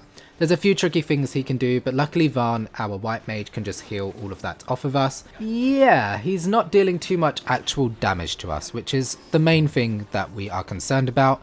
And this guy is not very concerning. As you can see, he is weak to arrow, so Aroga is coming out and dealing like 9,000 damage. So without a black mage, like, what would we have done against this? Like, I can't actually imagine how we would have fought any of the hunts in this game with just one class without the black mage, because the black mage really is the MVP. And the red mage is also fine, but the black mage, as you can see, is just doing like tons and tons of damage. I will spare you a bit in this fight and skip towards the end because nothing much really happens. We just keep on damaging him, and eventually he goes down without too much of an issue. We did almost run out of MP towards the end of the fight just because it took so long, but we didn't struggle very much, and that is the Lindworm down. We've received the Siphon spell, which is super handy for our mages, as it allows us to steal MP from the enemies, and that's really handy. We've been using a spell, or a technique I should say, called Charge, which just like replenishes a bit of your MP, but has a chance to fail and set your MP to 0.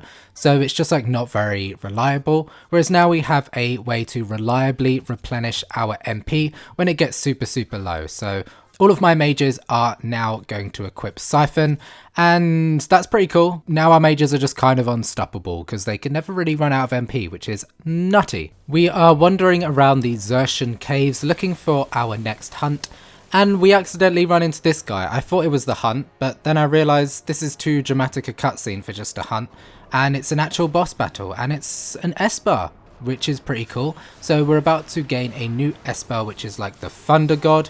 Very cool. I love that he's in like this cave with like a sandstorm, and he's surrounded by like zombies and stuff. Really awesome. Love this dude. Forgotten what his name is, but he's cool. And the fight is fairly easy. It's probably like about level to where we are at the moment, which is really nice. We just have like a standardly difficult-ish fight, but it's like not too difficult.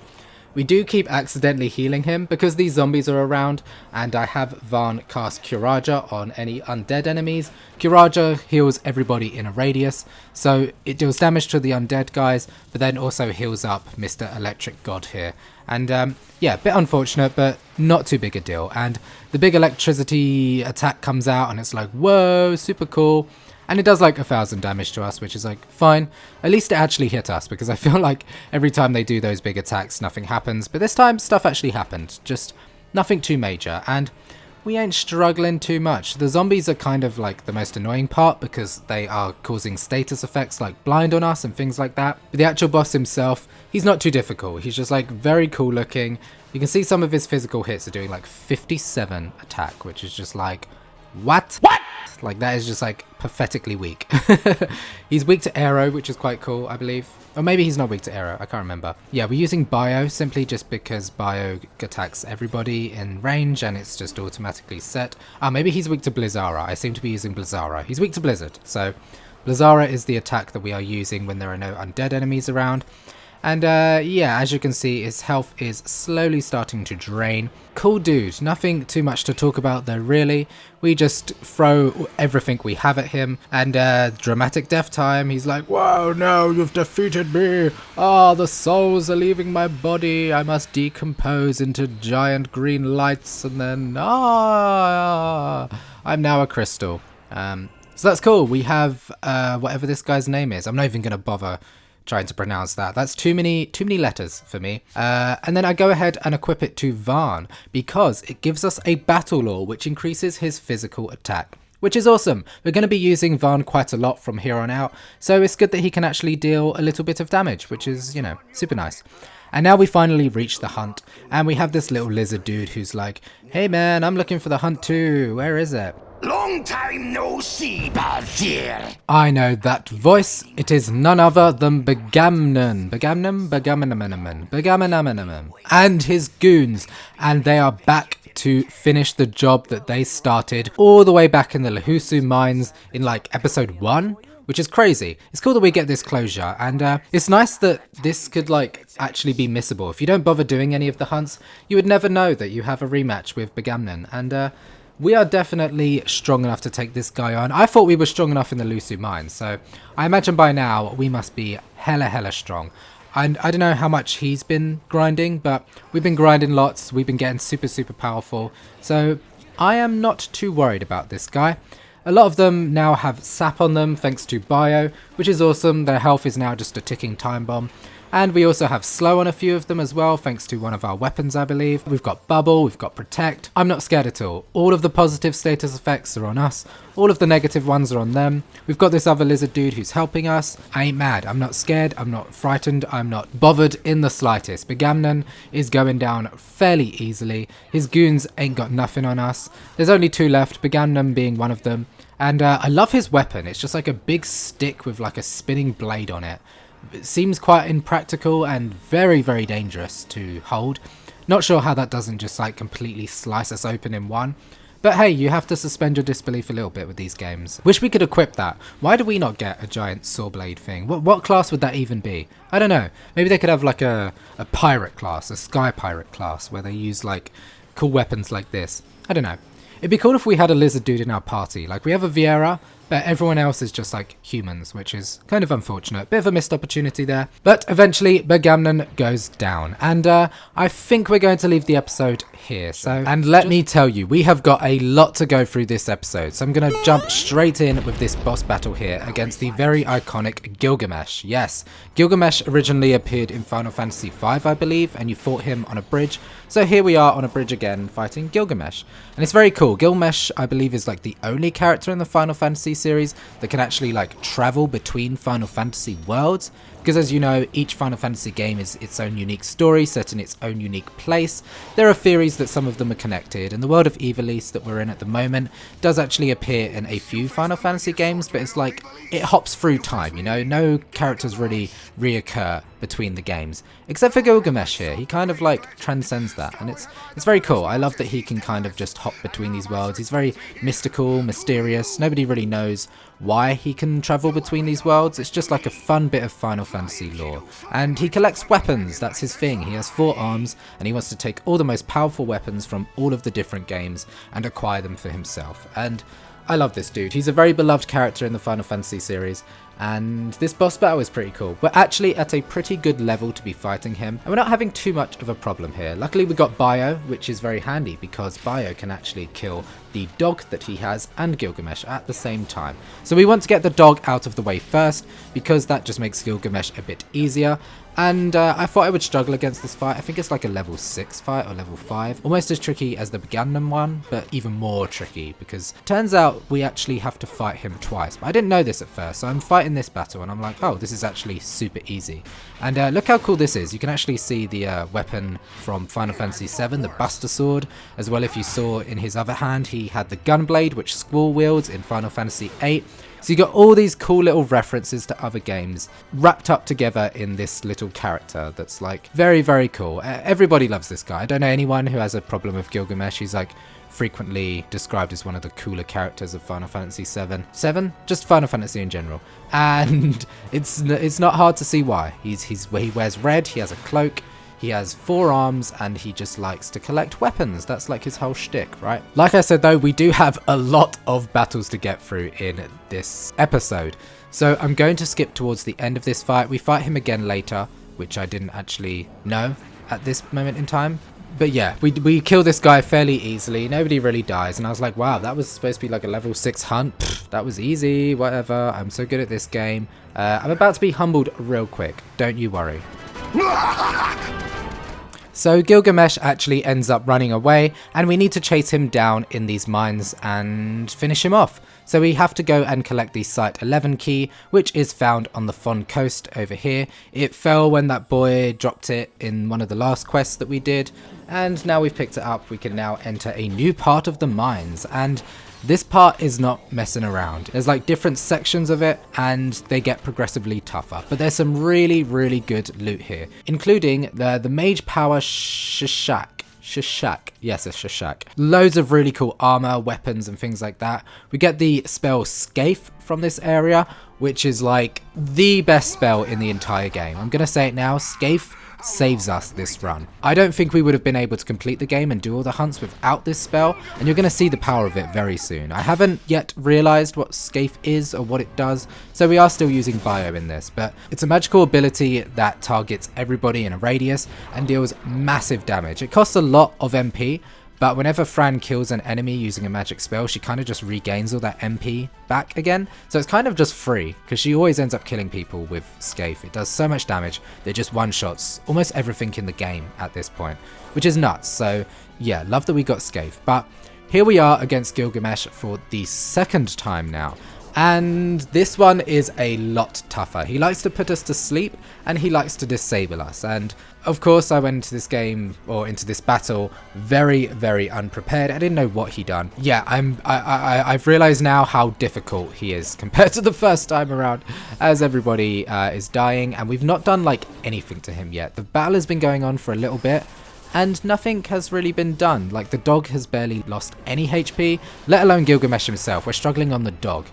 He can also petrify us, so our white mage is busy at work, healing off all of these status effects while trying to keep everybody alive. Vaan has got his work cut out for him, that is for sure, but to cut a long story short, we do actually die to Gilgamesh, and I'm like, okay, I think I'm going to come back to this at a later point. I need to be more prepared, I need to think about what I'm doing, I need to grind just a little bit, so we're going to leave Gilgamesh for now, but we will come back to him very shortly.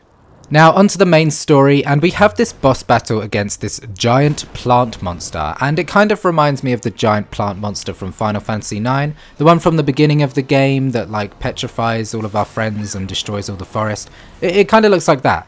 Pretty cool design, I like this one, and I thought this fight would be pretty easy. He's very weak to spells, which is lovely, but he actually has this ability which drains all of our MP. As you can see there, our mages are now kind of useless, which is a little bit sad. Don't worry, that is not the last time we will be seeing this MP draining spell throughout this episode. It comes out quite frequently, and from now on the boss battles are kind of insane. There are loads of boss battles from here on out that are immune to physical damage or magical damage or both, or drain your MP or cause disease, and it just gets very difficult from here on out. Luckily the story bosses are still fairly easy. As you can see, like without even having that much MP, our physical attacks are still doing enough damage, so we don't even really care too much about not having enough MP to deal with him. We just keep whacking him around with our most powerful characters, the ones that deal the most physical damage, which is Balthier, Ashe and Penelo, until eventually he dies.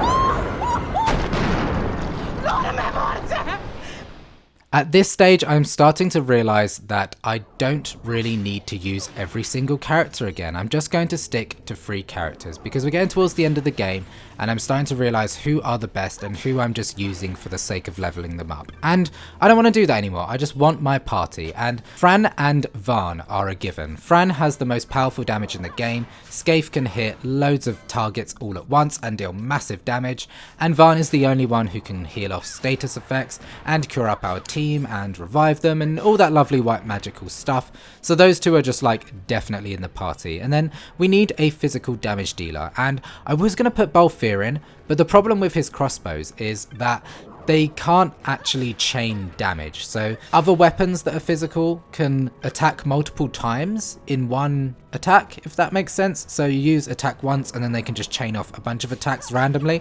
And the crossbows can't do that, so they're just kind of a bit useless. And I want my physical damage dealer to be a bit of a tank. I want them to have really high defense that gets in the enemy face so that they can potentially block damage from my mages, which will be at the back of the battle. So I decided that, you know, maybe it's time to give Penelo a chance, and I'm slowly realizing that Ashe is just better. Like, I just prefer Ashe as a character. The monk and the Uhlan, they do the same sort of thing, but heavy armor just kind of beats light armor that monk has, and you also just get some better weapons for Ashe and the Uhlan class. So Ashe is in, Penelo's out, and we have our final team of Fran, Vaan and Ashe. They are going to carry us through to the end, and we do actually lose the challenge here, because to get through this gate we have to summon Balthier, and we said we weren't allowed to summon, so sorry guys, episode's over. We lost the challenge.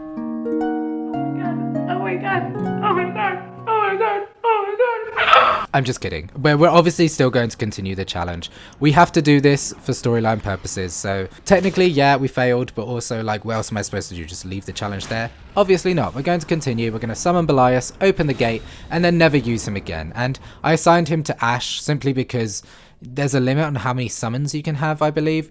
And Ashe doesn't really get much out of her license board, so it doesn't really matter if I give her Balthier, whereas Fran and Vaan at least have some really cool effects that I want on their license board from other summons, so I didn't give it to them, I just gave it to Ashe. And here we are in one of the final dungeons of the area, the ancient city of Giruvegan. What is it, Fran? The mist runs thick here. Thick and juicy's back, bitch. Okay, so to make our way through this dungeon, we need to defeat this headless dude with a giant sword. Kind of looks like the Overlord from the last episode. Clap if you think she should suffer.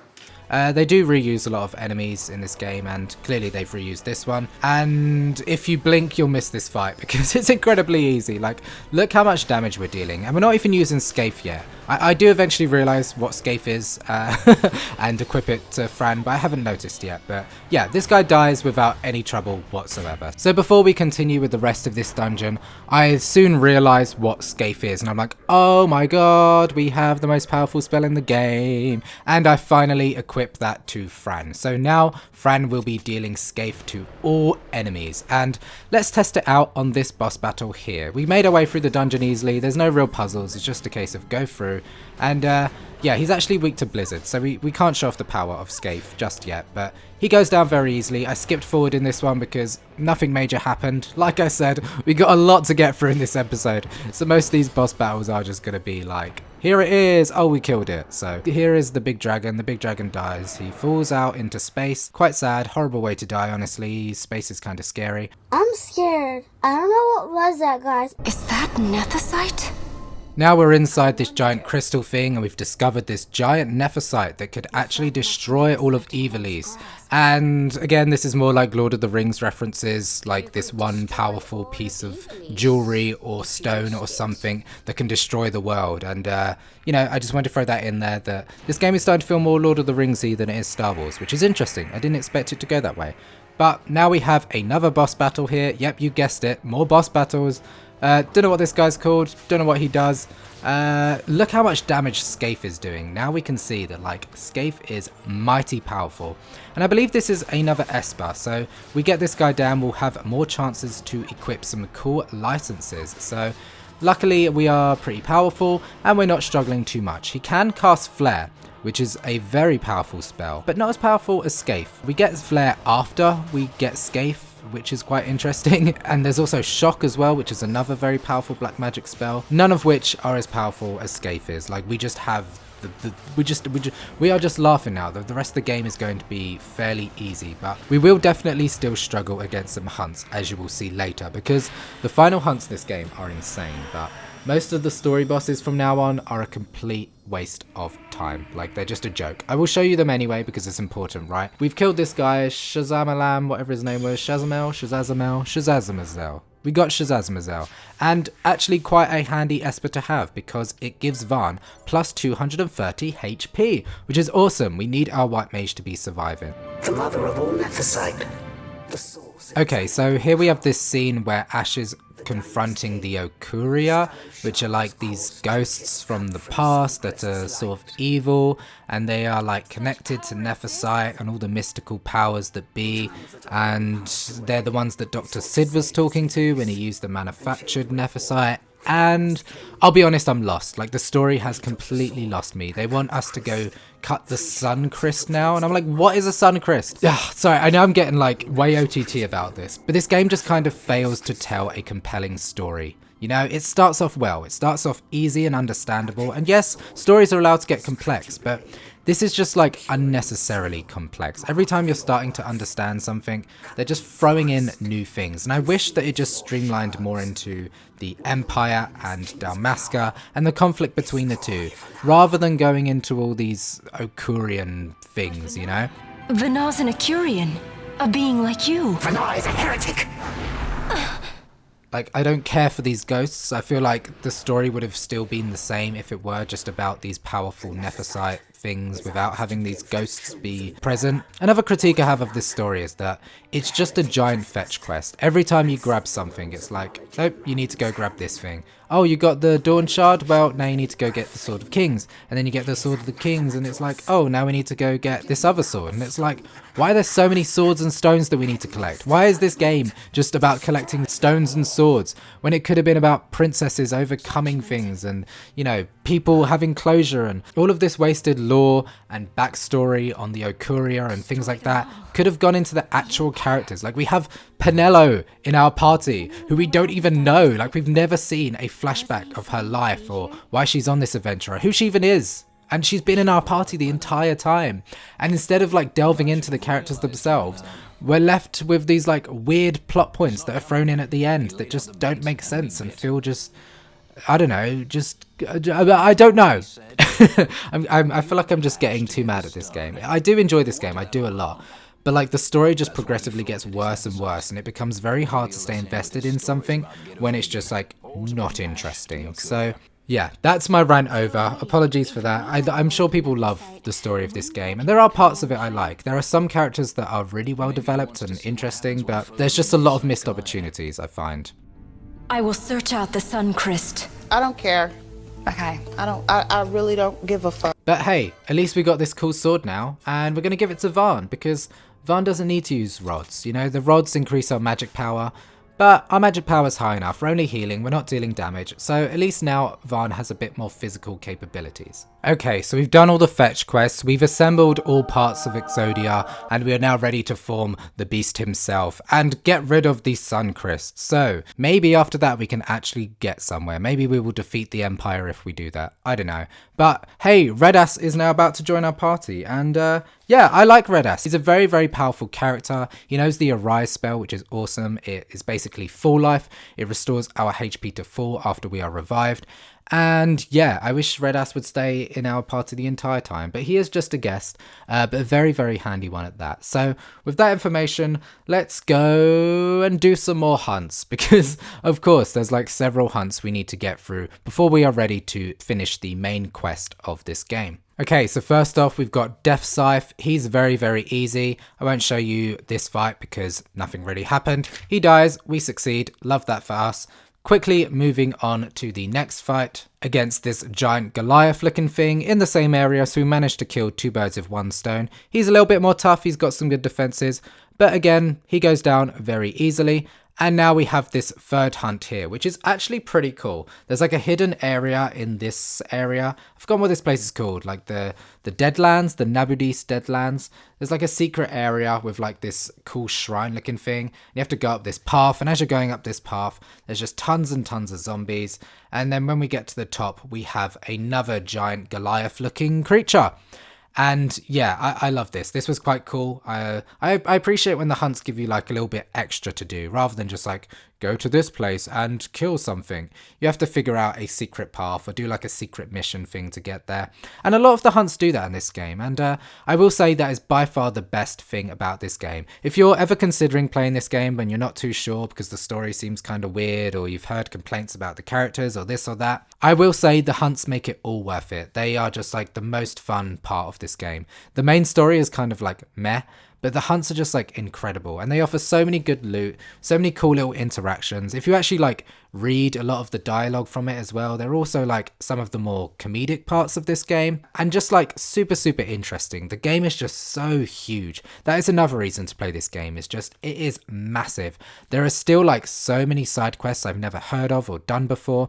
You could literally spend like 100 hours on this game and still have stuff to do. Okay, that might be a bit of a stretch, but like I said, I think I clocked in about 50 hours in the end on this game, and there was still so much more I could have done. I was rushing through it towards the end because I just wanted to get this done, you know. If I wasn't making a YouTube series, maybe I would have put more time into it, but like I have to like film all of the footage and edit it and upload it, so it was getting to the point where I was like, I need to get this done. But I will say I enjoyed it very much, particularly towards the end, because it gets a lot harder and you have to think a lot more, which was frustrating because I wanted to get it done, but it's where like the most fun is actually had, and it's the stuff I'll remember the most. But yeah, this guy's like fairly difficult, mainly because of the skeletons around him, but we do get him down eventually, and his name is Roblon, so that's nice, isn't it? Roblon. And this is our first level 7 hunt, so I'm like, okay, not sure if we're going to be strong enough for this guy. I used a spell on him straight away to get rid of his reflect, and he casts like a bad breath sort of attack, but luckily it misses, which is fine. But you know I need to be scared of this guy because he is a level 7, and his health bar has gotten suspiciously low, so I'm like, maybe he's going to like regain his health again, and he doesn't. He just dies. His name's Carrot, which is really cute, but yeah, I was confused why it was that easy when it's like the first level 7 hunt we've done. Bizarre. Either way, we then retry our fight with Gilgamesh and die, as you can see. So that is now twice that we have lost against Gilgamesh, but third time is the charm, right? So here we are again. Now we're using Scaife. I'm like, okay, I think we can defeat this guy. As you can see from the last one, we got his health down super low, but towards the end of the fight, he does this really powerful attack that just like one hit KOs like a bunch of our characters. If we're a bit spread out, it doesn't hit all of us, so we need to make sure that our characters aren't all bundled up like they are right now, but we can change that up towards the end of the fight, because if they're all bundled up, they'll all get hit by that giant attack and they'll all die. And I've equipped some accessories that make people immune to disable and sleep, because I know that is a problem in this fight. And we also have Redus on our team this time, which is like incredible. He's such a handy character to have. I just wish he stayed with us the entire length of the game. But while he's here, he's like a huge help. He doesn't deal too much damage, but the big positive to Redus is the Arise ability, which you can see there. So it kind of means that Vaan doesn't have to do as much reviving. There's someone else that's, you know, covering that for us, and it means when Vaan dies, there's someone who can actually revive him to full HP, which is great, because usually you would use a Phoenix down on your white mage and then they have to scramble to heal before they are, you know, usually KO'd again because they are revived on like 900 HP, they get attacked, they're dead again. But being revived with full HP means they have enough time to heal our other party members before they inevitably die again, because that is just what happens. And skipping forward just a little bit towards the end of this fight here, and as you can see, we're now at the stage where he's pumping out the really scary attacks, and we've done well to survive thus far. Everybody's looking pretty healthy, we're not struggling too much, but you can see there, he deals a lot of damage now. So, what are we going to do? We're just going to keep using Scaife, we're going to just keep attacking and hoping for the best. We also have Bravery and Faith, which is really nice. I have Vaan automatically cast Bravery on Ashe and automatically cast Faith on to Fran. And what that does, Bravery increases our physical damage and Faith increases our magical damage. So now these characters are just pumping out more damage, which is awesome. Vaan very rarely even attacks. He is literally just there to support our other characters. I have Fran use Bubble whenever our HP gets to a certain point, simply because Vaan is already doing enough support. So at least Fran can do like a tiny bit of healing when she's not dealing damage. And Bubble is just awesome because it just means we survive a lot longer. If we didn't have Bubble, I don't know how possible this would be. Scaife and Bubble are two of like the most powerful spells in my opinion. That and Arise as well. And without that, yeah, this would have been a massive struggle. And you saw that big attack come out and we managed to survive. And then eventually we get a few more hits in and then a giant Scaife, and that is Gilgamesh down. And that was a very tough enemy. We definitely struggled a lot with him, but it was a super fun fight. There's multiple phases to it. He's got a dog, and yeah, that's Gilgamesh dead. But is he really dead, or did he just run away? Who knows? This next hunt gets burned to smithereens by Scaife. We did not struggle at all in this one. Look how quickly his health bar goes down. That was like the full fight there. I barely even cut that down. So yeah, that dude is dead. On to the next battle, and this battle is against a Malbro type character, and this one actually does heal his health back up to 4. Unlike the carrot, which I thought was going to be super powerful, this one is surprisingly a little bit more difficult, but not really, because although he revives his health all the way back to full and becomes immune to physical damage, it is still not enough because we have little old Fran in our party, pumping out that Eroga damage and destroying him without much of a problem at all. So yeah, that is the Wild Marlboro down. But wait! There's more! And then we got this other fight against this big dude, which again is in a hidden area in the Xertian caves. Really cool, quite tricky to find, had to Google it to figure out how to get there. This feels very Final Fantasy XIV. I don't know what it is, something about this guy in this fight just feels like Final Fantasy XIV, which is pretty cool. He's got a lot of health, but he's not doing too much damage to us. We have Redus and another character helping us out. And at this point, we have actually filled up our license board. So license points are unnecessary now. Usually we'd have a second class with a second license board to fill up, but we don't have that. So we finished it. Pretty cool, right?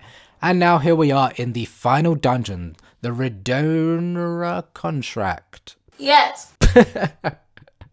I don't know what it's called. I didn't read it, but we got this first boss battle here against Skelly Boy. I told you we were going crazy with the boss battles here. Like, how many have we been through already? I believe there's probably like 20, 25 in this episode. I don't know. I haven't counted, but this dude is undead, which makes him quite easy because we can use our healing spells. So while this battle plays out, I'm going to remind you guys to please like, comment and subscribe if you are enjoying the content.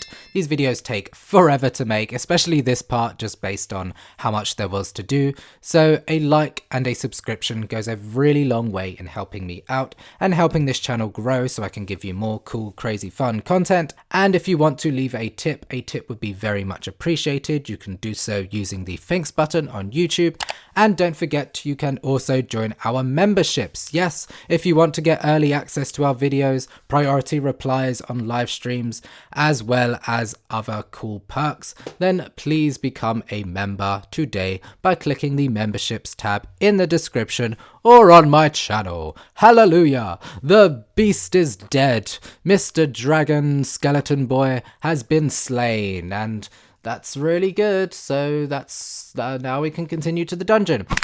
This place sucks. Like, this place just sucks. Like, there's so many powerful enemies here, loads of boss battles. First one is against the giant tortoise. Oh look, a giant tortoise. Oh my god, we've never fought one of those before. But yeah, giant tortoise dies, and this is probably the weirdest death I've seen. He like runs into this rock and then just keeps walking and keeps walking, and then just is like, nope, I guess I die, and disappears.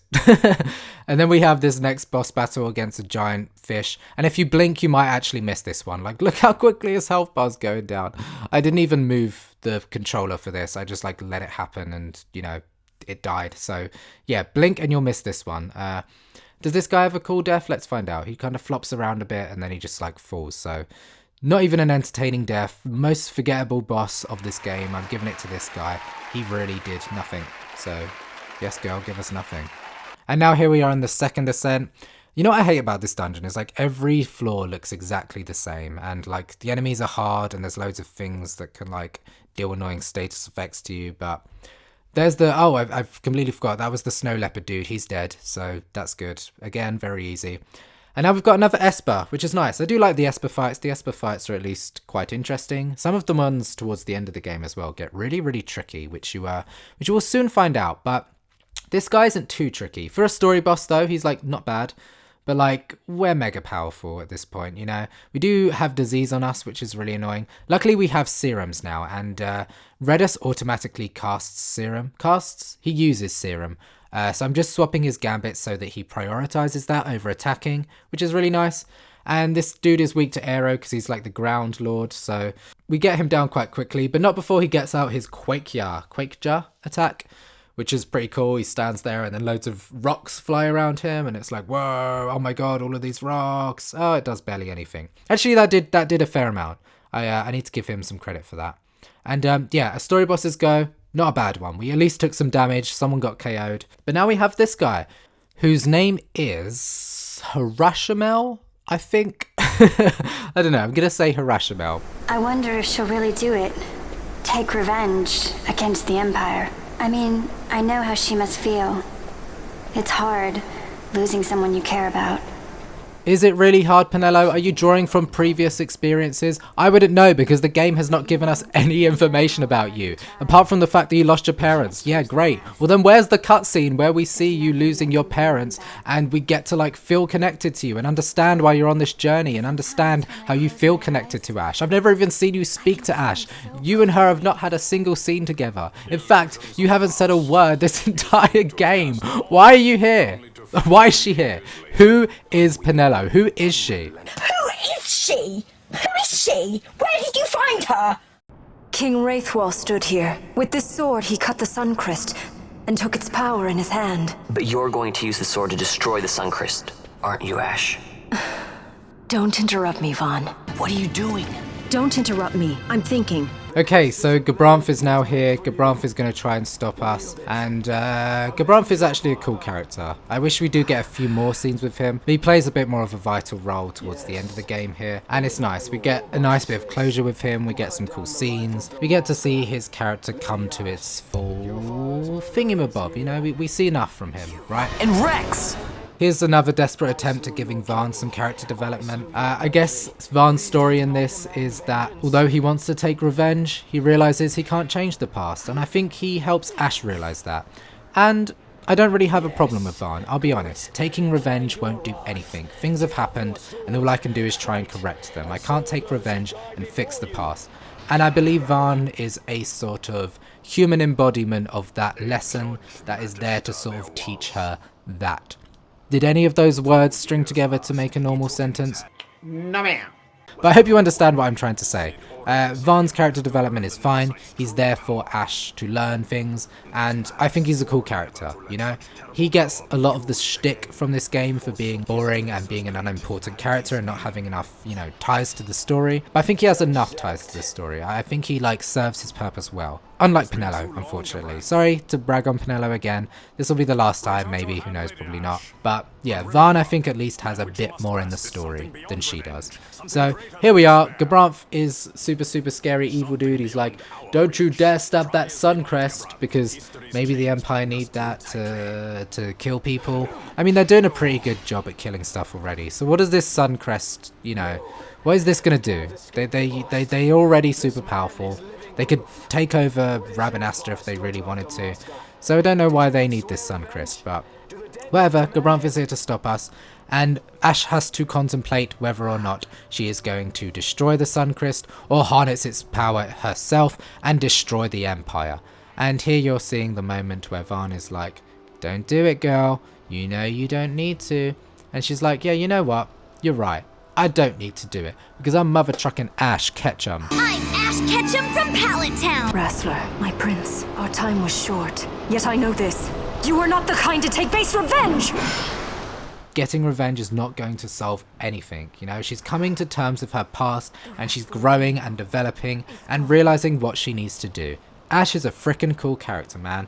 Like, she is the main character, realistically. She's, like, not very personable, she's very serious all the time. You don't get a lot of, like, light energy from her. She's very strict, she's very serious, she's quite, you know, to the point. But she kind of needs to be. I'm not mad at it, you know? She's a fairly cool character. She's not, like, in the top tier, you know? She's no Yuna, she's no Uhlan, but she's, like, pretty decent. Even with power, we cannot change what is past. What is done, is done.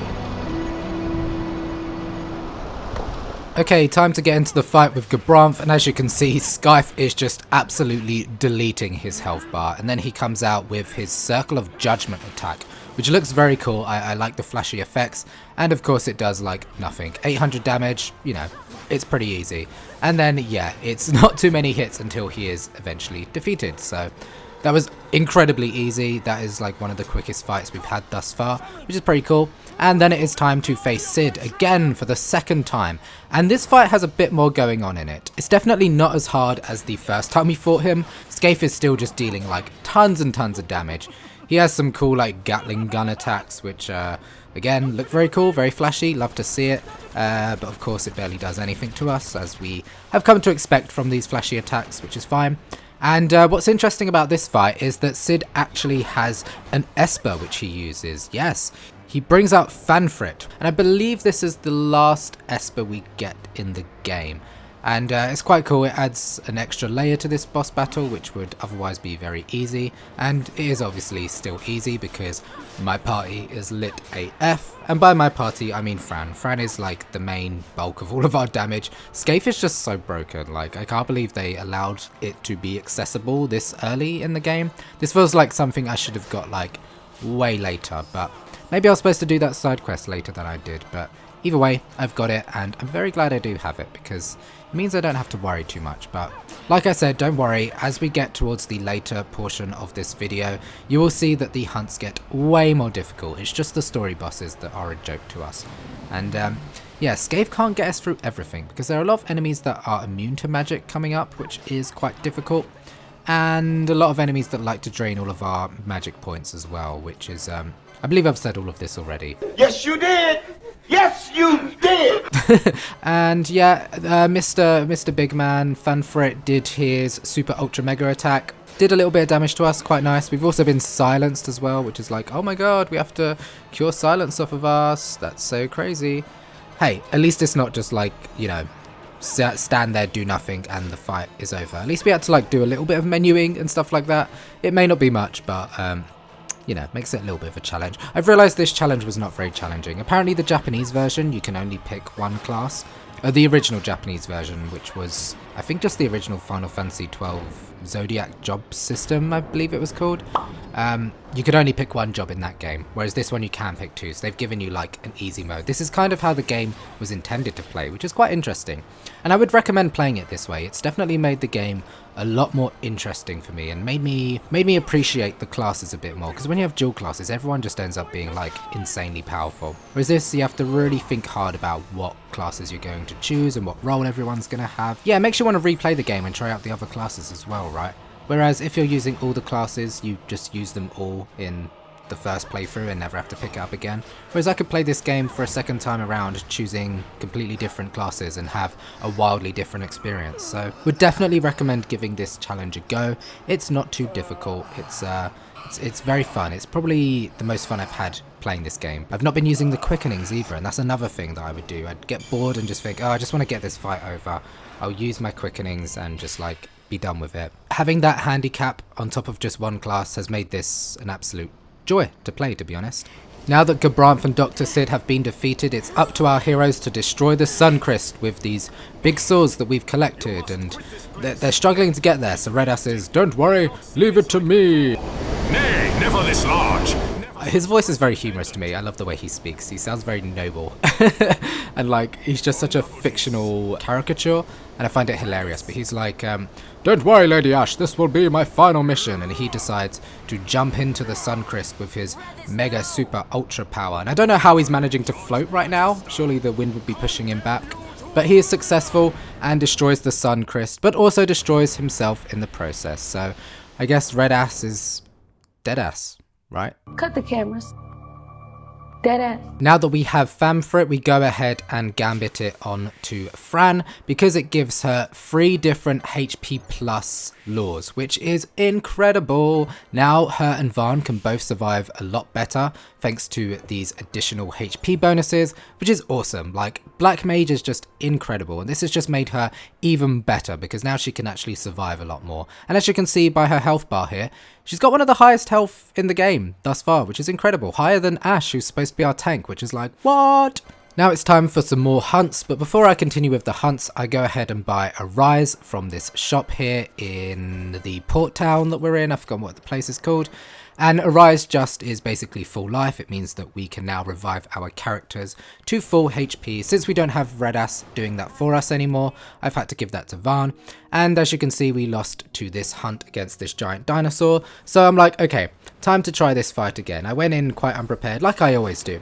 You'll kind of find a theme with this game where or how I would play it anyway. I would go into the fight without doing any preparation, just seeing what the enemy does, and usually end up dying because, you know, I haven't prepared for it. I don't know what the enemy can do. I don't like to look up what the enemies do beforehand very much.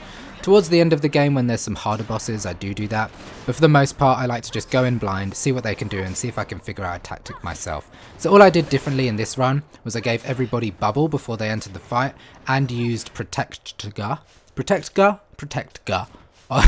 That's hard to say. I used Protect basically on all of our characters so that they are going in there with some better defense, because this guy hits like a truck.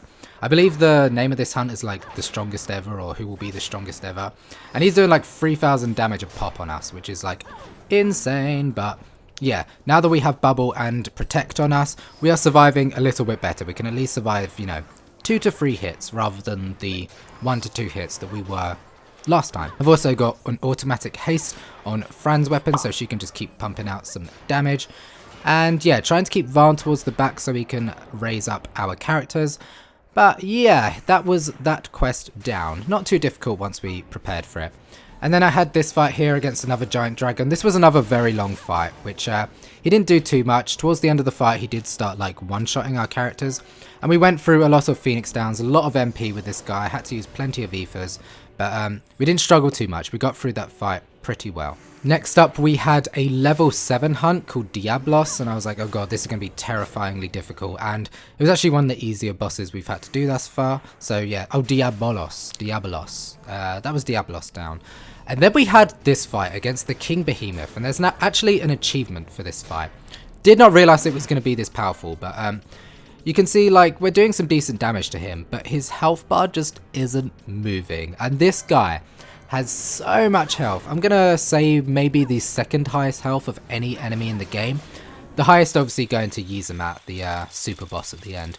But I've sped up this footage to 10,000%. So I don't know if you can do the math on that. I believe this fight took me about 40 minutes real time to defeat, and I'm using like a 2x speed modifier thing. So like really this fight would have taken me like an hour and a half almost to complete, which is nuts. And it's not a particularly hard fight. It's just because he swaps between being immune to magical damage and being immune to physical damage. That is just like very annoying. It means we can't consistently pump out damage on him. It's okay when he's immune to physical damage because Scathe does so much to him, but as soon as he's immune to magical damage, Vaan is always healing, so he's not really attacking, and then Ashe's damage is just nowhere near as good as what Scathe is doing, so this fight just like dragged for ages. While looking for the next hunt, I actually died to these group of enemies. They kind of just like swarm you all at once, and it can be quite overwhelming. I was not prepared to just like have loads of enemies in my face and then to die, but it happened. And we had this little boss battle against this Phoenix. Very, very easy. Nothing happened in that boss battle. And then I finally make it to XII. Yes, this is an actual enemy called XII. Not like the last one I called XII. Very, very cool. Love this dude. XII is just like an awesome, awesome summon in Final Fantasy X and just an awesome boss in this game, but we do die to it. I thought I wouldn't be able to beat this guy. I come back later with a really, really good strategy, which I can't wait to show you guys because it's really, really cool. And then I go and fight this Esper and get a game over, obviously, because I was not prepared. And I tried again and I died again. So this is the run where I actually defeat him. And as you can see, this little blinking icon in the corner here, it means we can't use magic. And that is a problem because this is actually a boss battle that has tons and tons of skeletons that keep spawning. And there's no area of effect damage coming out because we can't use magic. But as you can see there, we can use items. And I have about 6 Scathe motes. So basically it will just cast Scathe without having to use the magic spell Scathe. So every time we are overwhelmed by skeletons, I use a Scathe mote and it just literally decimates all of the skeletons around us and deals big amounts of damage to the Esper as well. Super, super cool, but we only have 6 of them, so we have to make them count. And I also use cure motes to heal everybody up instead of using X potions because it can just like heal all of us all at once, which is lovely. Glad I haven't really been using items much throughout this game, and items come in very handy in these last few bosses. I don't know how I would have done them without the items. Yeah, if anyone else is playing this game and doing this challenge, I recommend saving all of your powerful items like elixirs, mega elixirs, Scathe motes, dispel motes, cure motes, serums, things like that. that really come in handy later on, and you don't really need them throughout the main story of the game because your magic spells are just like super powerful, and it's very easy to recover MP in this game, so you won't really be running out of MP very frequently until the end part of the game. This fight is all about timing, I've realized. I was doing the Scaife moat sort of thing last time, but I just was like pumping them out straight away, and you have to wait until there's like loads of skeletons on screen, because otherwise you will run out and then you'll get overwhelmed by enemies and you will die. To put it bluntly, you will just die. So you have to be very choice, and if I had more Scaife moats, maybe I could have just, you know, chucked them out willy-nilly. Willy-nilly is definitely fun to say. But you can see there I only have 2 left, and yeah, he's still got a fairly large chunk of his health bar left. I put Basch in instead of Fran, mainly because we can't use magic anyway, and Basch can just survive a bit more. I also thought this guy was dealing dark damage to us, and we had a dark shield which absorbed any dark damage, so I was like, oh perfect, Basch will just get healed up by all of his attacks. But whatever it is he's doing to us is not actually dark magic, it's something else apparently. Yeah, a little bit unfortunate, but whatever. And yeah, he's going down slowly but surely. I'm using the Cura motes. I could have used some like Hastega motes as well. I believe I used all those up in another fight though, I'm not too sure. But yeah, he casts slow on us, which is annoying. Luckily, items don't have like an ATB gauge to fill up. If you select an item, they just use the item, and there's like a bit of a cooldown between using items. But you don't have to wait for the ATB gauge to fill up like you do regular attacks and magic skills. You can see how difficult this fight is. We're getting like very close to death. And he does have a tiny bit of HP left, but we're just like not finding the right window to defeat him. And we're all out of Scaife motes now. He's got a tiny sliver of health left. And luckily Ashe just about gets it done with like 100 HP left to spare. That was like one of the most difficult fights that I've fought thus far. But it was quite nice to think of a strategy like that. I didn't look that up either. I don't know what is recommended by Google, but I used my big brain for that one. Aren't I clever? I have the mind of a mastermind. What's that? I'm not, but yeah, that's that enemy down. And it didn't actually give us any decent license thingy, so kind of useless. And then we have this next fight, and I was figuring out what it done, so I kind of just like let it kill us. And turns out this one is like the opposite of the last guy. So the last guy you couldn't use magic, but this dude you can't use physical attacks. And that is much easier because magic is just so much more powerful than physical damage. And luckily we've got Fran just dealing Scaife. I had Basch in the party so that he could use Dark Gar.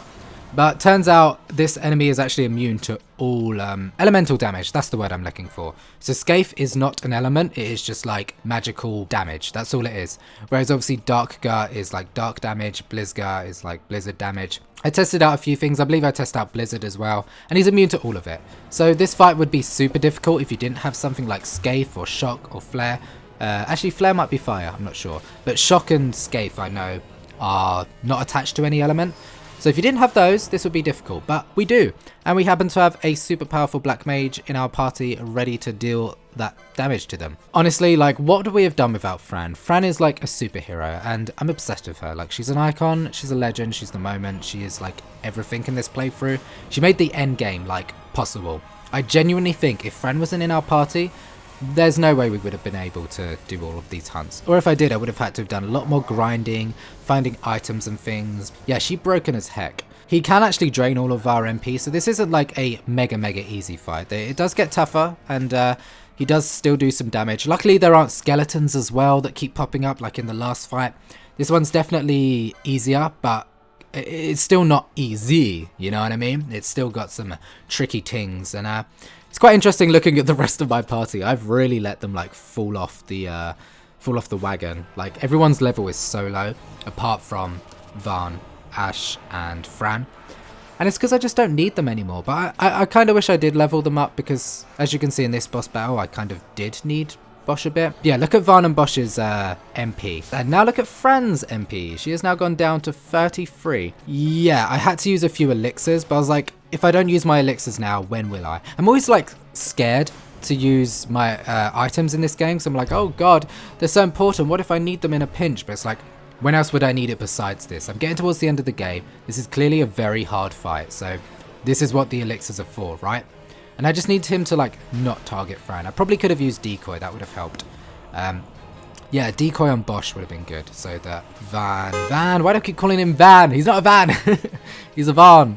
So that Vaan can still do his healing thing, and Fran can still be dealing her damage, and Basch can just be like damage sponge, you know? That's what I should have been using him for. And like, Scaife isn't actually doing that much damage. Considering how powerful Scaife actually is, it still takes quite a bit to get him down. Oh, also Siphon just doesn't seem to work on him, so we have no choice but to use elixirs. We could have used Charge, but Charge is risky because it can reduce our MP to 0, and it just wastes too much time. Whereas an elixir, you chuck it at someone, HP and MP goes to full, you're happy, right? Yeah, he's getting down pretty quick, but he's also killing us quite quickly. Fran goes down, and I feel like it's just like one more Scaife until he's dead. And it's just really hard to get there. Everybody keeps dying. And I'm like, okay, that's fine. We have my backup party. I'm going to send out Ashe because Ashe is a powerful lady. And she knows what she's doing. She's got some good defenses. And I'm just going to get her to quickly revive Fran so that she can deal Scaife to this dude. And hopefully then we can get the job done. I do actually revive Vaan as well. She casts Bubble on herself. I believe she also just dies. I probably should have just got her to automatically cast Scaife instead of letting her cast Bubble on herself. I've revived Vaan, but he's got like no MP left. And then he cast Disable on us, and I'm like, oh my god, I just need to do one more hit to this guy. Maybe two, who knows. But yeah, tricky dude. He does a lot of tricky stuff. He does his big hurricane attack again. And I'm like, no way we're surviving this. It confuses us. Yikes. It's not looking good for me. I know that I can get this done though. Like, defeat is not an option at this point, right? We have come this far. We've done so much. His name is Chaos, like, that's pretty cool, right? Oh yeah, I start using some shock motes, because I was like, maybe I can just get him down like that. But shock motes weren't doing enough, so I was like, I need Fran. I need her. And I'm just going to go through, automatically go over to Scaife, cast it, hope that she doesn't get beat up in the process. He seems to be targeting Balthier. And then eventually, bang! Chaos is down. Cool fight. Really cool fight. I love when this game does that. Like, oh, you can't use attacks now, and forces you to change up how you play the game. Very cool. Very glad we have Chaos. He's a cool dude.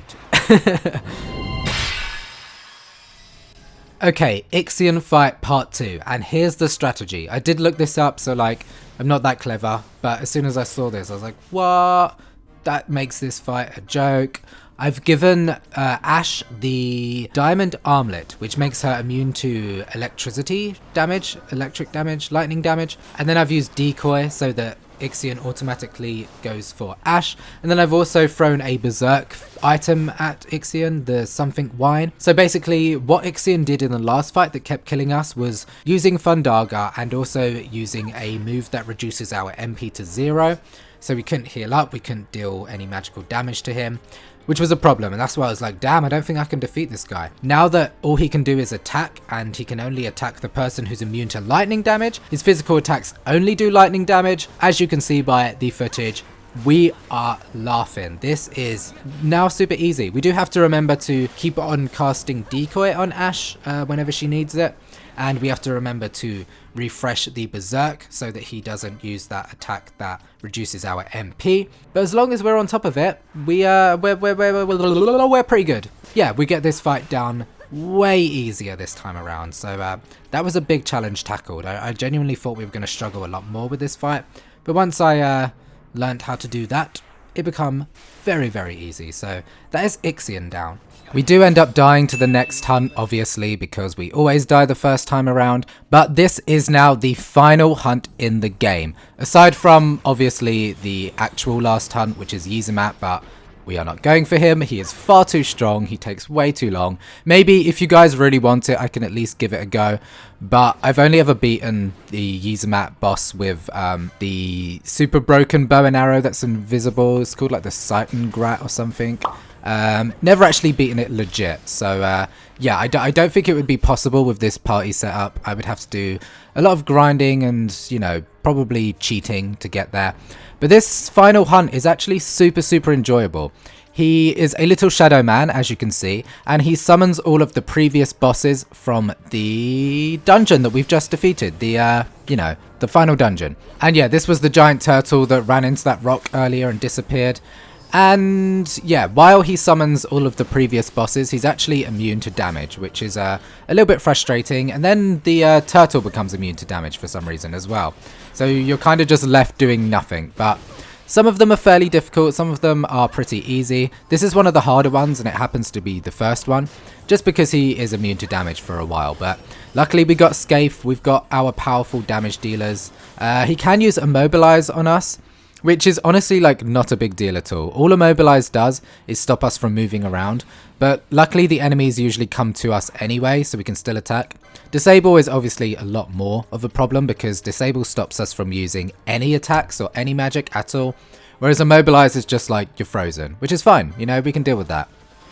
So yeah, now we're on to the next boss. This is the boss that died in like 2 seconds, where I was like, if you blink you'll miss it. And same story really, his health bar is very low and he can't really do too much to us, so he goes down in like 3 Scaifes, which is you know, pretty anticlimactic, I suppose. But the next dude coming up is actually a little bit difficult. It is none other than the giant snow leopard dude. And this guy is a little bit tough just because his physical damage is just like very, very strong. So I've already fought this before and died to this guy. So this time around, I'm like, I do not want to die. So I straight away try to find a disable mode to get rid of bravery and protect off of this guy, I believe he has. I'm struggling a little bit to find it, but I do find it eventually. And yeah, he also has haste on him. That's a problem. So get that off straight away. He does also cast silence on us and blind.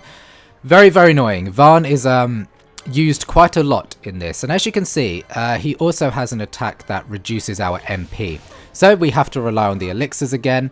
Vaan is like crucial for this because they're causing lots of status effects, they're draining our HP, and Vaan is the only one who can actually help us out with that. So yeah, Vaan becomes a very, very crucial, and this is where I died last time, and I'm determined not to die. But look how powerful his attacks are. Fran just gets like bodied, and I'm like, oh god, here we go again, we're going to die for another time. But luckily we have a rise, which brings us back all the way to full health, and Vaan just dies in 1 hit there. He was on like practically full HP, and just like ate the dust. So yeah, I don't remember struggling this much against this guy when we fought him on his own.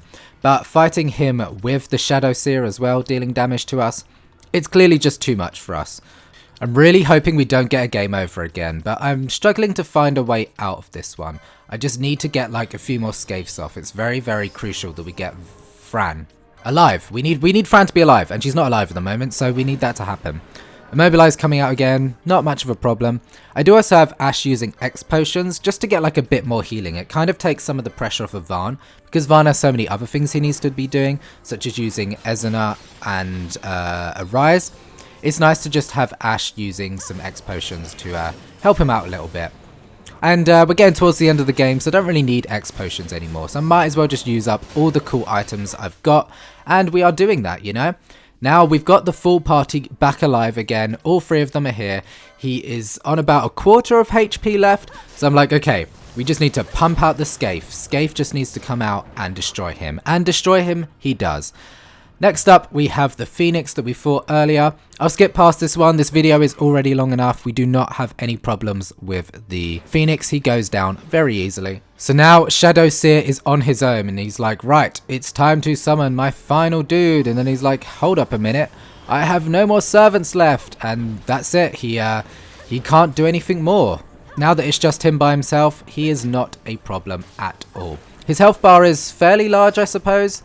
But, you know, we are powerful enough. I'm pretty certain now that all of his servants are dead that we are going to defeat him. And I don't know why he takes off his immunity to physical and magical damage. He could have, you know, easily beat us if he just kept that up. But obviously it would then be impossible. So maybe his servants were the ones protecting him. And now that he doesn't have them at all, he's super weak. Yeah, that Fearga comes out. That is the move that drains our MP, and it sets it all the way down to 0. I was going to use some elixirs, but I was like, the fight is nearly over. I don't think we need to be as crazy as to use an elixir. So I just throw a couple of ethers at them, which hopefully is enough to get it done. Yeah, we do throw out another elixir on Fran just because I want to get this done. And she is the only one that can really do it, because Ashe's attacks are just not doing enough. They're just like really, really chipping away at his health. But Scaife is the way forward, as we have realized in this. And then Vaan's MP gets reduced back to 0 again, and then I end up using elixirs, because I'm like, there is no way I'm doing this battle again. This took me way too long. It's a very tough battle. It's also the last hunt in the game, so I'm like, whatever, throw out the elixirs and let's just get this done. All of our party are alive again, feeling pretty good. He's only got a tiny sliver of health left. All of the monsters that we've fought have come down to this moment. We've nearly done it, and finally, oh my god, he's got like no health left. He's dead. She's dead. Yeah, that is every single hunt in the game complete. Look at this, all of it, complete. It has been a journey with these hunts, and I had a lot of fun defeating them. There's some really, really tough ones, some really, really easy ones, and some really interesting ones. Now it's time to just finish the game. We make our way to the Sky Fortress of Bahamut, where we are greeted by Gabranth again, for like the 3rd or 4th time we've beat him, I don't really know, but time to have a fight with him. And it's quite cool, we get this closure with him and Basch, and it's like, right, the big battle. And he's just getting deleted. Scaife does loads of damage. He takes some time out to talk to Basch, and like, Basch isn't even there, which I find quite funny. He's like having this big conversation like, oh, I will defeat you, Basch. You will know what despair is. And it's like, dude, Basch is not even here right now. You're literally talking to no one. He does restore his HP back to full, but I still ain't too scared. And then he does this really cool attack. Like, I love this move. I don't know what it's called, but looks really awesome and flashy, like slashes at us. And what does it do? A fair amount of damage. 1,000 damage at this stage in the game is nothing on our party. With Bubble Up, we're like equaling about 9,000 HP at this point, so we're not scared at all. And yeah, even the restoring of his HP couldn't stop our impenetrable force that is our party, and Gabranth goes down for the final time. Who are you? An angel of vengeance? Or perchance a saint of salvation? I am simply myself, no more and no less, and I want only to be free. Okay, that was a real badass moment from Ashe. Like, she is just such a cool character. Most of the dialogue in this game and the story is a little bit weak, but little moments like that here and there are really, really nice. And then we finally get a badass moment from Larsa, who is quite an underrated character, and I love this little sequence right here. And mark you, the suffering of one who must rule, yet lacks the power. No. No, brother. I will not. Vaan is finally getting what he has deserved this entire game, and people are finally standing up to him. And it's just a very awesome scene. It shows how alone he is now. He used to have all of Arcadia on his side, an army, his brother, Gabranth, and slowly people are starting to turn on him as they realize how corrupt and manipulative he is. And it's just awesome. So now we have the first phase of this fight against Vaan. And I've skipped most of it just to show you like that we defeat him. It's very easy. It's the first phase of the fight. But obviously he's not just going to die there, right? He's going to come back even more powerful. And he does. But not before Larsa gets involved, trying to aid his brother, who he believes is dead. So he's like, oh my gosh, brother, I can't believe I just killed you. I need to go and save you. And then, what's going to happen? Larsa just dies. He gets defeated, and I was like, oh damn, I don't remember Larsa dying. That's pretty tragic. But now we have the second form of Vaan, and he's turned into like a big muscle dude. Kind of reminds me of when Batman did that to the Joker in the Arkham games. But you know, it's kind of cool, I suppose. He does this mega super ultra attack, which looks awesome. Like, whoa, everything's on fire. He, you know, jumped in the air and shot lasers at us, but of course it barely does anything. And he has these swords around him that you can also defeat, but luckily Scaife just kind of like dealt with all of those. Again, I've skipped most of it because it's only the second phase. It's really not too difficult. And I wish we got a bit more from Vaan. Like, it's cool that we have these final battles with him, but we don't really see him much throughout the story. I feel like towards the end of the game, it felt like the main antagonist was going to be Sid, but then Sid just kind of dies, and Vaan has always been there, but like not a prominent threat that's been like in our face personally. He's just had lots of people do stuff for him. So yeah, you feel a little bit disconnected from the final enemy. It doesn't feel like he is this big super ultra villain, but hey ho, I suppose it makes sense because he is the ruler of the land. He wouldn't be like out doing dirty work, you know, he would get people to do it for him. So I guess it does kind of build up some suspense because you're not quite sure what this guy can do or how powerful he really is. But turns out he ain't even that powerful because we make good work of him very easily. And then he's like, no, I'm being defeated again. But then Gabranth is like, I will avenge you, rah, and strikes him. And he's like, yeah, that's right, Gabranth is not on your side anymore. He has always been there to protect Larsa, that is his job. And now that Larsa is against Vaan, he has followed him. And I love that about Gabranth. He is just a very loyal knight. And so is Basch. I guess it just like runs in their family to just be intensely loyal to whoever it is they are protecting. And yeah, Vaan is not very happy about that and whooshes him away. And that's like kind of the end of Gabranth. He's basically dead at this point, let's be real. And you don't really get much of an emotional moment between him and Basch. I suppose the two of them are quite disconnected as people. Even though they've come together on the same side at the end here, they still probably have a lot of like trauma with each other, you know? And Larsa is actually alive and he saves the day. He uses the Nephesite and he's like, hey, I'm going to absorb your swords into this stone, brother. How'd you like that, brother? I don't really know what else to say. Ah, here comes Vaan. Vaan! Yes, go on, Vaan. Stab him. As if he hasn't been through enough. He's been battered by everyone.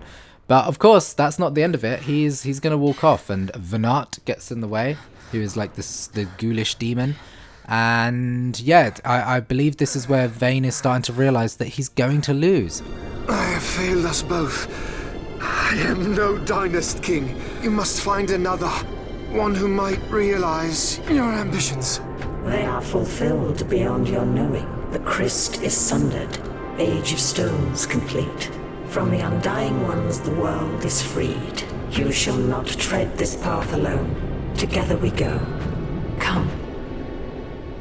I'll be honest, I've absolutely no idea what Vanat is even on about. I don't even know who Vanat is or what their goal is. They're trying to like rebuild a new future where Vaan is the dynast king, and I don't really know what the intention of Vanat is. He's like being expelled from the rest of the Okuria, and the Okuria are like these ancient ghosts that kind of watch over the world. I guess they're like gods, and he's like an evil god. I don't know. I wish I did know, but I don't feel like this game has explained it enough to me. And I kind of wish they just weren't in the game at all. But hey ho, this is now Vaan's last attempt at, you know, taking over and destroying Ashe and just conquering everything. And Vanat has given him all of his powers, and we finally get a very cool scene. This is like full motion video mode, you know, super fun, glossy graphics. You can see the power that is just exuding off of him. He's not even moving a muscle. Well, yeah, he's walking, but like he's not really, you know, exerting much energy, and things are just breaking around him. And then he starts to slowly suck up all of the ship around him and destroying everything. And it's like, wow. Finally a cool moment from this game. It took a long time, you know, we're right at the end of the game. But this is awesome and kind of worth it in my opinion. The graphics look amazing. The final form of Vaan looks like mad. Like, how did they manage to render this in the game where there's so many little tiny parts of them, you know, the ship that are attached to his arm? And it's very, very impressive. Very, very cool. And that's something Final Fantasy always does well. The final bosses are always like these crazy god demon looking things that sort of like question how anybody could even come up with them. Like, it's so imaginative, it's so creepy, it's so cool. It's just like, I want to be that, I want to see that. I'm terrified of it, but I love it, you know. Props to the art team of Final Fantasy. They never fail to impress me. So yeah, now we have the final boss battle against super scary Vaan. Giant monster, robotic, spooky, dooky, ooky pooky Vaan. And I can't see his health bar for some reason. I'm sure it's there.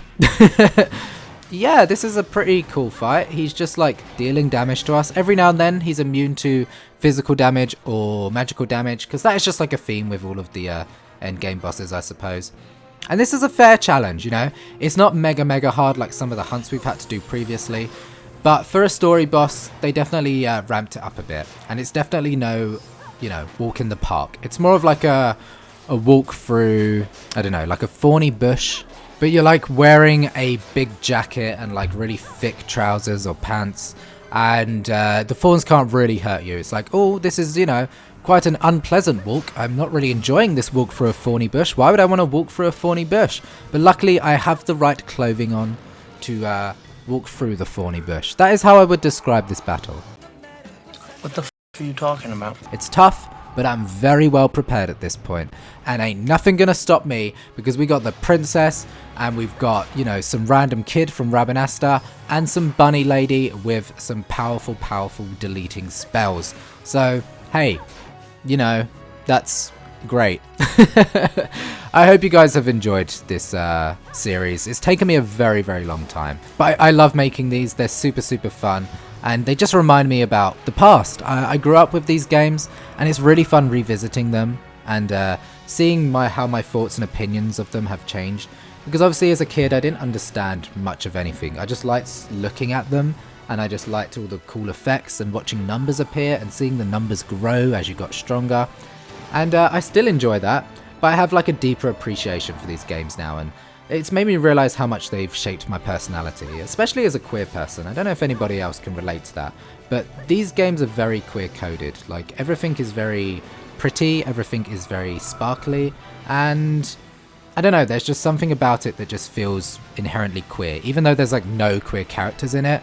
The way that the characters are presented and dressed and the themes that are in it, all those sorts of things make it feel like a queer story, in my eyes at least. And that's probably just me trying to draw my own personal experiences from it into it. I always got a very comforting feeling from these games, and maybe that's why, who knows. But yeah, you can see he's blinking red now, which means he's about to die. Would love to see his health bar so that I knew he was about to die, but I believe blinking red means, oh no, I might die soon. And he's immune to all of our damage, so we're just hitting him until it wears off, because we know it will. And he's got like 1,000,001 different attacks he can do to us, and they all look very flashy, they all look very cool. And he kind of reminds me of like a combination of Jecht and Kefka in this, in just terms of like design, not him as a character, but like when I think about Jecht's final Aeon and like Kefka's final form, it's very similar to this, like robotic god with a big hunky chest. You know, it's cool, it's very cool. I guess that's why, you know, me as a queer person like this, because the final boss is always like a big hunky daddy. Maybe, I don't know, who knows? I'm just talking out of my ass right now because the video is nearly over, and I'm sad, but I'm also relieved because I can start to play something different and do something different. As much as I have enjoyed this game, it took me about 50 hours, so it's like sapped away my life for the past like 2 months now, and that's fine. Yeah, a few more hits and he is dead. That is Vaan gone, and we get this cool scene where all of his cool armor is now being ripped off of him. The Okuria has been like, right, you are clearly no Dynast King. We've tried very hard with you, but you have failed us. You died to a bunny, a princess, and a Vaan. But now that he is gone, the world can finally be at peace again.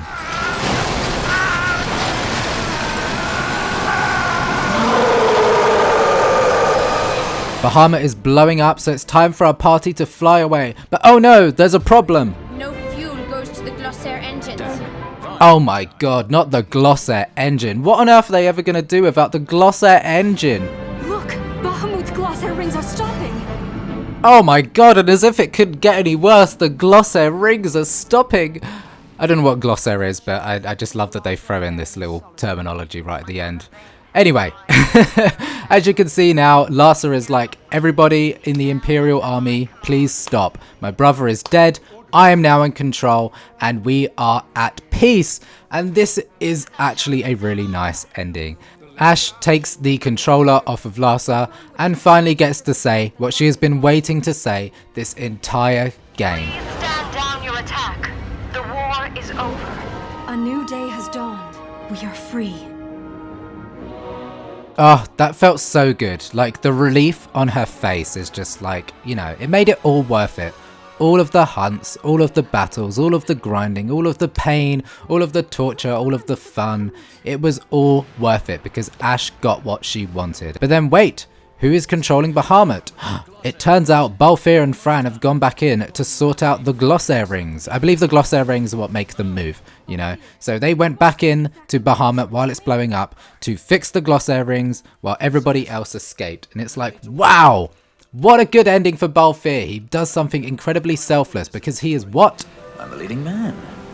You know what they say about the leading man? He never dies. Absolute icon. What a character. We love him. He's the best. He saves the day. You know, this could have just been Ashe's story, but Balthier's like, hold on just a minute. I'm also an awesome character. I'm not going to let you just enjoy having all of your freedom that you've wanted for so long. I'm going to come in and do a really selfless, heroic act right at the end.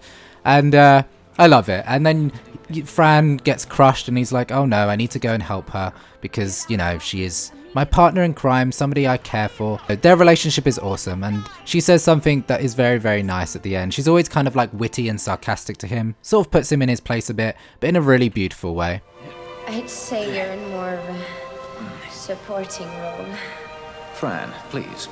Really, really great characters. I just love them. I just love them. It's really interesting with this game because half the cast is kind of like meh, bit boring, whatever. But then the other half of the cast are just like so iconic, so well written, so cool, so fun and interesting. Now Vaan is in charge. He's kind of passed the torch on. He's like, Vaan, you can handle this. I've taught you well. I feel like Balthier is kind of like a father figure to Vaan, one that he's never had, who's taught him the ways, and he's finally passed on the stroll and his responsibilities onto Vaan because he is actually ready for it. And it's nice closure for everyone, except for Penelo. And speaking of Penelo, she gets to do like the, hey, a year has passed, where's everybody at speech.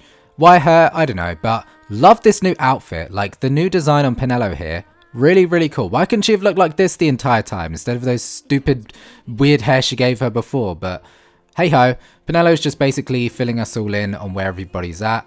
And the ending kind of alludes to the fact that Balthier might not actually be dead, which is interesting. Maybe a sequel would be pretty cool. I believe Revenant Wings actually is a sequel, and Balthier and Fran are both in it, so they don't die. I always thought they did die at the end. I thought that was what they were alluding to, but I guess they don't. And yeah, look, there's Bahamut over there, the crashed ship, which Balthier saved. It's now become like a bit of an iconic monument in the water. Looks lovely. It's got greenery growing on it. Ashe is the queen. Basch is protecting Larsa in Arcadia. And it's just lovely to see where everyone's at. Oh, Vaan is also a sky pirate doing his thing. Everybody's happy. Guess that's where we end this episode. This game has been super, super fun. I've enjoyed every minute of it, even when it stresses me out, or even when there's a boss I can't beat. When you finally find a tactic that works and you've defeated something that's taken you so long to defeat, the sense of relief you get after is just like amazing. And I highly recommend you guys try this challenge. It's not super, super difficult. It just makes the game a whole lot more fun, adds a bit of challenge and forces you to think on your toes a little bit more. So yeah, once again guys, please, if you have enjoyed this content, like, comment and subscribe, leave a tip, join as a member, any of that really, really helps me out. And I'm so thankful that you guys have been enjoying this series and enjoying my channel in general. Also, special shout out to my Jamly members H and Robbie Rose, and a very special thanks to my super jams Kyle Linkenberg, Alexander Lazila, Soul I and Jack B. You guys are all incredible. You have helped out this channel a lot with your support, and I'm very, very thankful for that. But yeah, we're going to leave it there, guys. And who knows what's next? I will inform you in due time. But until then, my name has been Jamsack. Thank you guys so much for watching. See you guys next time.